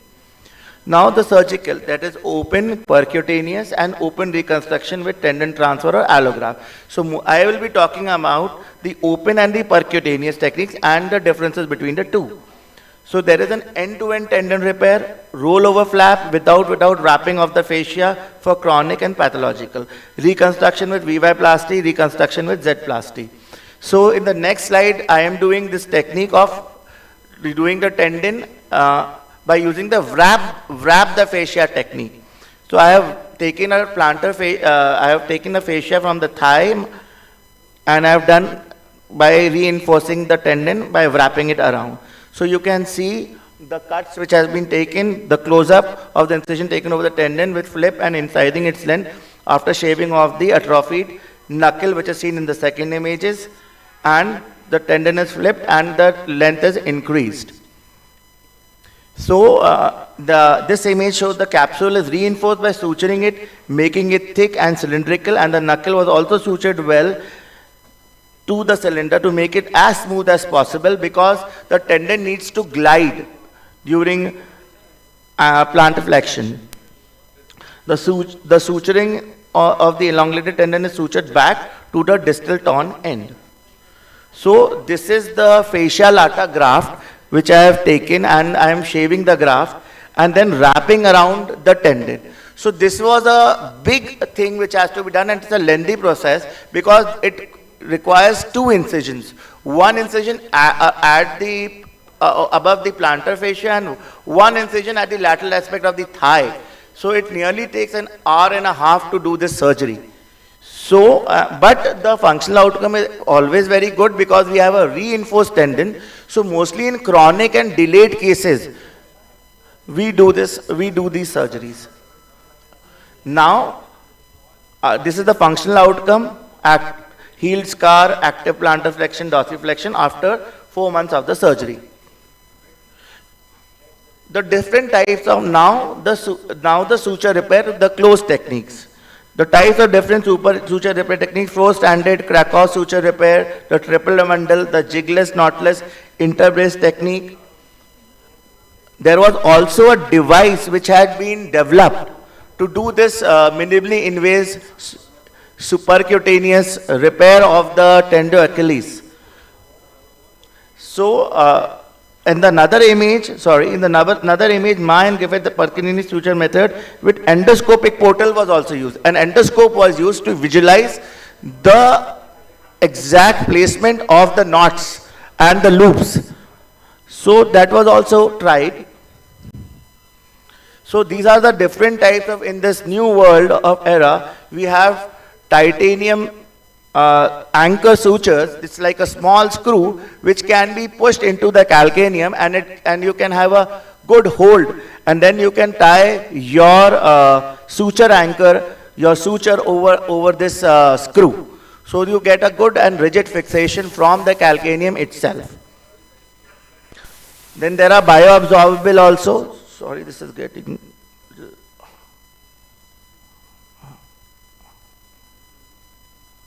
Yeah, sorry. So bioabsorbable sutures are there. Then there is something which is called as collagen coated fiber wire suture, which is more stronger. And for the osteoporotic calcaneals, then we have this morphic suture anchor, which really holds well to the osteoporotic bone. All the suture anchors are loaded with a banded one, which is called as a tiger, and when a plain fiber, which is called as the plain.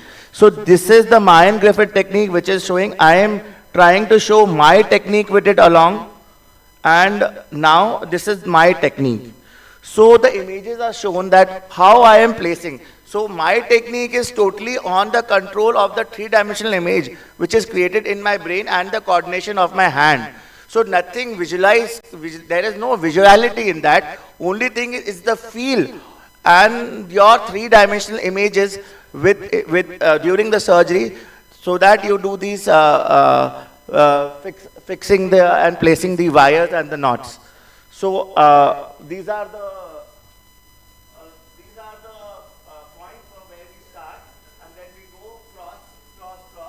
So first the plane is used from the tendon, keeping the yeah. Thank you. So it is surrounding and crossing and like a band over the whole tendon. That is the plain wire. And then we use the tiger wire, which crosses, as you can see in that image. So the tiger is crossing and locking the hole through the tendon fascia. So then another image is showing the placement at the junction where the torn tendons are.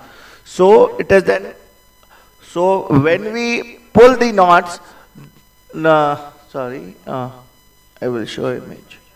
So when we pull the knots, so the whole tendon then pulls and approximates together in this image.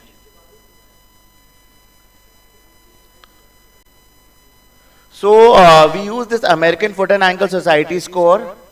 This is the clinical and surgical picture and videos of my technique. So I will show you. See, this is the visual how we do it. We fix wires so that the tendon to hold with the skin, so that the tendon doesn't move.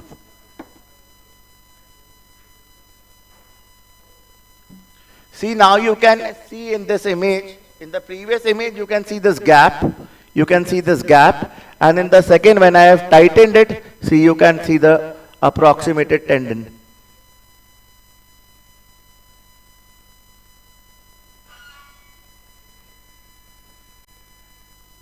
This is after the surgery.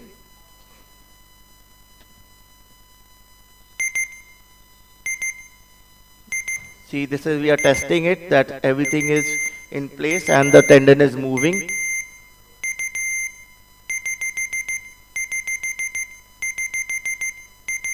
This is the final result after, say, 4 months of follow-up. Patient is walking nicely. So it is very good in fatty patients where we get necrosis of the soft tissues. So we can do this conservative close techniques without incision, without suture, so that we can achieve a good reduction of the tendon. Another patient. Another case. See, you cannot see, even you cannot make out any scar also.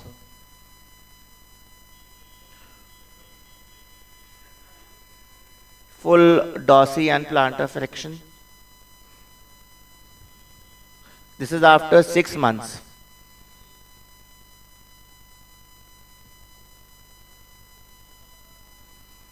This is after nearly a year.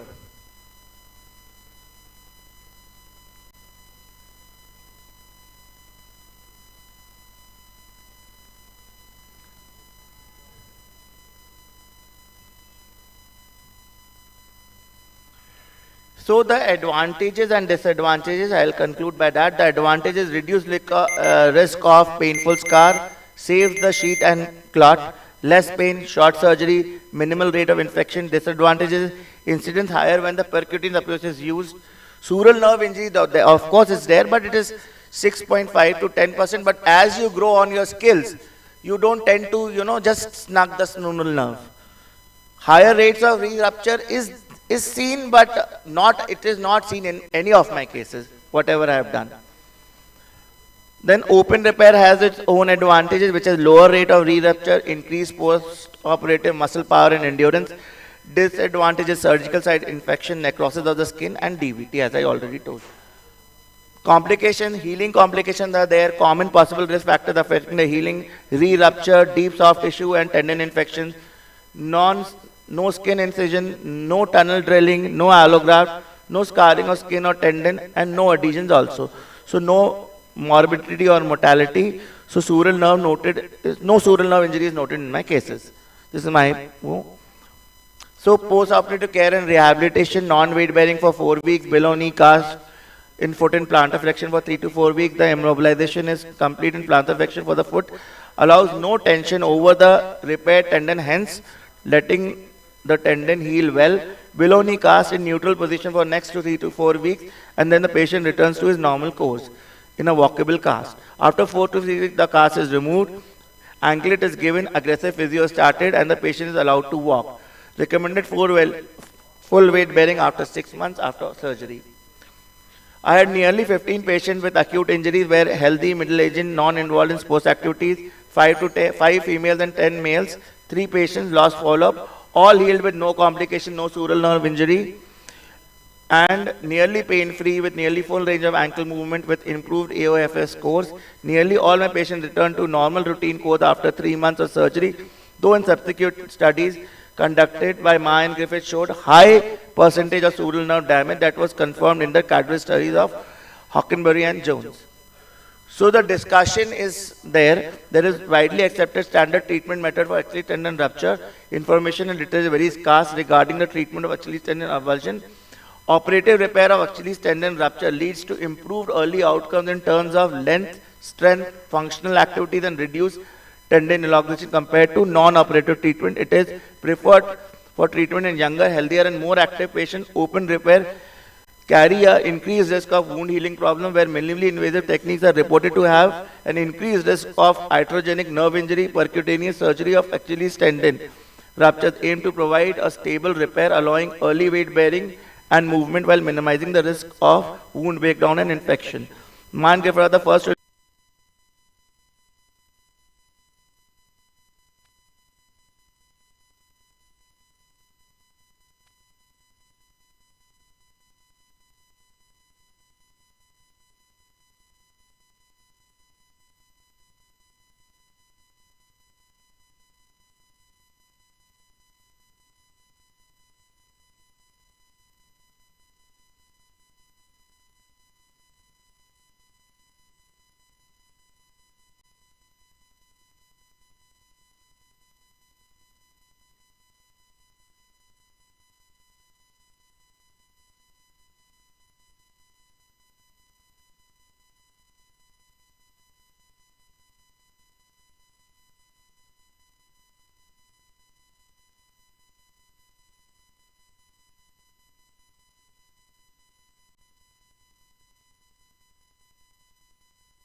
So we are back once. So I was on my final technique, which varies in a way. I have used 16 gauge needle to make deep skin nicks and cautiously separated the subcutaneous soft tissue up to the parotid by a fine curved mosquito artery to prevent any neurovascular impingement, which happened in my and Griffith study, and the clean technique, and also to keep the nick small enough so that no skin sutures are required anywhere. I have tried to span my suture placement as far as possible to get a good grip over the tendon parotid interface. At the level of the proximal and distal ends of the tendon, one set of the wire are crossing the plane, that is the plane, and one set are parallel, keeping the crosses in between them, that is the tiger. This placement of fiber wire, according to me, in my cases, it gave a strong hold and nearly retracts the two torn tendon end and end, which was confirmed on USG, usually taken after 3 months of follow-up. This type of strong fixation aids in early and aggressive rehabilitation.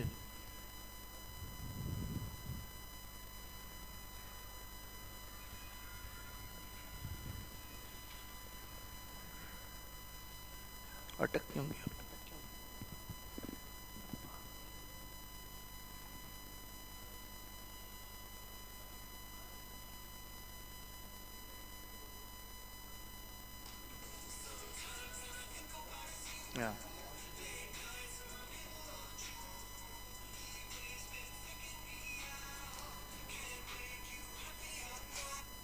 Yes.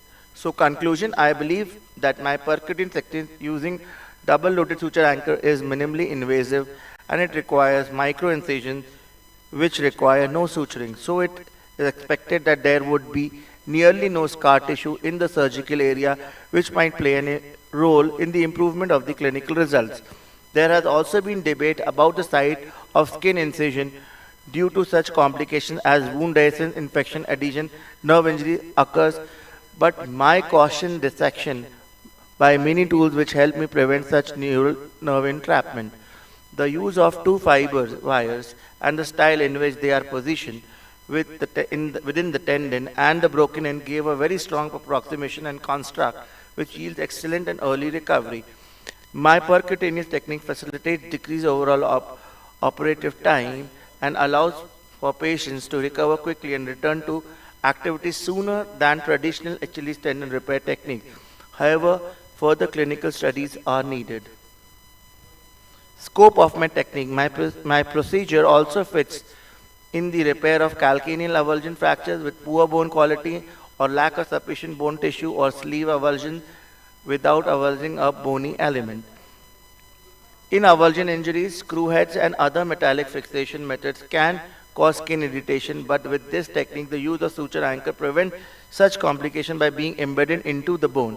My procedure also fits in large gap more than 5 centimeter as it acts as a bone bridge between the two torn ends of the tendon, even if it is not fully retracted. My limitation. My procedure does not include pathological and open trauma cases, causes of tendon-Achilles rupture, which may influence AOFS score post-operatively, and the duration from the time of injury to undergoing the surgery was not standardized. Therefore, we stuck on the old conventional methods, that is the open technique to fix the broken tendon-Achilles and augmentation by wrapping the repaired end by the fascial autograft. Take-home message. Anyways, try to conserve. Always try to conserve. Think out of the box. Be creative.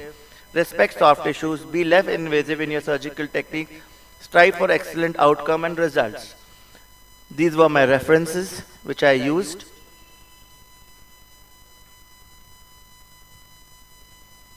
I dedicate this work to my mentor, Dr. H.K.T. Raza. Thank you so much. My sincere thanks to dear mom, Dr. Jamal Ashraf, who guided me, Dr. my HOD, L.S. Marabi sir, Parvez Siddiqui sir, Dr. Sachin, Dr. Sitsikar Sparsh, Dr. Meena for helping me out with this, making this presentation. Thank you. Thank you. Thank you so much, Dr. Shamik Raza, for this informative talk on the repair of Achilles tendon by your technique. For the next speaker, I will be calling upon Dr. Sparsh Naik.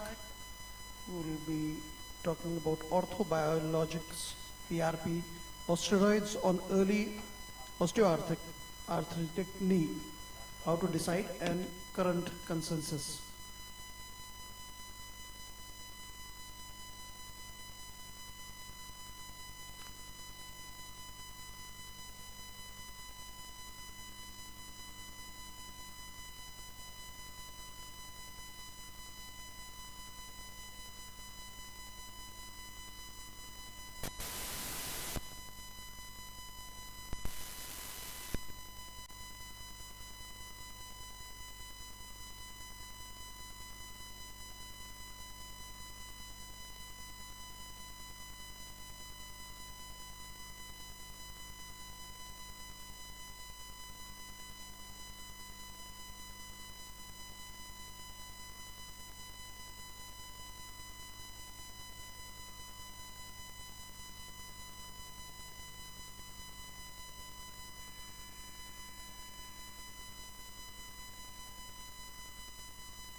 Good afternoon, everyone. I am Dr. Sparsh Naik, and I'll be presenting my talk on orthobiologics, that is PRP, steroids, or viscous supplementation, or combination of the above for the arthritic knee, and how to decide and the current consensus about it.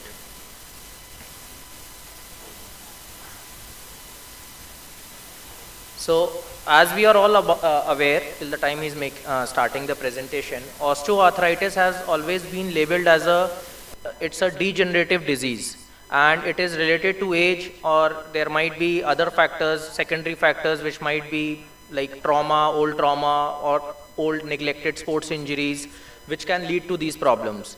But if you ask our rheumatologist friends, there is a new term.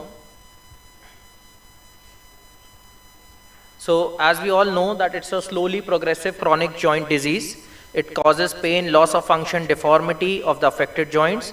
In a way, there is wear and tear leads to progressive loss of articular cartilage affecting the whole joint, including cartilage, subchondral bone, and synovium. So there's a new term which our rheumatologist friends discussed and have been discussing over and over, which is known as osteoarthrosis. Now, is osteoarthritis and arthrosis are the same? No. Technically speaking, osteoarthrosis, they say that the pathology is because it is an inflammatory disease. It is not longer a degenerative disease.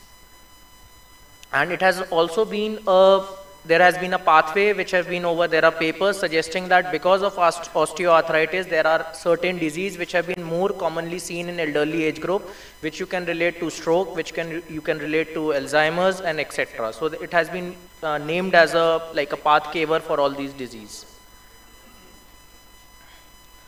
So traditionally speaking, we know osteoarthritis, it can be primary, it can be secondary. So today we are concerned more about the primary causes, which is articular degeneration without any apparent underlying reason, and secondary can be because of old trauma, old rheumatological factors, or ankylosing spondylitis. That comes in that bracket. So if we talk about osteoarthritis, yes, there have been phenotypical studies which suggest that all OA of the knee are not the same. There might be age-driven, there might be cartilage-driven, metabolic phenotype, traumatic injury, synovitis. So we cannot label like a general osteoarthritis would be same for everyone. It is definitely different. So a custom-made treatment needs to be followed. These are a few of the causes for the secondary OA knee, as I spoke about, traumatical, surgical, etc., rickets. Now, what are the risk factors? There are certain things which are modifiable risk factors. I just want to brief regarding the topic we are going to enter. So, modifiable are like articular trauma. Yes, after the trauma, you can do physiotherapy. Occupational therapies, long-standing work can be prolonged to a chair job or something. Muscle weakness or imbalance can be worked off. Overweight, yes, overweight causes a lot of OA, which should be worked on. And non-modifiable are like gender, age, genetics, and race. Now, this has been one of the old and gold standard classification, Kellergren-Lawrence classification. It needs a mention over here because all the orthopedics and radiologists follows this for the sake of classification of OA. So if you can see, there is a grade 0, grade 1. So what it looks is basically the joint space. As you can see, when you're moving from grade 0 to grade 2, the space is going to decrease, and ultimately grade 3 is going to have a narrow space. And grade 4, not only the narrow space, it's a tri-compartmental. So by tri-compartmental, I mean that it is going to involve the sideways also. The patellofemoral arthritis is also going to be there, and there's going to be a posterior osteophytes also. So this is like the last stage of the OA knee. So why imaging is important? Because X-rays, a lot of people knows that X-ray needs to be taken, but which X-rays are we talking about? So it is the weight-bearing X-rays which define, because if you see the normal X-rays look like this. The normal X-rays look like this. If you can see the left limb, but as soon as you do the weight-bearing X-ray, suddenly this knee is starting to move away. This is known as a varus deformity. So to judge the correction, which we call in the surgical management or unicondylar knee or TKR, we need to get these lines straight. So that is why important is to get a scanogram or a standing AP view at least. Now, a lot of new things have come in. So meniscus reporting is also important. As I mentioned, there are other phenotypes. If there is a cartilage erosion itself, if there is a meniscal root tear itself, so those can be managed with the help of arthroscopy, and the degenerative process or the inflammatory process can be paused at a time. So how do we know about this? So this can be told only with the help of an MRI. So early MRI should be supportive and should be advised to the patient so that exact pathology can be made to be understood. Now there's an old saying, when all you have is a hammer, everything looks like a nail. It means like if you are only thinking about one term, that is surgical, you will always see OA knee as a surgical intervention, which is not at the present consensus. It is not. If you cannot I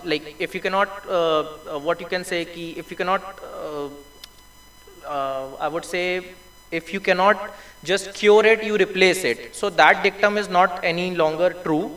There are regenerative medicines which can help us to again help the knee come back. Now the conventional treatment, non-pharmacological treatment, we know patient education, exercise, weight reduction, walking, supports, brace, shoes, insole modification. These are something which the patient can be told about. And pharmacological, of course, and in the stage of pain, topical and oral NSAIDs or centrally acting drugs can be given. Now the interesting part which is of my talk is the injectable management. Now there are so many things available in the market. There is PRP, there is viscous supplement, there are steroids, there is combination, stem cell is coming. Now what to choose and when to choose, that is the difficult. And is PRP for all? Is something to be look into. So if we talk about intra-articular steroids, yes, they have been used left, right and center, but the problem with the steroids, they were used when all these things were not available. And steroids both have, we know it is one of the best man-known drug for inflammatory. It has the best results. So steroids both have anti-inflammatory and immunosuppressive effect, but mechanism of action is complex. It is ideal if you have something called as a wet arthritis, where you have knee effusion, You take out the effusion and you put in the steroid. It is best for that. It is best when you have an acute episode, like you want to travel and you want an immediate relief, yes, go for steroids. But with everything steroid has, it has some side effects also. The side effects are, in the long-term study, it has been seen, it causes a lot of denudation of the cartilage. It causes cartilage erosion. Especially when mixed with local anesthetist, it does have a side effect of its own. So, earlier, all these initial injections were steroids with multiple purpose use. It has been quoted that pain relief, anti-inflammatory instinct, everything was good. But with present things, steroids help, but not for long term. So there are a lot of papers, if you see on PubMed today, it will say that it helps reduce the synovial inflammation, no effect on cartilage wear and tear. This was earlier, but right now the present consensus is it does affect the cartilage. Adjunct to the co-treatment, if we say the consensus for the steroids as per the latest publications are, release moderate to severe pain in some cases, joint effusion is there, aspirated, injected, grade 2-3 OA, gives short-term relief and it is good. But the line which is crossed over there, it was earlier said, does not degrade cartilage further. It does. It does. In the long term, if you see, with repeated steroids histories, it does have a side effect or a denudation effect on the cartilage. Now, before this, everything was steroids, before 1990s. Then in 1919, something came as viscous supplementation. Now, what is viscous supplementation? It is basically a synovial fluid prosthetic device. Basically, it enriches and brings a lot of enrichment to your synovial fluid. It basically helps, it has got an analgesic effect also and provides a good level of lubrication. So now the mechanism, if we talk about, as I said, it restores viscoelastic properties of pathologically altered synovial fluid. So after 1919, suddenly there was a pause in the steroid and suddenly the viscous supplementation started becoming hit and it became hit for a very long time. Direct analgesic effect it has on, and by reducing the bradykinin and substance P synthesis, that is how viscous supplementation work. So if we talk about viscous supplementation, this was a paper in 2012 where they did a meta-analysis and said that it has generated significant interest.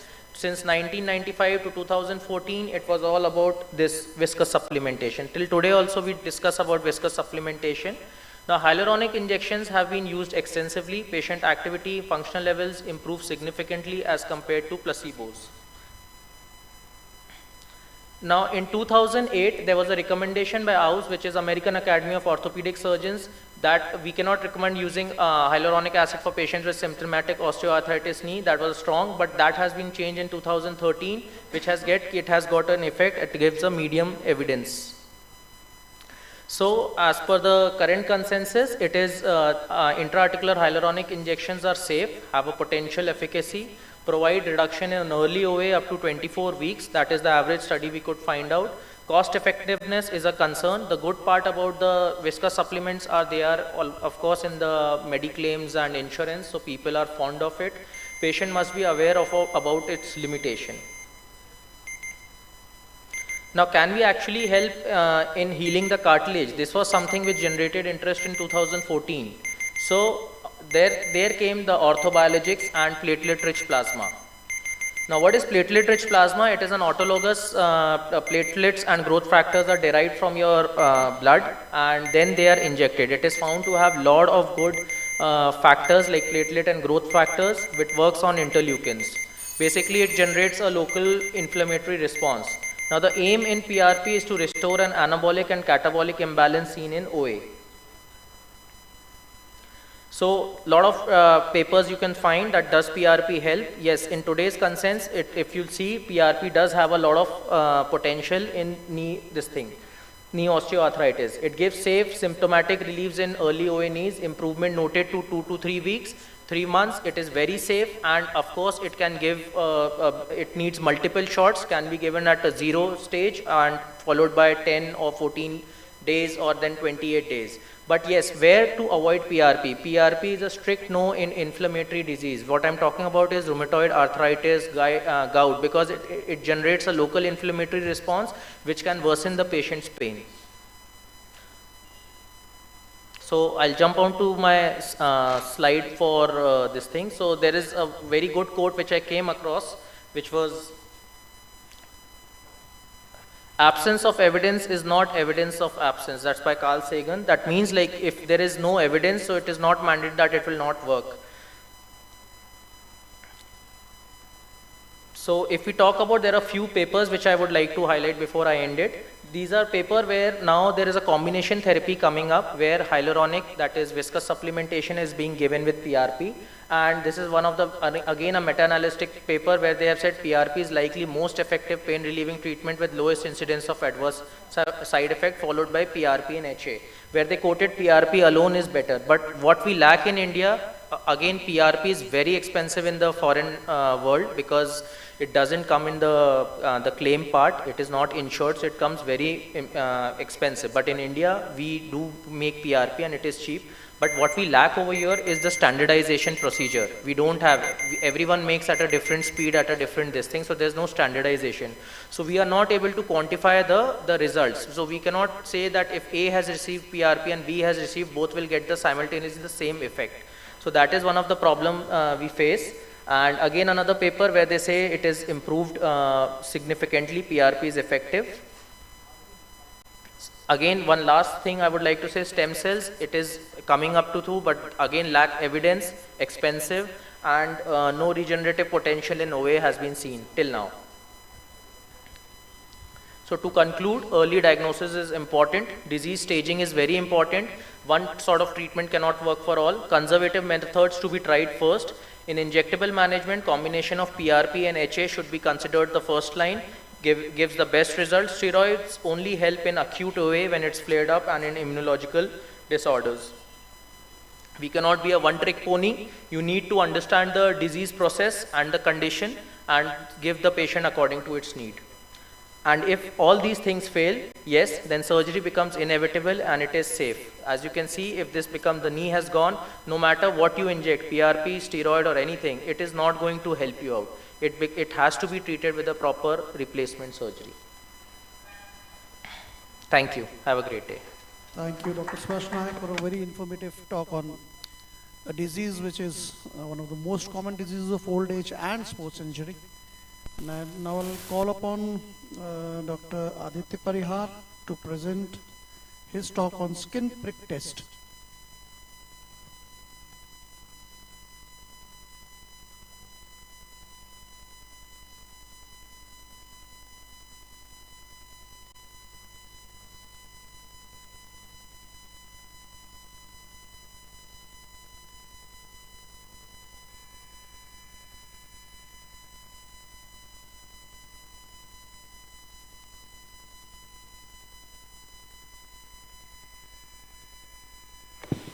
Thank you. Since the stipulated time has been allotted to me, I will try to do justice with time and topic as well. So straight away going to the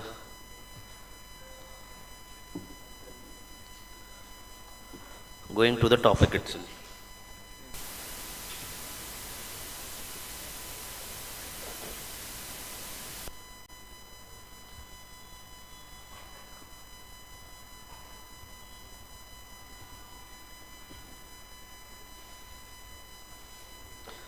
So SPT is the topic. What is SPT stands for? It is skin prick test. So after completing the session, all in the hall will be able to know these following questions: that what is SPT, why is SPT done, how is SPT done, what is the cost for getting this SPT done, and where can it be done. So introduction. The skin allergy testing is a method for medical diagnosis of allergies that attempt to provoke a small controlled allergic response. Allergy skin tests are used to find out which substance cause a person to have allergic reaction. This test is usually done in a doctor's chamber, and the pricking is done by the technicians while the observations are made by the doctor himself or herself. Typically this test takes 20 to 40 minutes, and it is the test which detects immediate type of allergic reactions. There are many tests available for detecting allergies, but this particular test, this SPT, is for immediate allergic reaction detection.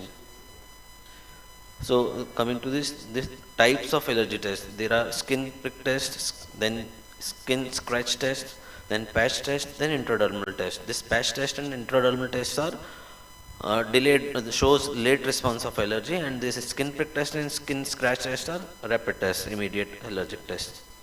So the main topic is skin prick test. This test checks for immediate allergic reaction to as many as 150 allergens.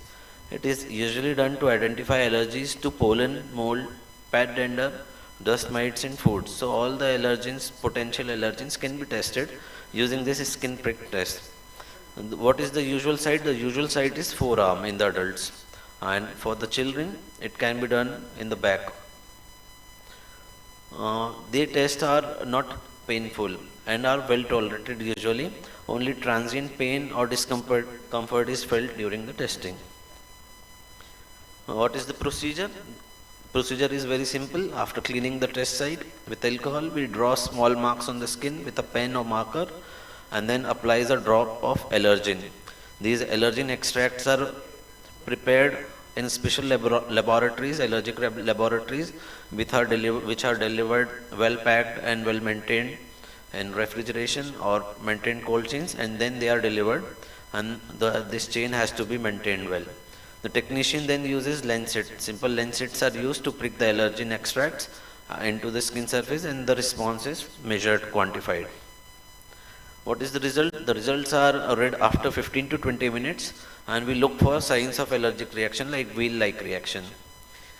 It reflects as raised red itchy bumps, which are quantified according to the size and experience of the examiner. So as you can see in this small image, these are positive test results of the allergen skin prick test. Two additional substances are pricked for control. One is histamine and other is saline or glycerin. Histamine is the basic biochemical responsible for allergic reaction, as we know, and this is scratched or pricked into the skin, and this is considered as positive control, while saline, normal saline, is used because it is usually allergically inert to the body, and no response is shown usually in most of the cases. So coming to the cost, what is the cost for SPT? It can be done in 4,000 to 6,000 depending upon the number and types of allergen used. Where to get it done? Very few centers are performing allergy tests through SPT method particularly. There are various methods. One is to draw the blood and then get this done in a single stand, and that is what that test is not very diagnostic or conclusive. And I want to bring to your kind knowledge also that my father, late Dr. N.K. Parihar, introduced this test to the Jabalpur firstly, and since then limited centers have started performing SPTs in our state as well. And I am very glad to know that our Naveen Chawla sir is also performing this same test in Adi Shankar Hospital, and personally also he is in private consultation he is performing this test, and it is showing promising results as far as allergen diagnostic process is considered. So what next? What to do after getting this test done? After getting this test done, we can avoid those positive allergens that are advised, because many a times the patient does not know that what all are the possible allergens that are affecting his life. We can proceed for immunotherapy according to the allergy test results as advised by the consultant. The immunotherapy option is also available after getting this result of this test, which are hardly available within 15 to 20 minutes time range. These are few pics that in whom I have done this allergy test in my clinic. There was one video, I think if it's playable I can play. It's not playable. So this is my session. Any question from the house is welcome.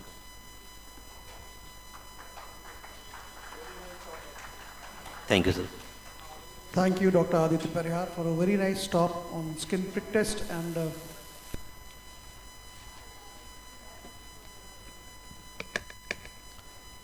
thank you, Dr. Aditya.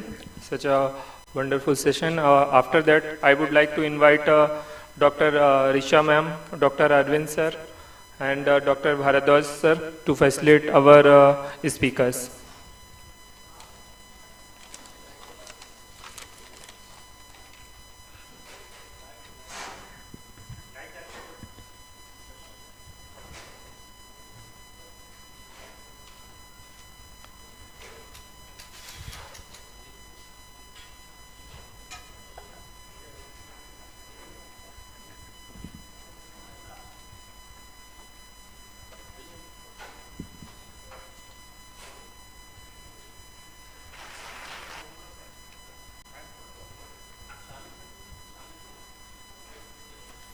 sir, and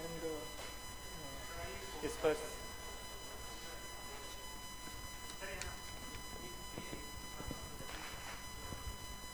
Dr. Aditya Parihar.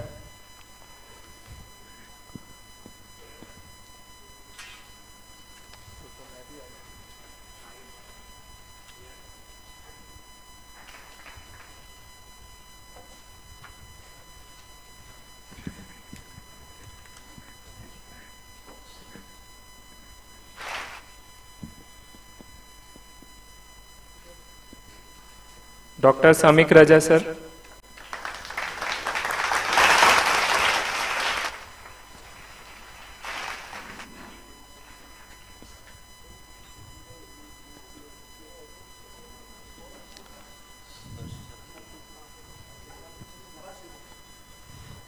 Dr. Ispash Nayak.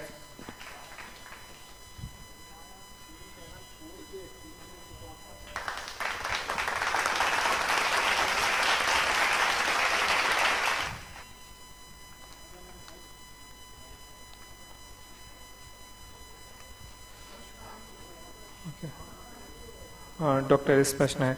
I want to facilitate our chairperson, Dr. Neeraj Sethi, sir.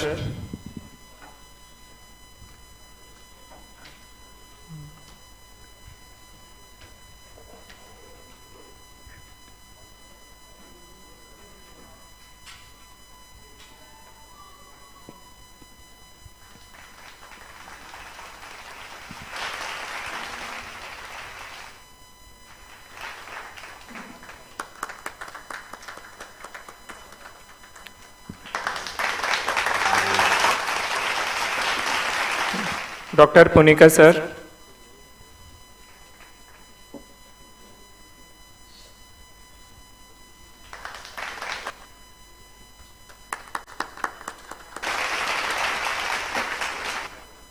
Dr. Naveen Chawla, sir.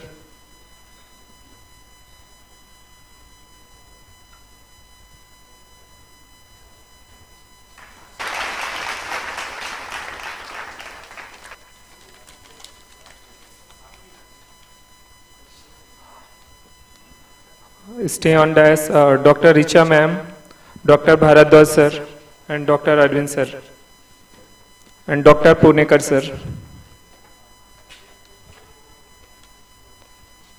Stay on dais for next session, chairperson.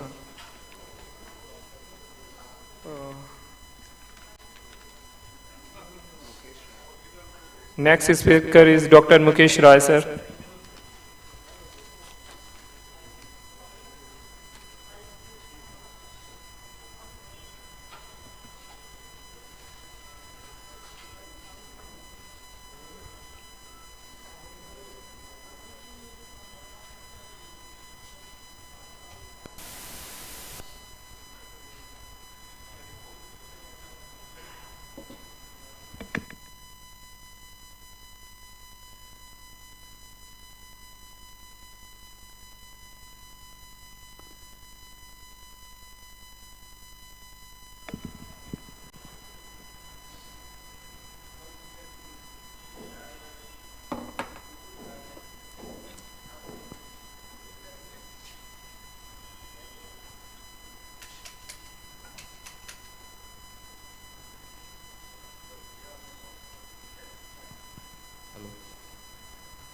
Talk is on topic medical legal reports and their presentation in the court, and the speaker is Dr. Mukesh Rai.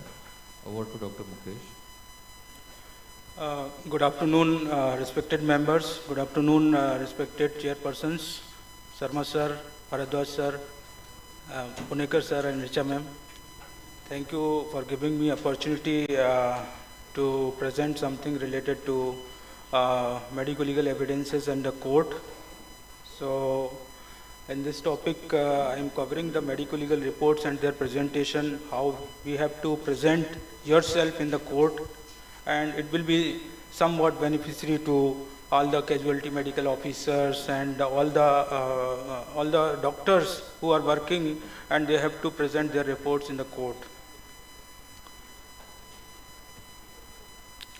So at some stage in your career, you will be asked to prepare a medical legal report, and perhaps give evidence in the court.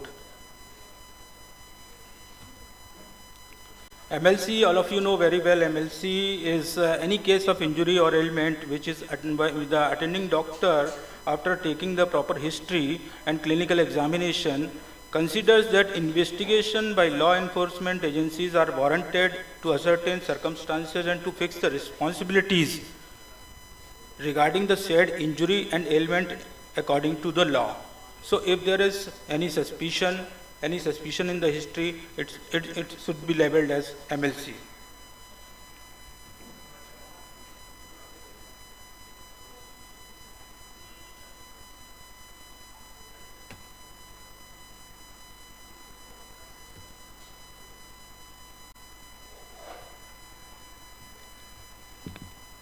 Excuse me, slide.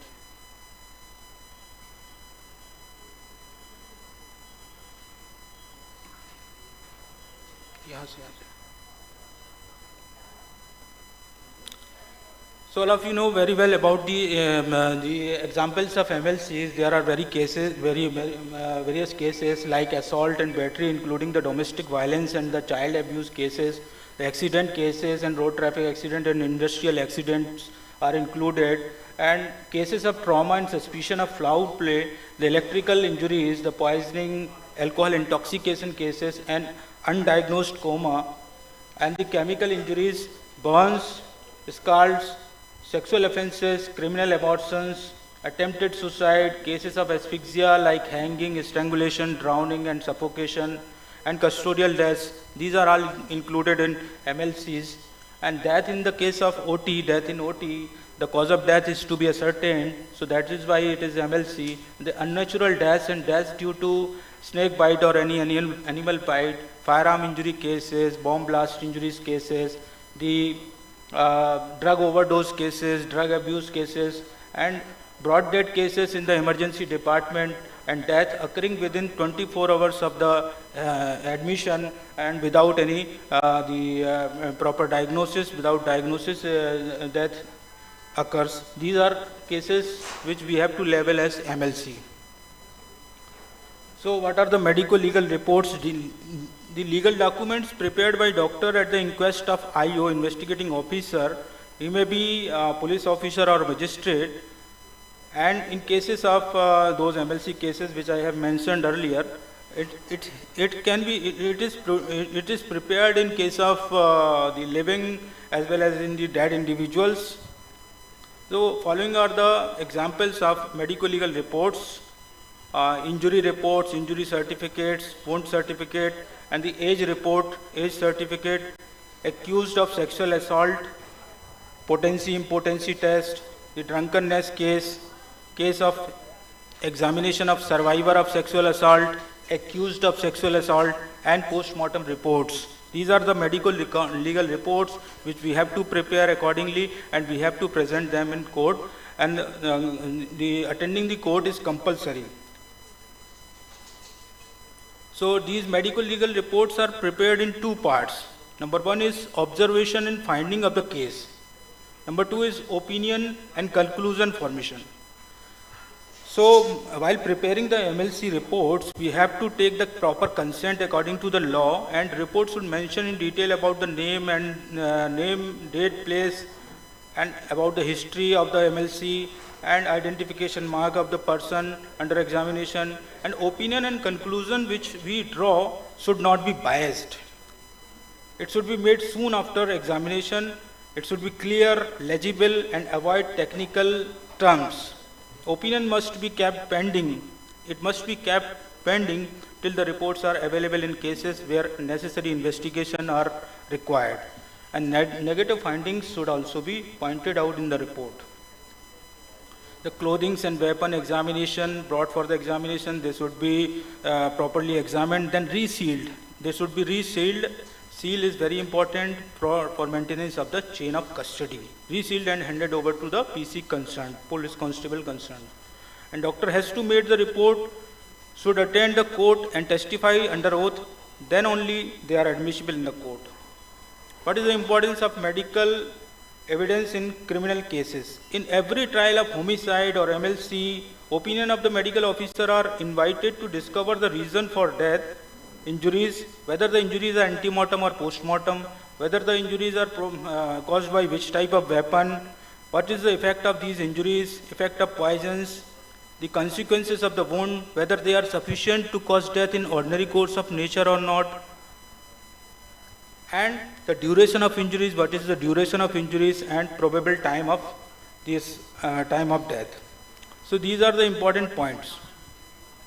So overall the medical evidence is not direct evidence. It is not direct evidence. It is actually corroborative evidence that strengthens or confirms the already existing evidences. Already existing evidences are there. So medical evidence is corroborative evidence towards them. Now presentation of evidence, after receiving the summon or subpoena, all of you know very well how to attend a court after receiving the summon, subpoena or any warrant issued. If you are busy in attending the summon, you would have missed the summon, then there are warrants available warrant and the arrest warrants are there. So you can attend the court, and there is main examination is the cross examination. So every attempt will be made to probe you, and in the areas of uncertainty and inconsistency of any factor which may make the evidence appear unreliable. You have to face many things in the court. Now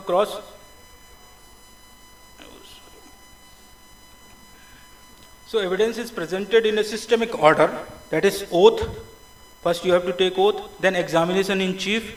You have to dictate what you have written your MLC report as it is. जैसा है वैसे उसको translate करके, या जैसा भी court procedure है, जिस स्टेट में जो प्रोसीजर है, अपना MP में जो है उसको हिंदी में ट्रांसलेट करके लिखाना पड़ता है, जो आपने लिखा उसको ट्रांसलेट करना है. So that is examination in chief. No leading questions will be asked in this examination in chief. Then the main procedure, that is cross examination, it is done by the defense lawyer. Will cross examine you, and he will ask many questions, and the leading questions are also allowed. Then re-examination, if the prosecution lawyer thinks that there is something missing or there is something misinterpreted because of the cross examination points, so he can ask few questions to elaborate your findings. Now at the last, the court also can ask some questions to for any query. If court feels it is necessary for the case, the court itself can ask questions to the doctor. Now presentation of evidence after receiving the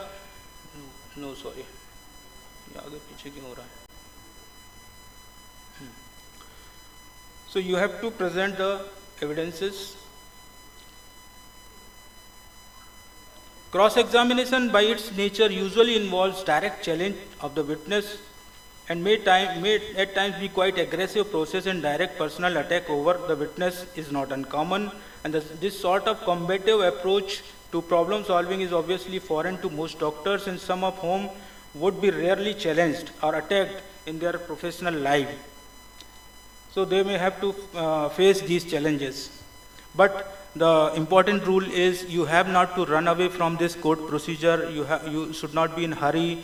You should not run away from your duties. To elicit facts favorable to this case, to testify accuracy, what is the objective of defense lawyer? क्या चाहता है?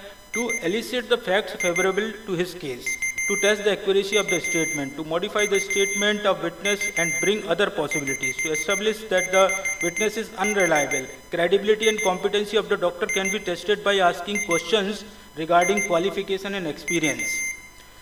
So my suggestions and suggestive behavior in the court, doctor should be well prepared, confident.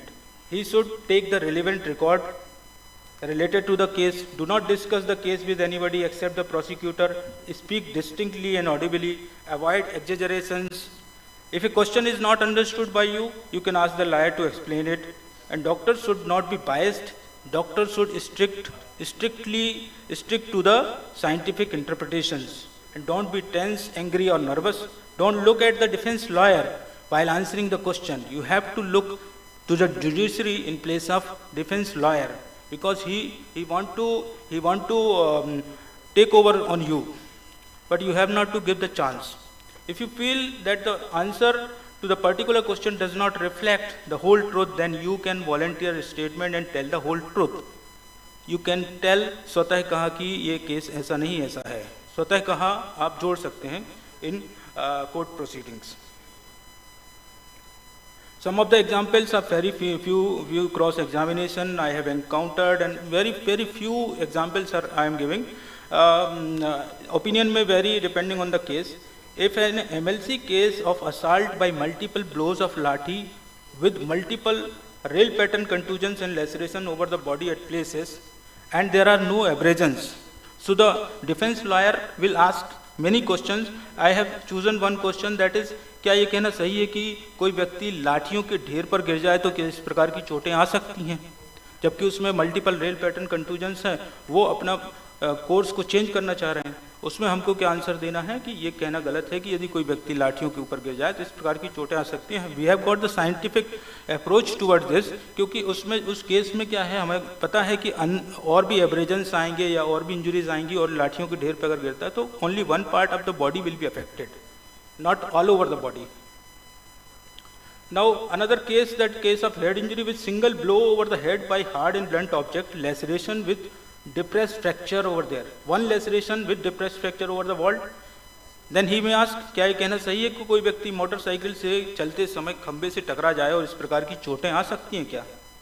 Then we have to say, ये कहना गलत है कि कोई व्यक्ति मोटरसाइकिल से चलते समय ऐसा हो सकता है. क्यों? क्योंकि there will be other injuries will also be there, like abrasions, multiple abrasions, and laceration, tear lacerations will be there, so they are not present. So these are facts we can use. We have not to switch over the things. Then a case of MLC or postmortem burn case, क्या ये कहना सही है? अगर burn case है, burn case में उसने पूछा क्या ये कहना सही है कि पीड़िता के होंठ जले थे, इस स्थिति में वो बयान कैसे दे पाई? तो आपको ये बोलना है कि पीड़िता के होंठ जले थे, और होंठ जलने पर भी वो बयान दे सकती है, क्योंकि जो आवाज़ है वो वोकल कार्ड से उत्पन्न होती है, ना कि होंठों से. So these are few questions we will face regularly. In case of sexual assault with female child having contusion and tear over the vaginal wall, there are all positive findings of the vaginal penetration, forceful use of force is there. In case he may ask, क्या ये कहना सही है कि बच्ची को खेलते समय लकड़ी या अन्य वस्तु घुस जाए तो ऐसी चोटें आ सकती हैं? तो ये कहना गलत है कि बच्ची को खेलते समय ऐसा हो सकता है. इस प्रकार की चोटें फोर्सफुल वेजाइनल पेनिट्रेशन से आना संभावित है. इस टाइप के clarification we have to give in court. And we have not, we should not fear with the court. There is fearful environment. As a doctor, we say we have to escape from the court. We will answer as the defense lawyer wants. We will answer him, and he will say, thank you very much, Daksa. Okay. So we have not to do like this. We have to face some time with the. In case of examination of accused of sexual assault का accused है, accused के case में वो पूछ रहा है कि आपने इस केस में सीमन सैंपल नहीं रखा है, तो क्या ये कहना सही है कि सीमन ना आए तो उक्त व्यक्ति संभोग करने में सक्षम नहीं हो? तो इस केस में क्या है, ये कहना सही है कि मैंने इस केस में सीमन सैंपल नहीं रखा है क्योंकि इसकी आवश्यकता नहीं थी. स्वतः कहा, वी कैन यूज स्वतः कहा कि डीएनए परीक्षण के लिए मैंने ब्लड सैंपल रखा था एवं पीड़िता से मिलान के लिए पेनाइल स्मीयर स्वाब स्लाइड रखी थी. ये कहना गलत है कि यदि सीमन ना आए तो उक्त व्यक्ति संभोग करने में सक्षम नहीं है. A case of injury with sharp pointed weapon, a stab wound is found, and he will asking कि क्या वो कोई व्यक्ति खड़े हुए चाकू पर गिर जाए तो कैसी चोट आ सकती है? तो ये कहना गलत है कि कोई व्यक्ति खड़े हुए चाकू पर गिर जाए तो ऐसी चोट आ सकती है. Then postmortem examination report of head injury है उसको, और history of one blow, one injury is there over the head, and postmortem finding are single lacerated wound over the scalp and underneath, fracture of the vault bone with brain contusion over the same side just beneath the injury, and no counter coup injury is found. No injury found opposite side of the brain. So in case he asked, क्या ये कहना सही है कि चलते समय motorcycle से वो गिर जाए, खंबे से टकरा जाए तो क्या चोट आ सकती है? तो विल से ये कहना गलत है. Why we will say? Then he has asked me, this is a practical example. He asked me, why, क्या आप बता सकते हैं कि क्यों मोटरसाइकिल गिरने से चोटें ऐसी नहीं आ सकती हैं? तो I said, हाँ, उपरोक्त प्रकरण में शव परीक्षण में सिर के पीछे की तरफ आई चोट एवं सबस्कैल्प कंटूजन के ठीक नीचे ब्रेन कंटूजन मौजूद था, जो कि कूप इंजरी को दर्शाता है। कूप इंजरी यह बताती है कि चोट के समय सिर स्थिर अवस्था में था, गतिमान अवस्था में नहीं था।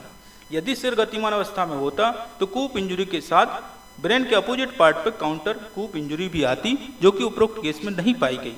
दैट इज वाई ये संभावना हम नकारते हैं। Now other questions for harassment. There are many questions you have also faced. Sir, just one slide remaining. जैसे उसने पूछा कि क्या वार्ड बॉय या सिस्टर ने आपको इंजरीज के बारे में बता दिया था, आपने बिना मरीज देखे क्या रिपोर्ट बना दी, तो ये सब कहना गलत है। इस टाइप के क्वेश्चंस हमको फेस करना पड़ते हैं। एमबीबीएस आपने कितने अटेम्प्ट्स में पास करी और ये वो, तो we have to be cool and calm. Now conclusion, there is no perfect witness, only good or bad witness. Don't lose your temper, don't run away from your duty. Medical and forensic evidence plays crucial role in helping the court of law to arrive the logical conclusion. Therefore, the expert medico-legal professionals should be encouraged to undertake the medico-legal work, and simultaneously the atmosphere in the court should be congenial to the medical witnesses. Suggestions are repeated medico-legal training for all doctors is needed, mainly for the casualty medical officers, those who are working in the emergency department, surgery and other clinical departments also. And last of all, only 15 minutes is not enough for the covering even a drop of the medico-legal knowledge. Thank you so much. Thank you seniors. Thank you teachers. You covered a whole lot of evidences in 10 minutes. Congratulations. Sir. Thank you, sir.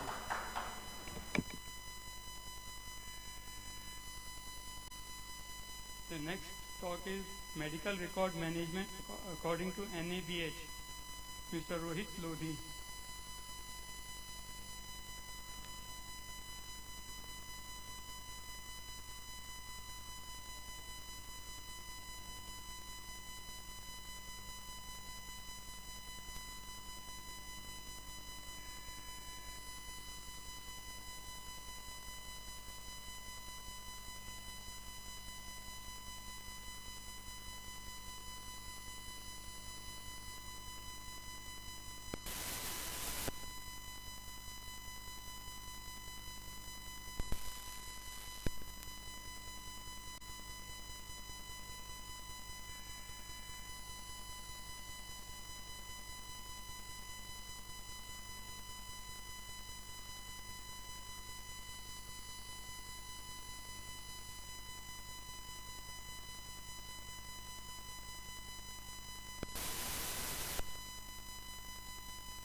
Good evening, all of you. First of all, I would like to present my thanks to IMA for giving me this opportunity to present on this topic, legal compliance requirement and the medical records management. I am Rohit Lodhi. I am the quality consultant for the NABH, NABL, and the owner at the Quality Care Consultancy.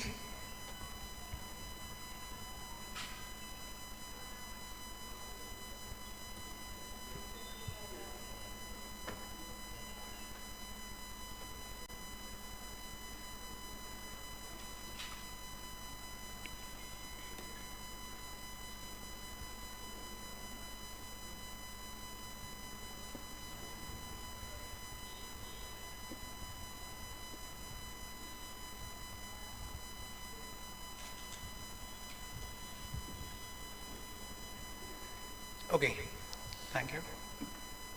So first of all the doctors are present over here. Everyone is having their clear dream in their mind while in a future, or they must be having their hospital currently. So what are the legal compliance which are being required for the opening of the hospital and to deal with any of the empanelments and the statutory compliances which are very mandatory from the government side? For what the government is very stringent to all these legal compliances. So basically, the Clinical Establishment Act states for the requirement of the having a CHMO registrations, which is coming under the Clinical Establishment Act, Regulations Act 2010. That is what we are having is the Form B and BB.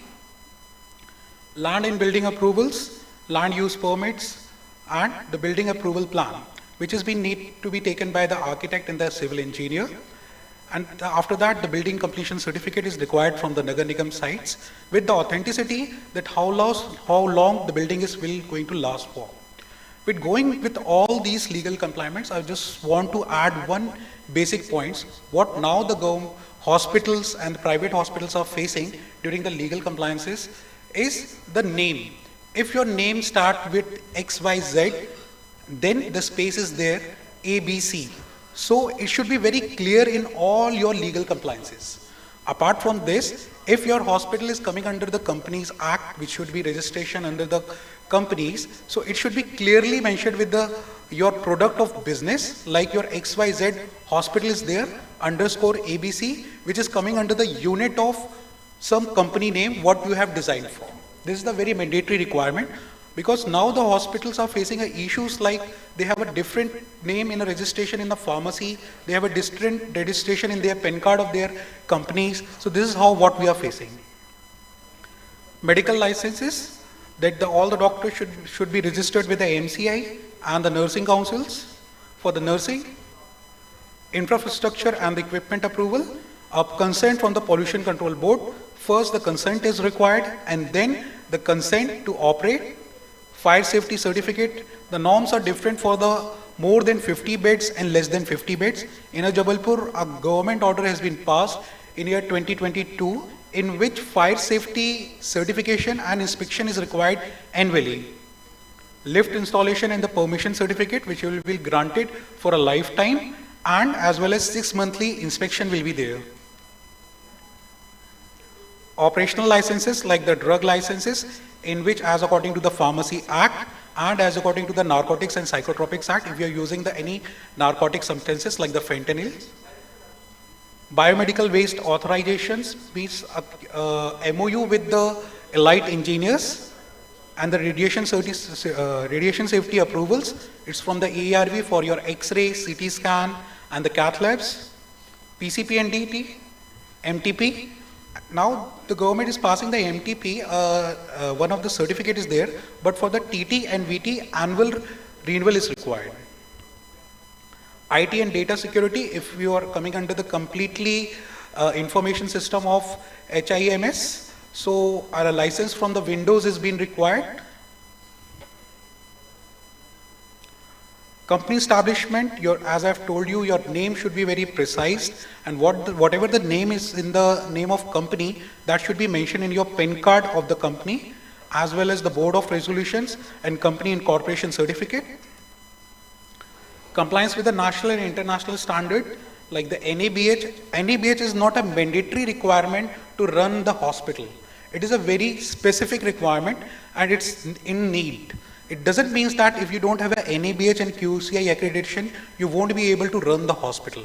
But in concern with having a QCI, you will be acknowledged to have an empanelments with the CGHS and the ECHS. But for the more than 50 beds hospital and the full accreditation, or even the less beds for the full accreditation certification, the QCI also not required. With the NABH, if you are having the NABH full accreditation, you will be getting acknowledgement with the CGHS and the QCI.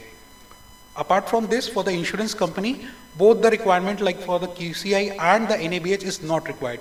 You will be getting insured with the other third parties and the insurance company.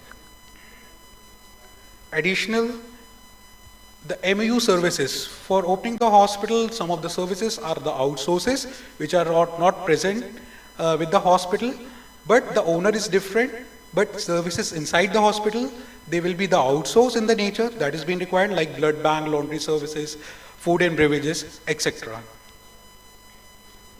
Now coming to the part of the medical records management. So first of all, what are the medical records? Under Section 3 of the Indian Evidence Act 1872, amended in 1961 in a court law, it is an essential tool ensuring a healthcare professional to manage patients' health information effectively and keep healthcare workflow moving. A patient's medical record history begins with the first time they step in a healthcare center, a clinical, and persists throughout their lives as an ever-growing catalog of the information. Now, if we come to the medical records management, data integrity is the most important part, in which security and confidentiality of the record is very important. As we all know that the hospital is having the medical records room, in which the access is very restricted in the nature, where all persons are not allowed. Even during the entry, they have to mark their registration for the purpose of entry in a medical record. Storage, CCTV surveillance, lock and key storage for the MLC and the death file cases, fire extinguishers, medical record keeping bag, and the regular pest control activity to prevent the medical records from having a termites and anything else. Scanning of medical records, and apart from this, EMR and EHR is the new ones. Like EMR stands for electronic medical record and or electronic health record. It is a current based automatically saving. You need to go with the software. When the consultant is visiting a doctor, whatever the medication is prescribed and transcribed by the resident medical officer, it is currently being saving in your data system. So no need to for the going in a paper form. It's a completely a paperless activity. Identification of medical records and their tracking, you need to have area of location classification inside made it the MRDs, like you need to name and identify the shelves as well as the medical records tracker and color coding. That means the medical records which are asked by internally in the hospital or transit for any of the empanelments, that is all. Retention period of the medical record. In the patient's records for the IPDs, the 3 years. Death records not to be destroyed, newborn 18 plus 3 years.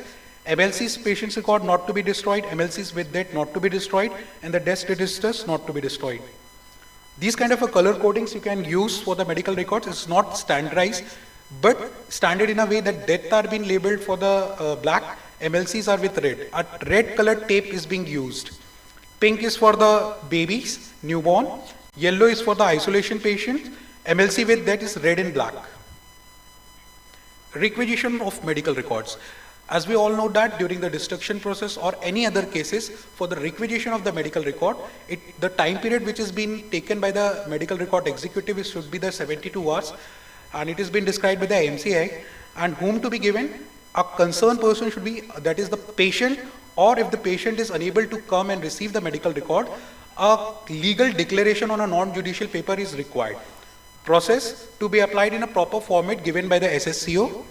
Restriction, MLC should only be given to the police officials, not to the patients. Destruction of medical records, you need to be published in a local newspaper. Then you need to receive the applications acknowledging upper management the date and place of the time of the destruction, and medical records will be shredded. Earlier it needs to be get burned, but because of the Pollution Control Board restriction, it has been restricted.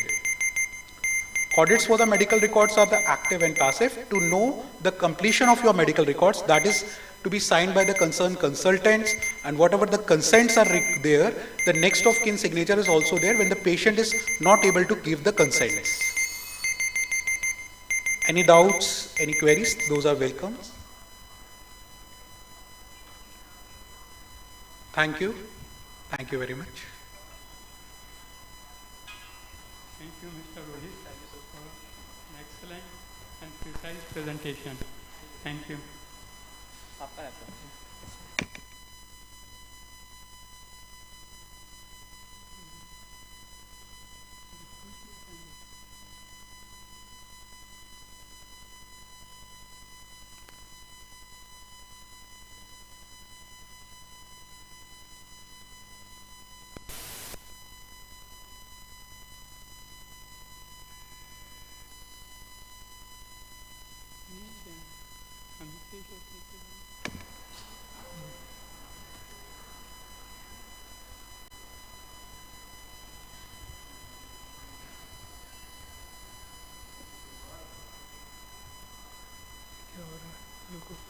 The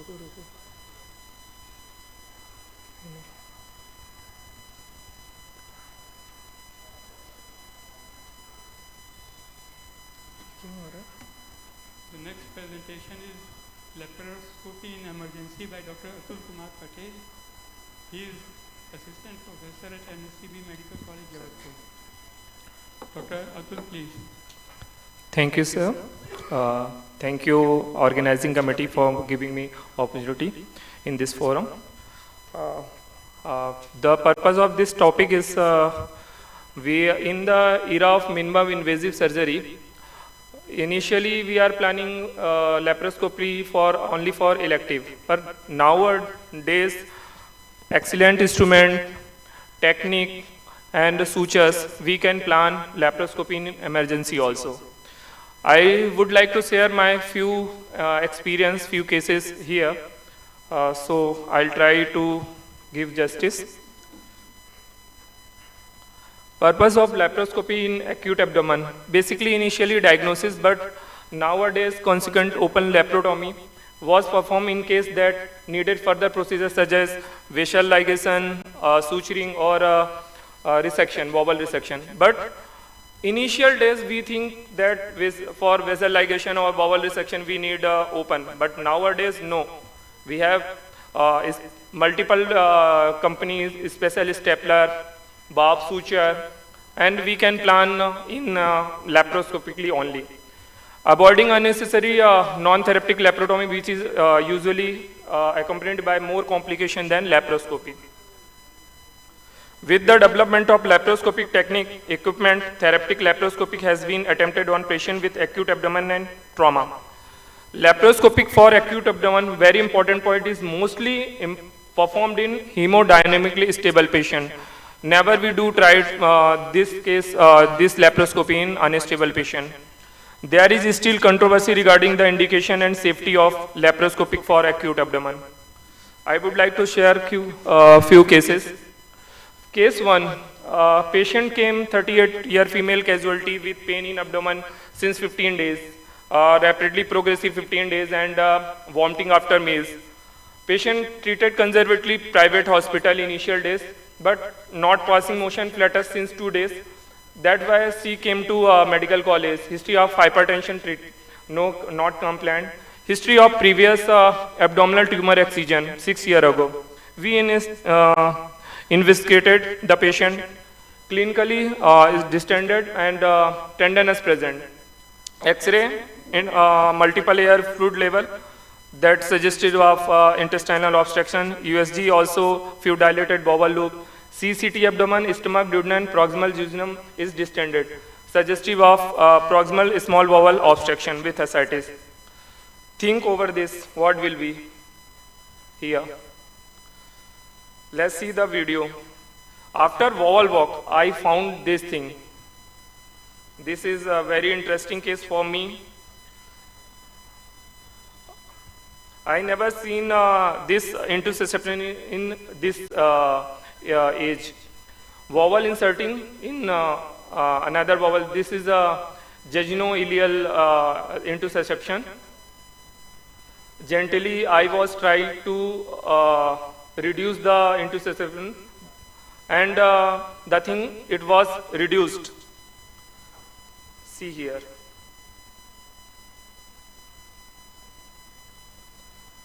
Gradually, slowly, it takes time.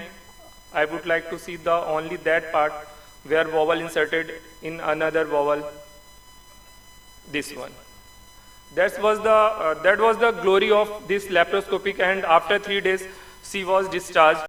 And we see is there any stricture? I found out that there is no stricture in obstruction site, and we close the patient. Discharge after 3 days. Second case, 40-year male came with pain in abdomen since 3 days, not passing motion 3 days. NSAID's history, most probably it may be pre-pyloric perforation. After investigation, USG was not suggestive of any perforation. Said cholecystitis, fluid filled dilated intestine, but in X-ray there was gas under diaphragm, most probably perforation.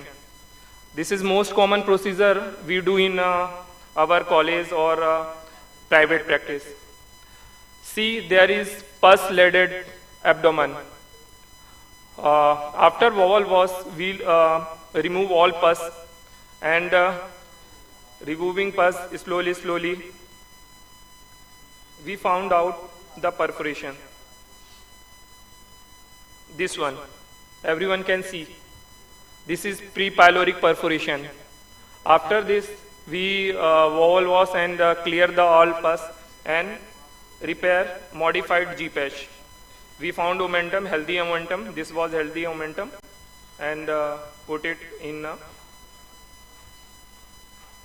perforation site. And this patient also discharged after 3 days. Start oral second day, and third day we discharge the patient. Third case, same. This one also was a pain in abdomen since 5 hour, fever since 1 day. It is very difficult to do laparoscopy in enteric perforation. It was my only one case I did in laparoscopy enteric perforation. I have no video, but in X-ray I got gas under diaphragm, most probably perforation, minimal collection. See the post-op outcome. Only 3 ports, laparoscopic port, and this one is stoma only. No incision, no midline incision. This patient also stoma functional after 3 days. Second day, third day, he also discharged. Next case, patient came with complaint of pain since 1 month, but it was interesting case. There is epigastric hernia, cholecystitis, and colocolic intussusception. Most probably it may be obstruction, but patient pass motion and flatters normally. Then in USG, suggestive epigastric hernia, bowel wall thickening with intussusception and cholecystitis. CT also we plan for diagnostic lab and further. This one. See, the whole abdomen was healthy. There is no obstruction. We started bowel walk gradually. DJ, IC2 DJ. Whole bowel walk, we don't find any intussusception. This is a cecum. We can see very well. This one cecum started from here till DJ. After that, there was cholecystitis also. We did cholecystectomy, gallbladder stone in same sitting. Remove the gallbladder. I will not show the whole procedure. This one removed gallbladder. From this port, we did IPOM plus for hernia.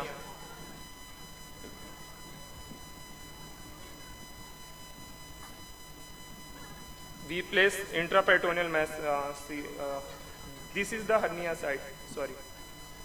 This one, this is the hernia site, epigastric hernia. I want to show you. And after primary repair, we put a mesh. This is the last picture of mesh. And patient has 6 months, there is no complaint till now. Next case, pain in abdomen on and off since 2 weeks, swelling upper abdomen since 4 weeks. Local examination, 3 into 4 centimeter epigastric region swelling. 7 mm, this is clear-cut case. Epigastric hernia, but see what is this. We can see this multiple tubercle. That's why laparoscopic helpful, open and close procedure. We didn't do anything, only primary refer of this epigastric hernia and send biopsy. I started ATT. This one only primary repair done. And close with drain. Next case, pain in abdomen, predominantly right hypochondrium since 5 days. X-ray normal limit, and local examination, generalized abdominal tenderness guarding, USG suggestive of emphysematous gallbladder with ascites. This case also is very difficult in laparoscopically. This is a gallbladder, almost thickened gallbladder, and we did a subtotal cholecystectomy here. Next case, here few dilated bowel loops, appendix not visualized, appendicular perforation.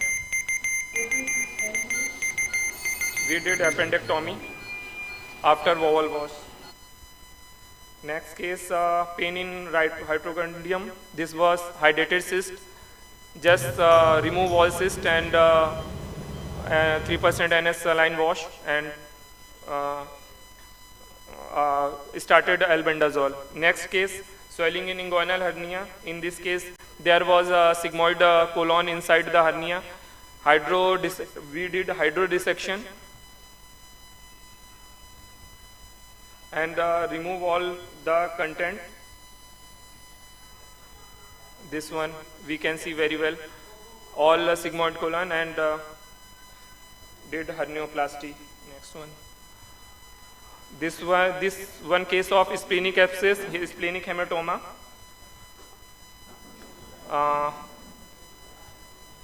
After adenolysis,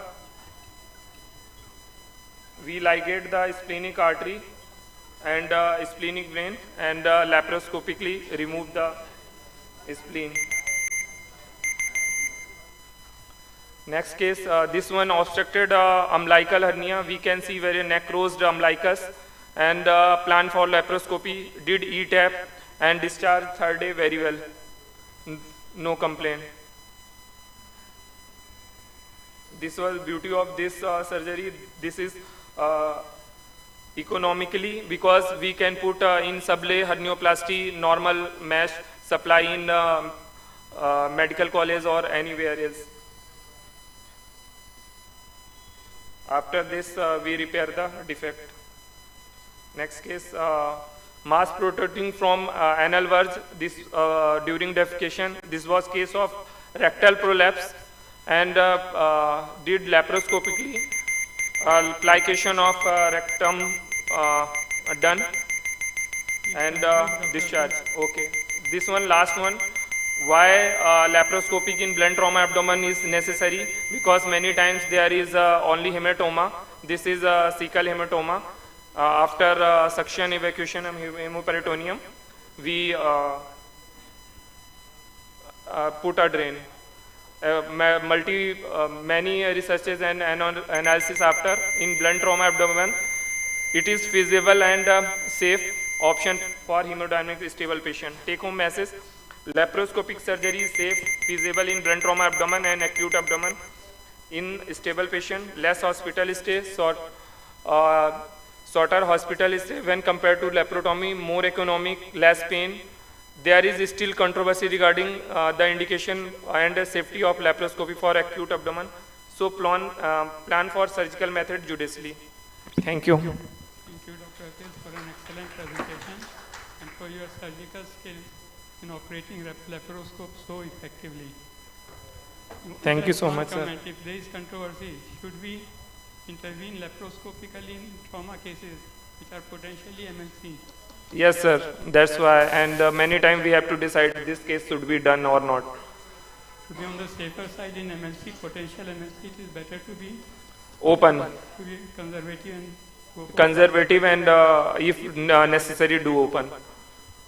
But dicey case we can plan for laparoscopy. Thank you, sir.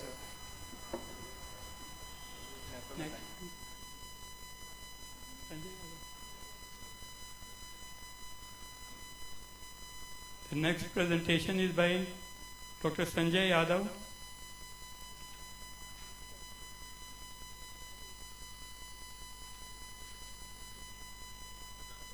His presentation is on disrupting breast cancer care in low resource settings, power of innovation. And he is known for innovations and he has several publications to his credit regarding endoscopic surgery, minimal access surgery, particularly in relation to thyroid.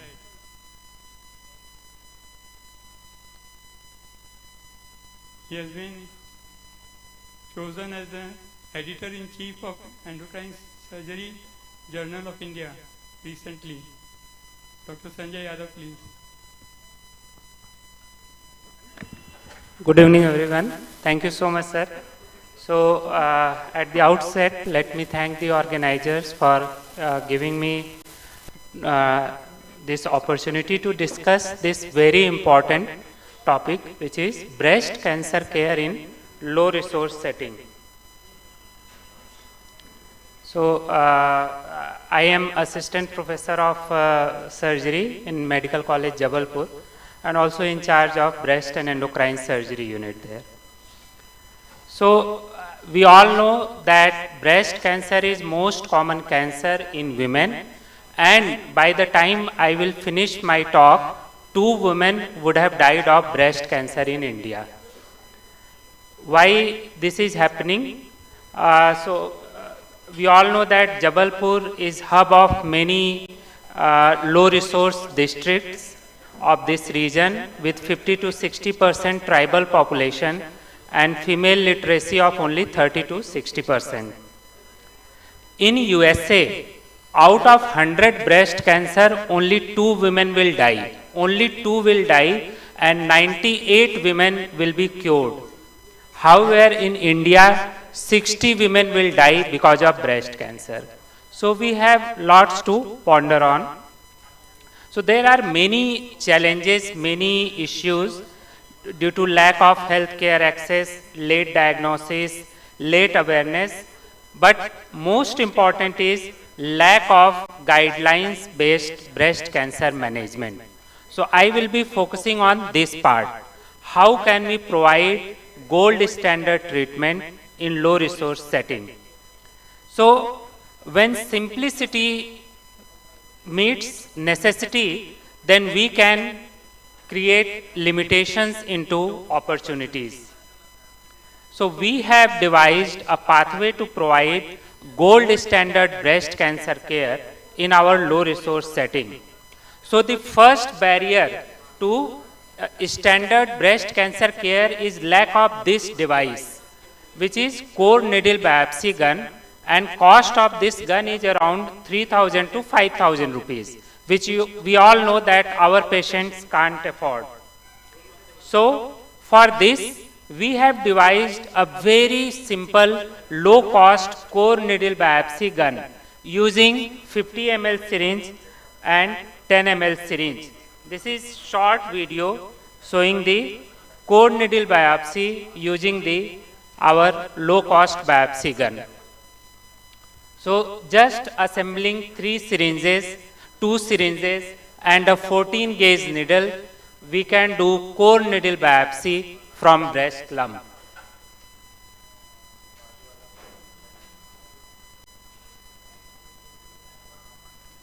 So that is biopsy being done. And now tissue has already collected in the syringe. So this has sensitivity of 92%, specificity of 100%, and diagnostic accuracy of more than 93%, and has been published in one of the top 5 surgery journals of the world. So now the cost, this is 3,000 to 5,000 rupees, and that one cost less than 100 rupees. And for us, it is free because ma'am and sir are here. So this is already in government supply. So we do it free of cost. So simplicity is the ultimate sophistication. Coming to second barrier, which is sentinel lymph node biopsy. So when I came here, none of our patients used to undergo sentinel lymph node biopsy. So we did a survey of over 500 breast surgeons across Southeast Asia. And it was surprising that only 25% of them said that they do sentinel lymph node biopsy in their patients. Only 25%. And the reason was lack of radiocolloid dye and frozen section biopsy. So, because for sentinel lymph node biopsy, we need radiocolloid dye, gamma probe or ICG dye, and those devices cost more than 15 to 20 lakh rupees. So for that, we devised this very low cost technique of sentinel lymph node biopsy using methylene blue dye and one fluorescein sodium dye. And fluorescein sodium dye is same dye which was being used by ophthalmologists for fundoscopy. So we used that dye here and we got excellent result. And again, this was published in one of the top 5 journals on breast cancer.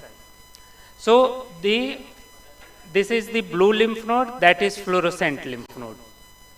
So the cost of sentinel lymph node biopsy is anywhere between 30,000 to 50,000 rupees per patient, but we have decreased this cost to less than 60 rupees in our setting. So the simplest solutions can make the biggest of impacts. Now third barrier was lack of margin assessment for doing breast conservation surgery. So majority of our patients used to undergo mastectomy. किसी को भी breast cancer हुआ, पूरा breast हटा दो. That was the standard protocol. So because there was no frozen section biopsy, no intraoperative assessment. So for that, we started using oncoplastic breast surgery. Oncoplastic breast surgery gives us a leeway to excise more amount of breast tissue without compromising on the margin. So we don't need intraoperative margin assessment. So these are few examples of intraoperative oncoplastic breast surgery and outcomes of the same. And here we have used LD flap for that. And this is another patient. This is after radiation therapy. So we get excellent outcome using oncoplastic breast surgery, and so far we have done this surgery in more than 100 women and there was no margin positivity. None of the women had to undergo a second surgery for margin. So coming again, the philosophy that simplicity in healthcare unlocks innovations that serves both the underserved and overwhelmed. As we all know, majority of our patients are underserved, belong to poor strata or belong to tribal community. So coming briefly regarding discussion, that we all have obligation to provide standard breast cancer care even to the poorest of the poor patient. So, but most practitioners in low resource setting are forced to offer less than recommended treatment because of optimal resources, lack of optimal resources. However, we have shown that despite these inherent limitations, we can provide the same standard breast cancer care which is being provided in USA or Europe.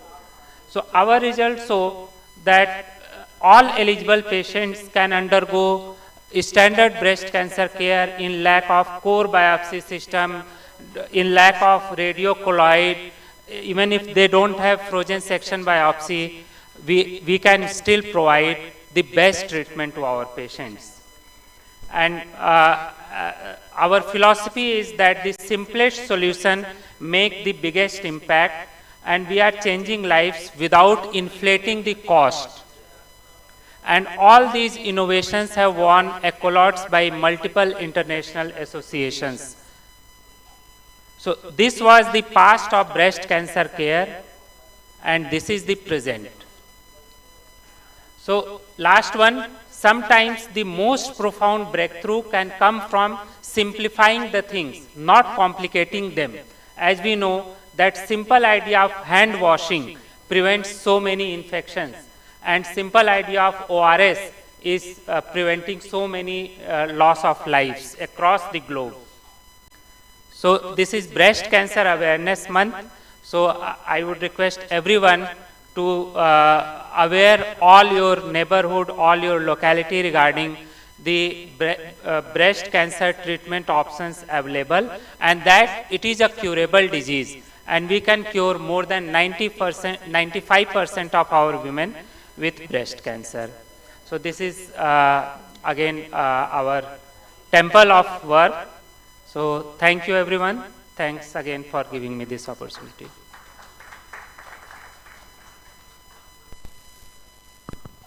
Thank you, Dr. Sanjay, for a very excellent and informative talk. you, sir. presenting the various innovative techniques, especially in breast cancer and in low resource centers. Thank you. Thank you, sir. Thank you.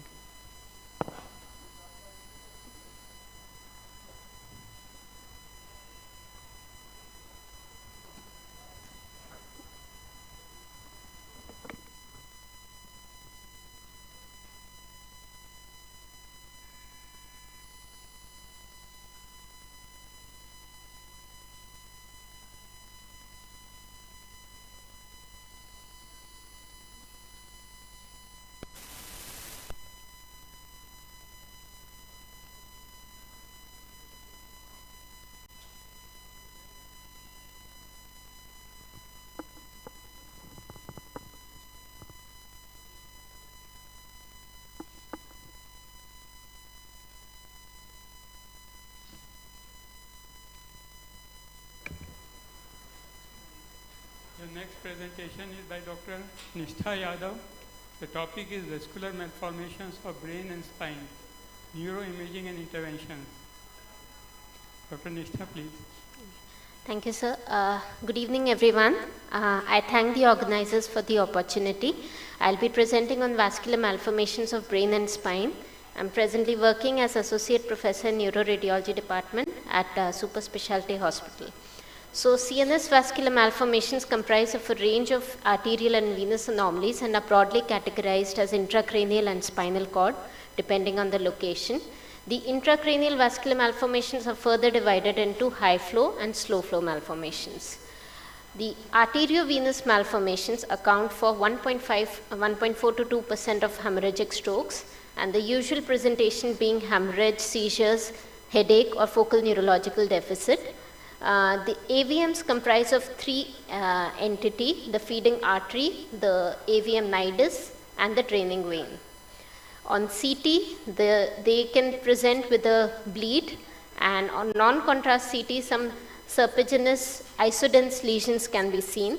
On post-contrast, it becomes quite clear with a bag of worms appearance, and calcification within the nidus is common.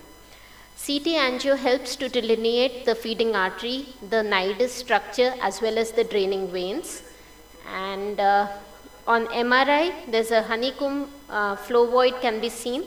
It helps in better characterization of the adjacent parenchyma, especially for changes of gliosis, infarct, or hemorrhage.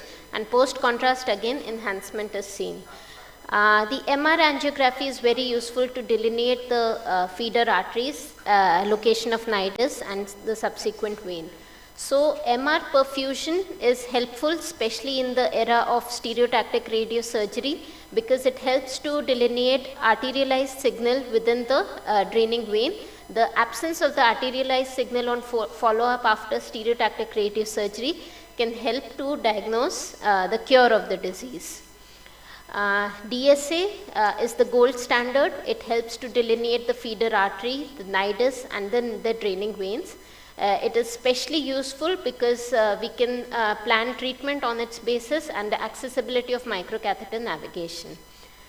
Coming to dural AV shunts. So dural AV shunts are acquired lesions. They are, the pathogenesis is because of venous thrombosis. There occurs neoangiogenesis involving the wall of the venous sinuses. And again, the presentation depends on the site of fistula. They can present with tinnitus, chemosis, seizures, dementia, hemorrhage, or focal neurological deficit. On imaging, they can present with SAH or parenchymal bleed. It's important to note that there's no nidus here, and all that we see are abnormal vessels in the sulci. They can be sometimes enlarged transosseous channels because of presence of dural feeders. On MRI, there can be features of raised ICP, sequelae of hemorrhage, enlarged superior ophthalmic vein, and enlarged vessels can be seen. MR angio actually helps to characterize and locate the fistula because of presence of arterialized flow within the sinuses can be seen. And finally, it can confirm with DSA. So SWI sequence is again important because it can show high signal at the site of fistula, and deoxygenated veins signal can be seen diffusely in the vein parenchyma. DSA being the gold standard helps in planning of the treatment, where we can see the feeder artery, location of the fistula, the retrograde flow within the cortical veins, and further accessibility of microcatheter. CCF, as we know, there can be two types, direct and indirect. The direct one is the direct rupture of cavernous ICA into cavernous sinus. The indirect one are multiple shunts within the wall of the cavernous sinus. So CCF, this is a case of trauma in which there were multiple fractures. On day 1 of trauma, there was no parenchymal bleed. However, on follow-up, there was a hemorrhage. And on post-contrast study, you can note that there's a bulky cavernous sinus here with a dilated superior ophthalmic vein and proptosis, suggestive of a direct CCF. MRI again shows multiple flow voids in the region of cavernous sinus. There can be orbital fat stranding, proptosis, and arterialized flow within the cavernous sinus. CCF can be a direct type in which there's a direct rupture of ICA into cavernous sinus, indirect type with ICA feeders, ECA feeders, or both. Then pile fistula is a type of malformation in which there's a direct communication with artery and vein with an absence of an intervening nidus. So they are usually seen in children, and on imaging, more so than not, there will be a large venous sac with a venous pouch which can show calcification. The same can be seen on MRI in form of flow void, and MR angiography helps to delineate the fistula. DSA, again being the gold standard, helps in treatment planning, and the site of fistula can be identified and further treated with coiling or liquid embolic agents. The vein of Galen malformation is a special type of galenic pile fistula, and on imaging there's a dilated vein of Galen, and there can be sequelae of venous hypertension in form of multiple brain calcification. MRI, we see a large flow void in the region of vein of Galen. There can be hydrocephalus and multiple flow voids in the perimesencephalic cistern. DSA helps to characterize the type of fistula in the form of a choroidal or a mural fistula, and further helps in treatment planning. Then coming to spinal cord vascular malformations, the cord signal changes in the form of long segment T2 hyperintensity along with presence of multiple intrathecal flow voids is what we should be aware of. A number of these cases get misdiagnosed as either demyelination or myelitis and whatnot. However, these flow voids can sometimes be very subtle, so presence of this CIS3D sequence is important to delineate these flow voids, and we should always be aware of this entity being responsible for patient symptoms. So the types of spinal dural fistulas can be type 1, in which there is a communication with radicular artery and vein with a perimedullary reflux, type 2 in which there is a compact nidus within the cord, type 3 in which the nidus extends into the paravertebral spaces, and type 4 in which there is a direct communication between artery, spinal artery and spinal vein with mostly a venous pouch. So just very shortly, a few cases that we have managed endovascularly at super specialty hospital. This was a case of AVM with feeder from anterior cerebral artery, which was embolized using liquid embolic agent, and this is the embolic cast. This was a case of direct caroticocavernous fistula with bilateral cavernous sinus reflux, and this was embolized using coils with balloon protection of ICA. This was the pre-procedure image, and this was the post-procedure image. This was another case of direct CCF, which was treated by using coils and liquid embolic agent combination with balloon protection of ICA, and these are the post-procedure images. Pile fistula, there was a very complex case with multiple giant venous varices. This case was also managed by using coils and onyx, and we can see that at the time of before procedure, these were the flow voids that were seen, and this is 1 year follow-up in which the whole sac has regressed. This was a 2-year-old child with vein of Galen malformation and hydrocephalus, and this patient was treated with glue, and the same child also had a pile fistula from MCA branch, and that was also embolized in the same setting using coil and glue. So this was another case of a complex dural AV fistula involving the transverse sinus, and this was embolized with liquid embolic agent. We can see the dense liquid embolic agent cast and complete embolization was done. So I'm happy to share that we have completed more than 550 major and minor neurointervention cases with more than 150 aneurysms coiled and more than 100 vascular malformations embolized by now. Thank you.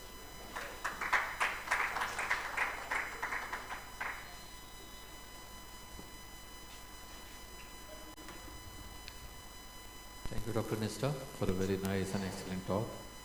Now we conclude this session here and move to the next session.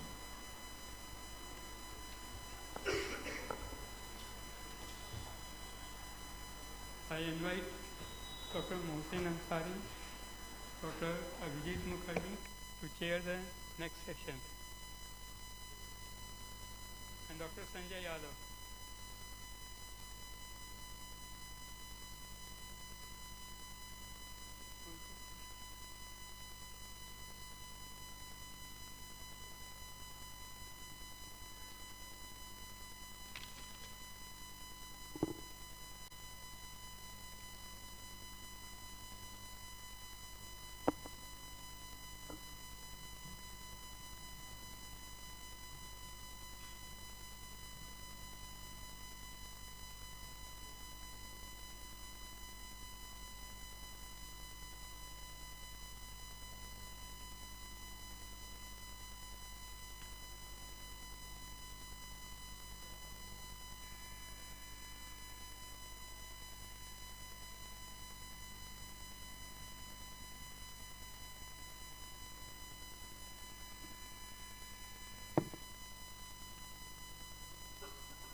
Good evening, everyone.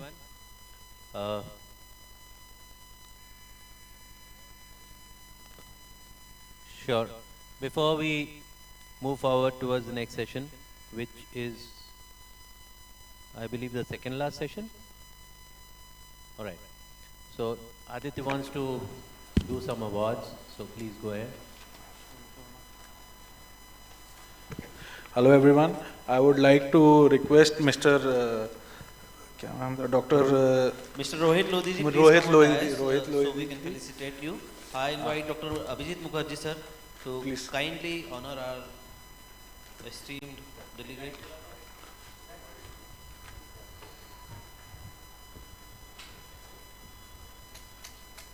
Mr. Rohit Lodhi ji. Sir. Thank you for enlightening us to NABH norms, what all hospitals require to get certifications. I invite Dr. Mukesh Rai sir. Mukesh Rai. Kindly come forward and accept a token of thanks. Dr. Mukesh Rai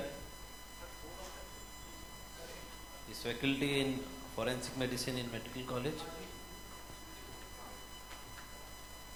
बहुत सरल भाषा में sir ने हमें समझाया सारा session medico legal aspects.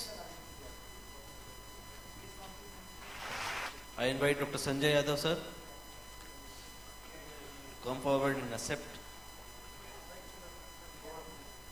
speaker award. I request Dr. Nishtha Yadav kindly come forward and accept his award, her award.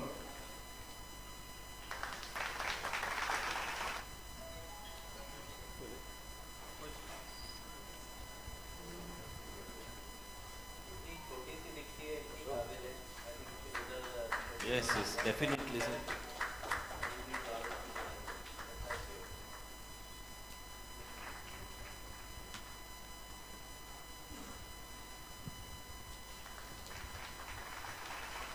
So, the session is all yours, sir. Abhishek, sir, you can continue with the session. Thank you for cooperation.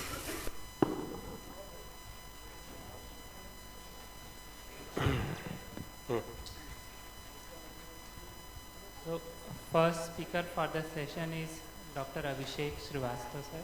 He is a consultant endocrinologist. Hello. Yeah. So, quickly I'll be starting the sessions. because 10 minutes में खत्म करना है. So I'll be speaking on multiple phases of therapeutic inertia. This actually could be seen in all the specialties, whoever you are treating the patients with. I would correlate with diabetes because mostly diabetes, thyroid hormones is what I am treating. So I'll not go into the epidemiology of diabetes or anything else. I'll quickly go to the main topic where I would speak on clinical inertia. The shift of, now what is traditional approach? We actually have seen 20, 30 years back historically, medicine primarily focused on alleviating patient symptoms, and this reactive approach often meant treating conditions only when they became apparent through physical discomfort or visible signs of illness. But what modern approach has transformed is today's medical practice increasingly emphasizes preventive care and management, and this actually constitutes in all the specialties, be it at even the disease is at an asymptomatic conditions. But yes, preventive care and management should be your utmost target. And this proactive stance aims to maintain good health by addressing potential issues before they manifest as symptoms. And conditions like hypertension, dyslipidemia, diabetes often present no noticeable symptoms initially. But even at this point, even when a patient is in a pre-diabetic phase or a pre-hypertensive phase, then also aggressive approach should be the main target of a physician. And this is where the problem lies. Now, what is clinical inertia? Quickly, I will describe. I again telling you that I would correlate with diabetes. Achieving glycemic control is widely acknowledged as the key goal of treatment in type 2 diabetes.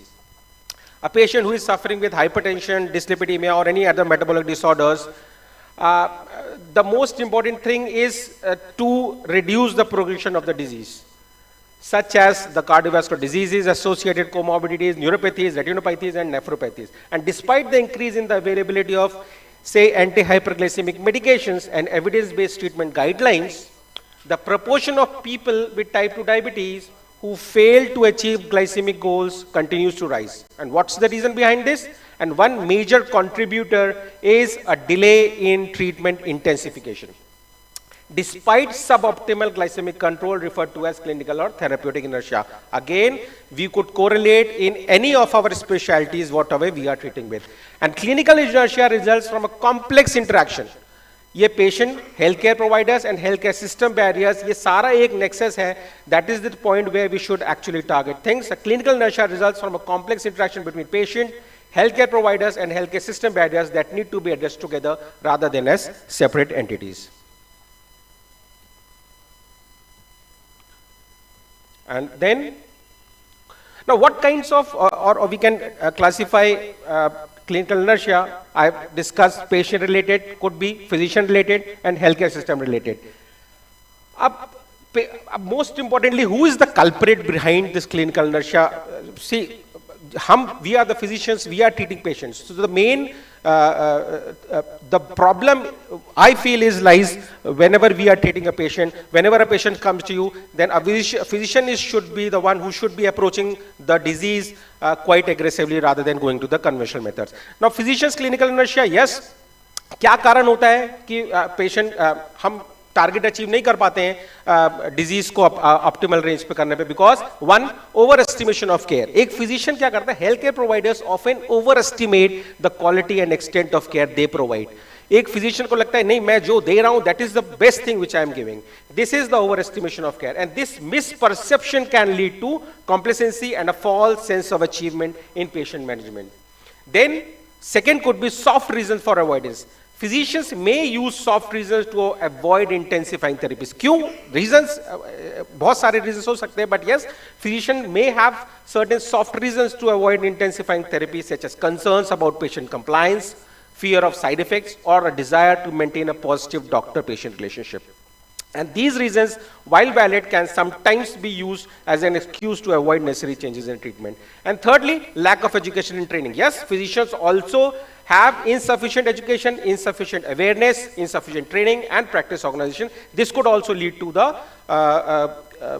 a higher degree of clinical inertia. बहुत सारे कारण और हो सकते हैं. Factors like patient age, gender, socioeconomic status, जिसको patient physician सोचता है कि yes, these are also the things where intensifying therapy would actually constitute as an hindrance. एक और कारण होता है कि डॉक्टर को सब कुछ पता है, doctor clear recommendation is there in front of a doctor. A healthcare provider knows and understands the guidelines. The provider believes the guideline applies to the specific patient. The provider has the necessary means also to apply for the recommendation. But still, despite all conditions being met, the provider does not apply the guideline. And this is what we should actually target. Guideline, आपका जो treatment होना चाहिए, that should always be preferred as a guideline-based therapy. आपके पास जो भी guidelines हैं, जो भी रिसर्चेस हैं, उसको अप्लाई करिए and then you treat the patient. Do not make your own sense of judgements. Then patient related factors of clinical inertia are also there. Yes, fear of side effects, most importantly treatment discomfort, financial constraints are there. Many patient resist treatment के. हम I would say treating a diabetic patient, अगर हम कोई भी दवाई देते हैं, अगर पेशेंट को हाइपोग्लाइसीमिया हो जाता है, then fear of side effects comes into mind of the patient. This also could lead to a higher degree of clinical inertia. Then certainly treatment discomfort. Certain patient actually face certain discomforts with the medications a doctor provides. Then financial constraints. हम अपने हिसाब से दवाई लिख देते हैं, but patient उसको ले पाता है कि नहीं ले पाता, that is the thing we should be targeting of. So yes, fear of side effects, treatment discomfort, and financial constraints are the main important pillars behind clinical inertia and patient-related factors. एक कुछ और कारण भी हो सकते हैं. Patient attitudes, behaviours, preferences. Patient का attitude बहुत एरोगेंट होता है कि यस डॉक्टर ने जो भी दिया. एक कहते हैं ना, shopping of doctors also are there in among the patients कि नहीं भैया इससे अच्छा मजा नहीं आया, इसने बात अच्छे से नहीं किया, इसने हाथ अच्छे से नहीं पकड़ा. These are all things which patient also has certain attitudes and behavioural problems where clinical inertia exist in a higher degree. Then comes the system related factors, yes, contributing to clinical inertia. Resource limitations are there. Healthcare systems often face constraints in the treatment in terms of personal time and financial resource. Then delayed appointments. आप AIIMS में, मैं सफदरजंग में था, AIIMS में सामने में देखता था कि एक सिंपल अपेंडिसेक्टोमी के लिए 1 साल का वेट करना पड़ जाता था. These are the things where patient faces when a patient goes to a government hospital, even in a private hospital और semi private hospitals. Then inefficient communication exists in a system related factors, and then lack of continuity. When patients see different providers for each visit, it can be challenging to maintain continuity of care and make timely decisions about treatment intensification. एक OPD में जाता है, Wednesday को किसी और doctor की OPD होती है, थर्सडे किसी और की, फ्राइडे किसी और की, तो पेशेंट वेडनेसडे को नहीं जाता, वो फ्राइडे जाता है, तो क्या देखता है, कंसल्टेंट बदल गया. तो these also are some problems where exist constituting the high degree of clinical inertia. Then guideline related factors are there. Some outdated guidelines, doctor को पता है, complexity of guidelines की guidelines तो है, लेकिन कैसे अप्लाई करना है physician doesn't know. Then conflicting recommendations are there. एक गाइडलाइन में देखता है, एक एसोसिएशन के गाइडलाइन में एक पर्सनल सपोज मेटफॉर्मिन स्टार्ट करना है, दूसरा बोलता है नहीं you can start with other drug. Then conflicting recommendations are also there, and then implementation challenges कि yes guidelines are there, लेकिन उसको implement कैसे करना, how we could implement these guidelines whenever you want to treat a patient. So these are factors which constitutes to a higher degree of clinical inertia. And consequences, we all know, yes, disease progression, worsening symptoms, more frequent clinical visits, higher medication costs, and certain other associated complications are there with clinical inertia. क्या करना है? Strategies to mitigate clinical inertia. Firstly, physician education. Implement continuous medical education programs focusing on the latest treatment guidelines and the importance of timely treatment intensification. And this can help healthcare providers stay up to date and confident in their clinical decision making. Then secondly, patient empowerment. Yes, develop patient education initiated to improve understanding of chronic disease progression, be it in any specialty, and the importance of treatment adherence. Empower patients to actively participate in the care decisions and communicate effectively with their healthcare providers. Thirdly, systemic reforms. Implement healthcare system reforms to improve resource allocation, enhance communication between providers, and streamline patient follow-up processes. And this can include adopting electronic health records, जो हमारा theme भी है AI. These are the modern techniques also we could imply when you are treating a patient in an OPD or even IPD basis. And decision support systems to facilitate timely treatment adjustment. And then, lastly, collaborative care. And a collaborative approach to patient care involving multidisciplinary teams to ensure comprehensive management of chronic conditions. हम सारी चीजें एक साथ treat नहीं कर सकते हैं, एक ही डॉक्टर हर चीज ट्रीट नहीं कर सकता है, ये आपको ध्यान रखना होगा. So yes, involving multidisciplinary teams to ensure comprehensive management of chronic conditions would help in reducing the burden of clinical inertia. Then enhancing physician awareness and education, yes, regular training should be there, clinical decision support system should be there, and then case-based learning should also be included whenever you are organizing conferences or even CMEs for empowering the patient's awareness, physician's awareness and education. Then utilizing standardized treatment protocols should, yes, most importantly, 1 minute I'll take. Adherence to the guidelines, this should be the most important thing. Encourage strict adherence to updated clinical guidelines from reputable organizations like ADA, AHA, which provide clear pathways for treatment intensification. The secondary, algorithmic approach. Implement algorithms. आप अपने आप algorithm बनाइए guidelines पढ़ के that guide treatment education based on specific metrics such as blood pressure or even HbA1c levels. And then customization options. And lastly, regular protocol updates. These are the 4 pillars involving, a physician should involve himself or herself. Then quickly I'll be shared decision making, education empowerment and cultural competence. Nothing, I'll be quickly, that's all. Conclusion, all holistic approach to clinical inertia, yes, integrated strategy should be involved, patient-centered focus, continuous improvement and long-term impact should be seen whenever you are treating a patient with metabolic disorders. So thank you. Hope khatam kar diya jaldi se. Thank you so much, Abhishek, for handling a challenging topic, I would say, and different concepts presented in a nice way. I call upon Dr. Amitesh Dubey to take us into one of the latest advents of science, that is the use of AI in neurosurgery. Dr. Mitesh Dubey.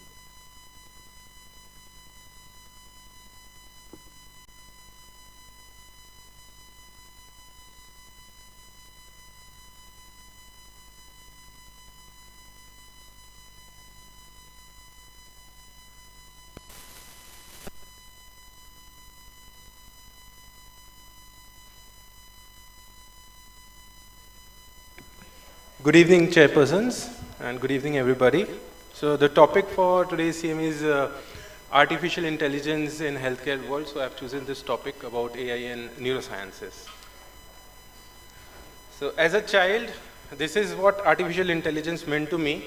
So this is was a series, and this is here in this family. This is a humanoid robot, AI robot, which used to do all the day-to-day chores. And then this movie was released, this iRobot, where these were the humanoid robots which went rogue. And then probably Elon Musk was inspired by these, and just few days back he launched V-Robot. So this is AI-based transportation system. No, it is driverless, taxis and buses, and this is AI-based humanoid robot. This is actually there. It's a humanoid robot, AI-based, and can be used for day-to-day chores, and probably we'll be seeing a lot of these in the future.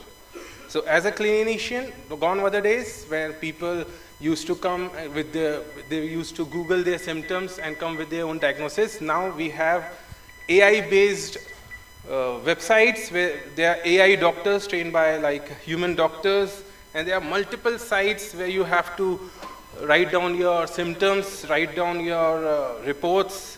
They will analyze it and they will present you with a diagnosis. So probably in the future, already it's started in the West and probably in our city also, they will come with these reports and everything.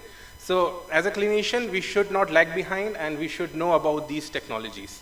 I believe that, and that is why we should know how can these be used in our day-to-day practices. So these can be used for medical research and data analysis to improve the patient experience, clinical efficiency, operational efficiency, digital health, diagnosis of diseases, and contribution to the drug development. So modern clinical practices requires integration and interpretation of ever-expanding volumes of clinical data, and these AI can be used for these. These recent advantages in AI and the development of sophisticated machine learning algorithms offer a potential means to use this data more efficiently and effectively.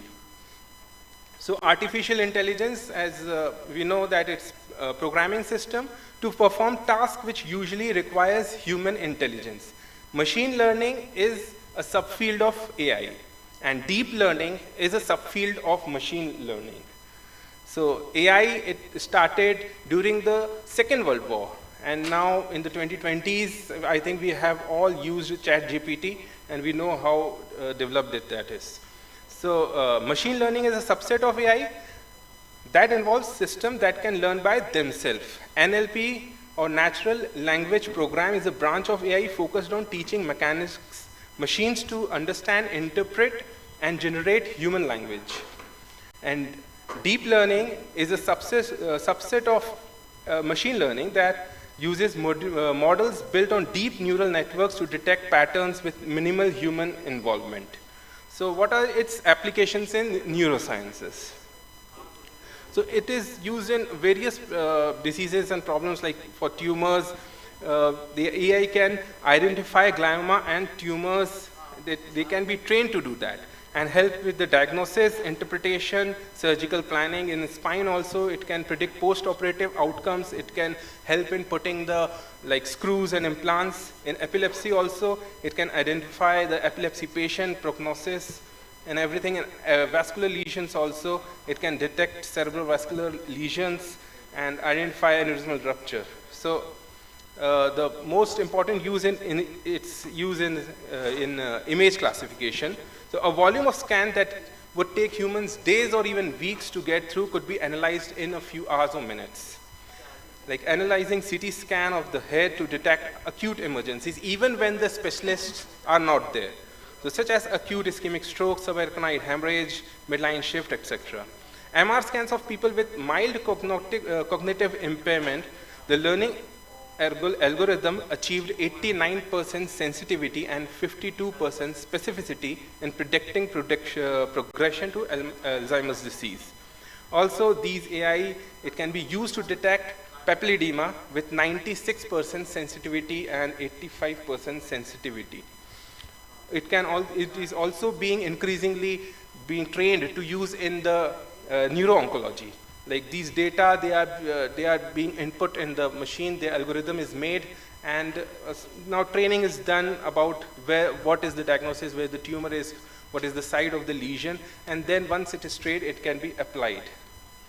So it has already been started. There are already numerous papers that they have shown how they have used artificial intelligence, like this Raman spectroscopy, which detected distant invasive brain cell, cancer cell, centimeters beyond MRI capabilities in humans. Also AI-assisted, these papers are already there, AI-assisted in situ detection of human glioma infiltration using novel computational method of optical coherence tomography. They are also used in neurodegenerative diseases like Parkinson's, Alzheimer's, and ALS. It has been applied to speech recordings, cognitive test scores, and perhaps most extensively to neuroimaging, as it offers a wide range of AI-based image analysis option. Through analysis of brain MRIs, AI algorithms can automatically measure biomarkers of Alzheimer's disease, including the rate of brain atrophy. And it is used in neurovascular, I've already mentioned, in neurovascular diseases and stroke. In traumatic brain injury also, apart from the imaging, various parameters like intracranial pressure, cerebral perfusion pressure, and mean arterial pressure can be input in the algorithm, including the motor eye movements, the Glasgow Coma Scale, and output production of 30 days mortality was done with 80% accuracy. In the spine also, it is being increasingly used, and there has been prediction model which has successfully predicted the success of the surgery outcome in LDH, lumbar disc herniation, based on artificial neural networks. And there are many papers with 80 to 85% accuracy. They have predicted the adverse events after the surgeries. The pedicle screw placement using augmented reality surgical navigation with intraoperative 3D imaging. Although there's also neuroimaging were already in use, but using the VR, you can, during the surgery, you can see where the direction, the placement of the screw, the size of the screw, and up to which depth the screw should be placed. In epilepsy also, the surgery holds significant importance. But its complexity, the challenges there with a limited population pose challenge to acquire an accurate diagnosis. VR technology in epilepsy surgeries allow surgeons to visualize and stimulate procedures with enhanced accuracy and safety. Like this paper was published where the computer automated focus lateralization of temporal lobe epilepsy using functional MRI was done, and it was compared, and AI-based system was, they correctly lateralized 95.8% of cases compared to 66.7% with expert manual assessment. So how they have surpassed humans. So AI in neurosurgical training is also been extensively used. So this is a software. I have one software in my mobile also. I can practice aneurysmal clipping and endonasal approaches for pituitary tumors using those softwares. So in the future, they can probably be being trained for meaningful visual signals and surgical videos. They are like if somebody is young surgeons are operating, and suppose a expert senior surgeon is watching it and guiding it, can it take over its place? So they are being trained for this. They are being made for this. So the future directions they can of AI in neurosurgery, they can improve the precision medicine. They can help in the surgical planning and navigation. They can help in automated diagnosis, data analysis, improve education. So, so for just the future directions of AI, they have already demonstrated its potential in various aspects of neurosurgery, such as surgical planning, navigation, and image analysis. As a precision medicine tool, it can assist neurosurgeons in developing personalized treatment plan, support surgical planning and navigation. It enhances the efficiency and accuracy of large data processing, thereby improving diagnosis or uncovering novel therapies, and has many important implications for medical education, providing new means of assessing data repositories such as operative videos to personalize learning and enhance patient education. Thank you.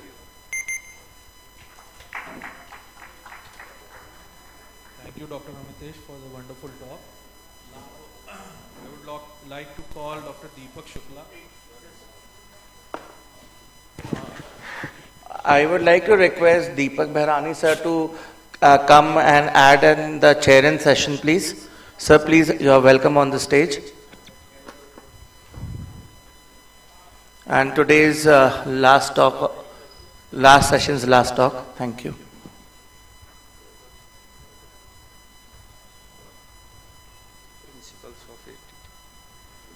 Dr. Deepak Shukla, Advance in TB Treatment and Diagnosis. Sir, my topic is changed. Actually, it is very difficult after Dr. Amitesh sir topic. People are talking about artificial intelligence and very high-tech modalities for treating neurosurgery and neural diseases. And as science is developing, but still I am with the tuberculosis, as this is very important topic, and as you said, Samik sir, it is last but not least in India. So these are the principles of ATT. I will discuss about the principle of ATT because all the guidelines which are presently running or will come to us, they are depending upon these principles. So I will conclude my topic very fast. So this is the history and evaluation of ATT. We can see the sanatorium era, standard long-term treatment, and then DOTS and current treatment policies. So natural outcome of the tuberculosis, when the patient was in sanatorium in UK, this study was done in 1947. Still we are seeing the patient who don't know that they are having that tuberculosis, but still their x-rays showing the patch at right upper lobe or lower lobe. So it is the study which is done in 1947, where sputum positive TB patients were taken and the chemotherapy was not given to these patients. And after 4 years, 55% of the patient died 25% patient are having remission, and 20% remain chronic cases. So these are the drugs which are presently we are dealing with. The classification of ATT we all know: bactericidal, bacteriostatic, and WHO grouping, current classification. All these bactericidal drugs. This is the WHO grouping of ATTs. Current classification is first line drugs, that is HERZ, and used in the treatment of drug resistance, it is second line treatment. So this is the most important slide of my presentation, the principle of ATT. So when we are giving a patient with antitubercular treatment, we have to think about these points before giving or prescribing the ATTs. The multiple drugs, preferably more bactericidal drugs, should be there in prescription. So all the guidelines which are having, they are more four or three drugs, and majorly we are taking the bactericidal drugs. So, and the dose of the drug should be single. The drugs should be taken at morning or evening, but taken once in a day. And together, all the drugs to be taken together, because we need a single peak. If we send it is like commando operation. We are sending one commandos morning, one evening, one afternoon. So operation is going to fail. But if we give all the drugs at single dose, the TB will be treated. The adequate dose as per weight to be given to the patient. Sometimes we think that patient will develop jaundice, hepatitis, AKI, whatever is there. We have to give adequate dose as per weight. Education duration. So there are multiple type of tuberculosis. I choose this topic because it involve all the type of branches, like if, you are also having neurological tuberculosis, and cardiologists are having cardiopericardial effusion and other. So adequate duration of the ATTs is very important. We are thinking that 6-month course is enough to the patient, but yes, the patient with tuberculosis who is coming first time to me, I used to give ATTs for 9 months, probably 9 months. The fixed timing and with coincide peak level. So you can see, as I told, that it is like commando operation. So fixed dosing should be there, fixed timing should be there, and coinciding peak level should be there. Never add single drug to a failing regimen. If the treatment is going to fail, and we have to go undergo for sensitivity test. If one drug is failing for the treatment, so we have to start another 4 drugs which are bactericidal and they are sensitive for the tuberculosis.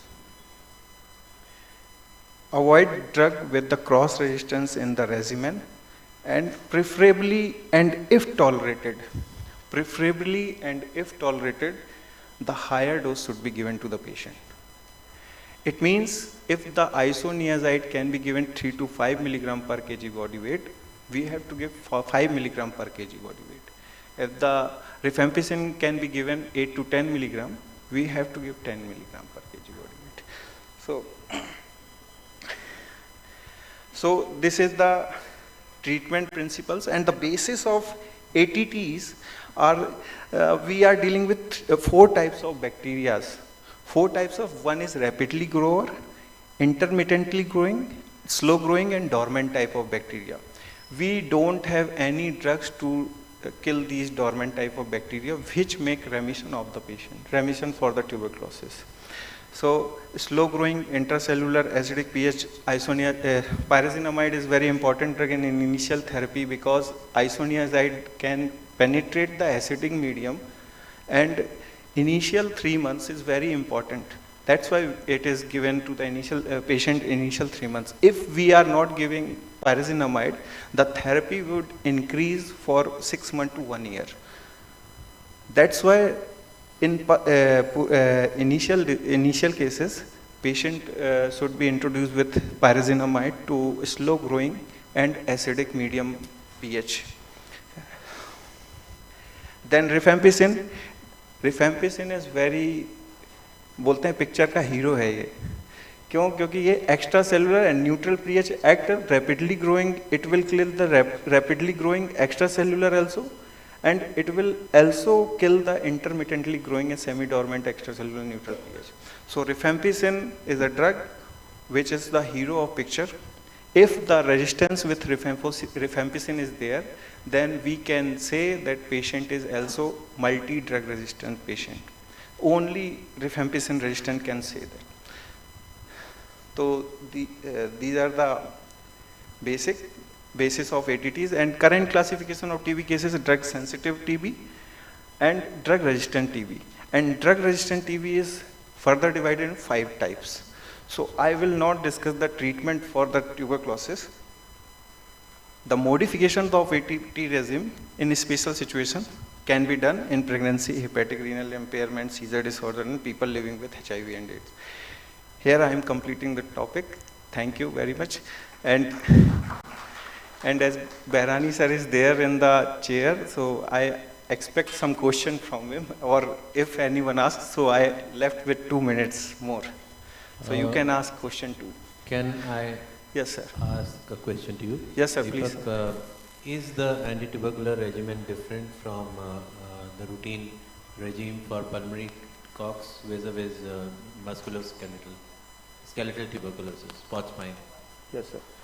Like we generally tend to prolong the treatment to 9 months, yes, or sometimes 10 months.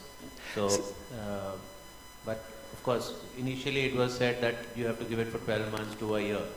Yes. But of course, even now, I don't know, there are conflicting ideas that you should stop the treatment at 6 months, even whether it's skeletal tuberculosis or not. So I want your view on that.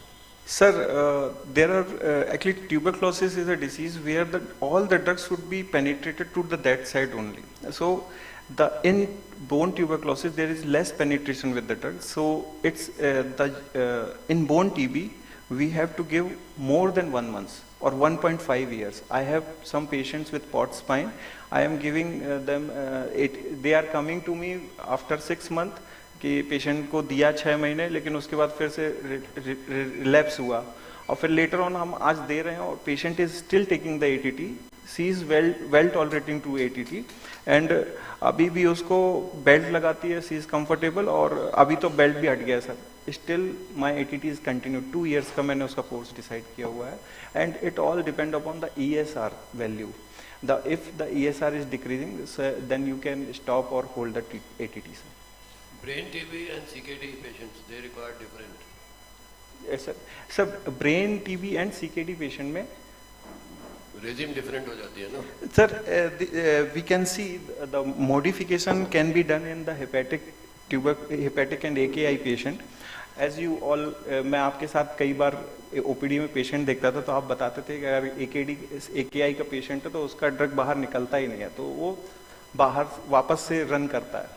तो उस ऐसे patient में initially it was said that कि आपको ATT का कुछ E और Z, ethambutol और pyrazinamide dose should be reduce to half, जो हम दे रहे हैं उससे हाफ करना है और डेली देना है.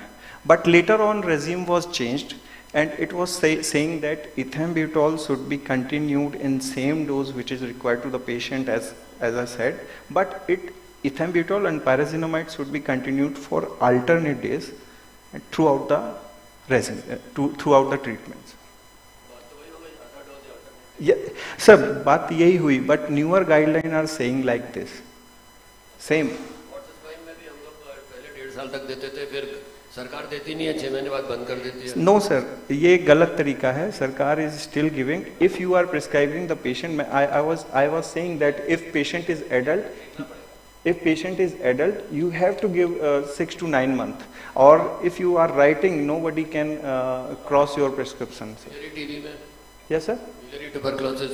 Miliary tuberculosis is a type of pulmonary tuberculosis, but it is different type because it is blood-borne. So it is in all over the lung. All over the lung there is shadow. Miliary tuberculosis is also treated like pulmonary tuberculosis only because the penetration of drug is same in the lungs. So it should not be increased more than 9 months. So in standard pulmonary tuberculosis, how many months? In standard pulmonary tuberculosis, 6 to 9 months. It depends upon the physician and the response of the patient. If patient is well tolerating, nothing is there, go ahead for 3 more months. So the relapse chances is very less.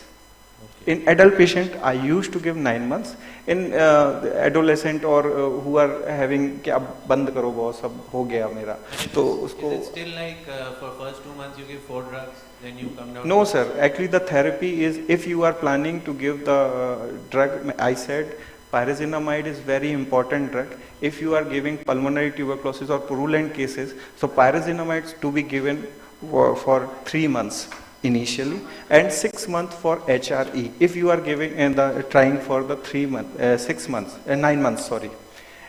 So if you are deciding the patient को हम 9 months देंगे तो 3 months ये और 6 months CP. 4 drugs चलना है 3 महीने minimum. Yes sir, yes sir. Sir, POTS fine. I said, sir, in every type of purulent cases, we have to give. It is very necessary to give, sir. If patient is tolerating, आँख बंद करके देना चाहिए. So, it is very important topic, but very least discussed. That's why Dr. Deepak Shukla, in the interest of time, we close the session. We thank you a lot for thank you giving so us much. insight Thank you, sir. And enlightening us. Thanks a lot.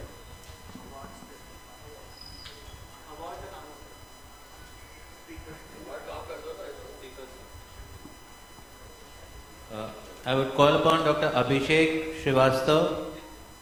Dr. Amitesh Dubey is here, and Deepak of course is here. Please collect your awards. Virani sir, hi, please.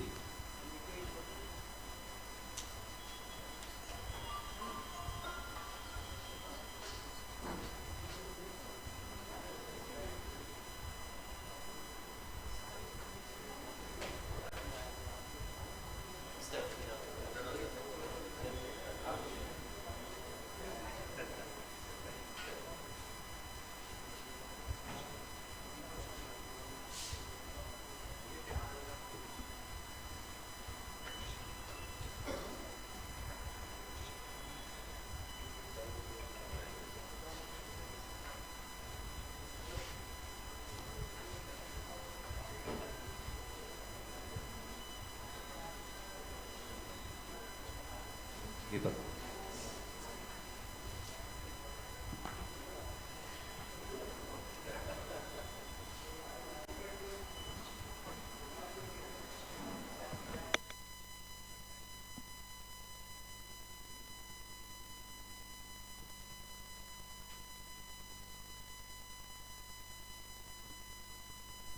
I think we come to a close of the session on day 1, and we'll be having our award ceremony and the cultural events soon.